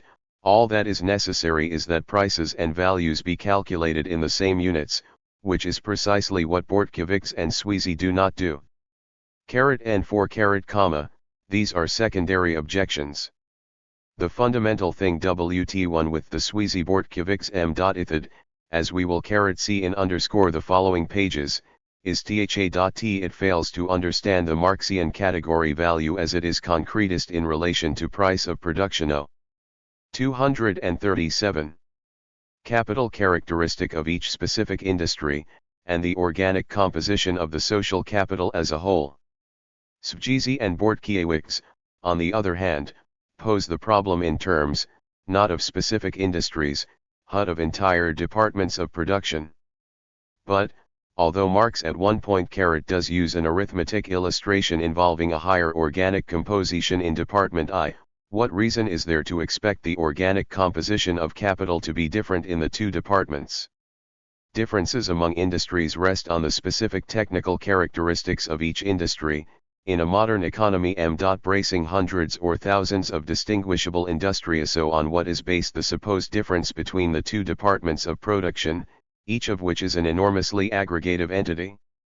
Most industries, it must be remembered, belong simultaneously to both departments, since their classification is not alaric technical lines but by whether they sell to individual final consumers or to intermediary enterprises. Accordingly, to assert the existence of a characteristic difference between the organic compositions in departments I and II involves the implicit assumption of a substantial correlation, positive or negative, between organic composition of capital in an industry and the percentage LE capital, 5,96. 258. Of its output sold to individual final consumers. The existence in reality of such a correlation is most improbable, since it is evident that even among industries entirely within Department I there are to be found whole groups with relatively labor-intensive technology alongside extremely capital-intensive sections like primary metallurgic. There is thus every reason to make the opposite assumption. That of a zero correlation between organic composition and departmental classification. Given this assumption, it follows that the average organic composition is virtually equal in the two departments. In this case, of course, the product of each department would have a total price equal to its total value, and all relationships expressed in average terms between the departments would be absolutely unaltered. The equilibrium of simple reproduction would not be disturbed, and the system as a whole would be internally consistent. Is the foregoing a satisfactory reply to these theoretical criticisms? For most practical purposes it undoubtedly is, at least as far as the basic Marxian aggregates are concerned. However, from a theoretical standpoint it is inadequate for two reasons. First of all, even if it is most improbable that organic composition should be correlated with departmental classification, it 239 is still theoretically possible, so that if the Marxian system is generally valid it must also hold in this special case, and second, every specific industry requires different material elements for its constant and variable capital, so that it by no means follows that if in the aggregate these commodities are sold at their values this will be true for the industry in question. Accordingly, the expansion of the simple reproduction scheme into an input-output type table for the entire economy is essentially a development from the two-sector model in which values and prices of production are unequal in each department. For these reasons, then, it is necessary to show directly the applicability of Marx's method of transforming values into prices of production to the two-sector model with systematically differing organic compositions in the two departments. To do this it is necessary to be clear on the exact significance of the category value in this model. As we saw, the direct objection to Marx's transformation formula was that in going from the value of a commodity, C4V plus S, to its price of production, C plus V plus P, it allows only for the change between S and pound, leaving C and V the same. Marx, for his part, was well aware that since the price of production may vary from the value of a commodity, 240, it follows that the cost price of a commodity containing this price of production may also stand above or below that portion of its total value which is formed by the value of the means of production consumed by it. He did not, however, consider this to contradict his transformation formula as expressed in the statement that a capitalist selling his commodities at their price of production recovers money in proportion to the value of the capital consumed in their production and secures profits in proportion to the aliquot part which his capital represents in the total social capital. 3 These two citations, however, certainly seem contradictory, and Marx nowhere attempts a specific resolution of this contradiction. It is nevertheless possible to demonstrate that the contradiction is merely apparent, and to do so in a manner implicitly indicated by Marx's formulations themselves. The key is to be found in the fact that in his general formulation Marx speaks of the value of the capital consumed in production, while in discussing the supposed secondary deviation from value he refers to the value of the means of production consumed. See Charakterwörter in Sie Ingehenden Produktionsmittel. The crucial point is to understand that these are different quantities. As we saw at the outset, for Marx capital is not a thing, it is a social relations hypo. The things through which this relationship between people is expressed are defined specifically as capital only by that role, they are not capital in themselves. It is here that Marx's differentiation between the two primary forms of circulation, CMC and MCM, takes on central importance. In CMG, value is passive, a mere equivalent form, reflecting the immanent attributes of commodities as products of social labor. For that reason this form of circulation is quite independent of the mode of production, as valid for a primitive as for a capitalist society. On the contrary, value is the active factor in the MCM circuit, in which the physical object is merely a disguised mode of existence of value itself. MCM is the general formula for capital precisely because the Lo das Kapital, 3, ISIJ. 2, IBID. P 190. 242. Capitalist mode of production is essentially characterized by the self-expansion of value. Hence the value of a thing has a radically different meaning depending on whether it is as a use value part of the social final product, the end of a C equals .mc process, or x. Whether it is an intermediary stage in an MGM circuit, in other words, whether it is viewed as commodity or as capital. The essential error of Sweezy and Bortkiewicz is that when they ask how much value does this capital good transfer to the product, they answer its own value as determined at the time of its production. But in this way they slmply negate its character as capital. They treat the production of value as a relationship among things, not among people. As constant or variable capital, the capital good according to Marx is nothing but the disguised form of value itself. At the extremes of the MGM process, value itself stands out in its general form, as pure money. The capital good, as a disguise for the money, can transfer to its product only the value for which it stands, only the value equivalent of its actual monetary cost to the capitalist who uses it. If he paid for it at more or less than its value, this, as Marx states, is of absolutely no consequence to him so long as it really cost the prevailing market price. The difference between the value created by its production and its price of production, 243, has already been transferred to other capitalists through the average rate of profit. Henceforth, however scurvy it may look, it is really in faith and truth money. And a wonderful means whereby out of money to make more money. Accordingly, in the Marxian formulae C plus V plus S and C plus V plus P, C and V are indeed value expressions, they express the value of the capital consumed, and Sweezy is dead wrong to take Marx to task for treating them as such. This does not, of course, imply that they are independenti of the transformation of values into prices of production, that is, of capitalist production itself. On the contrary, they, and the quantitative relationships based upon them, must be regarded as determined by the total process of capitalist production, a process in which the formation of prices of production is an essential part. On the basis of this approach, identifying cost price to the value of capital consumed, it is now possible to test Marx's transformation method in the case of a two-sector economy in which each department is treated as a separate industry having its own characteristic organic composition of capital. The general model of simple reproduction in this one, it is simple, not expanded, reproduction which represents the general case of macroeconomic equilibrium. Expanded reproduction along an equilibrium path requires merely alteration of equations 3 and 7 in accordance with the unique rate of growth of income and capital stock. In this case, 244. Case, with, xg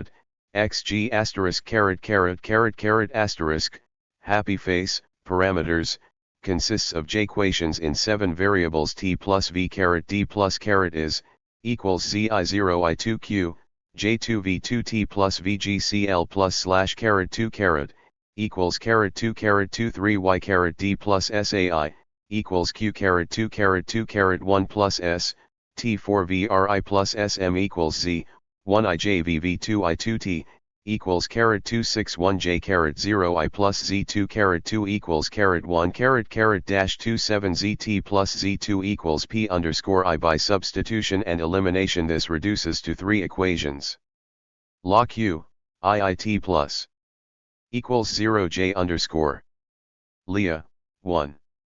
Ilia J caret I plus backslash is, caret 2 equals plus, equation 3x caret old B, 6, Q, L2V2T plus QRD plus S, asterisk.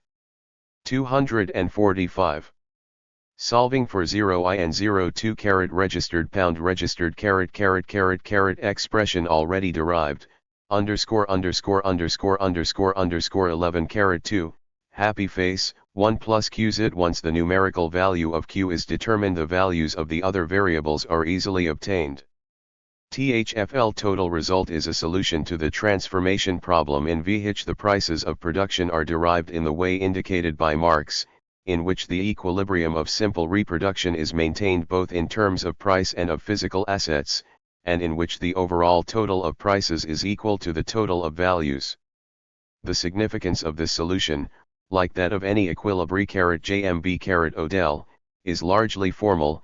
It shows that the Marxian categories are self-consistent, that the formal system contains no internal inconsistency, no logical contradiction. It is therefore justified to treat observable economic aggregates as representatives of the corresponding Marxian categories, even though most individual price relationships deviate from T-Bayer equilibrium levels. This is of particular importance for the rate of profit, which has meaning only as a relationship between aggregates. 246. Appendix B. Sup E entry to Chapter 6. Note, sources for these tables are described in the section of Chapter 6 on sources and methods.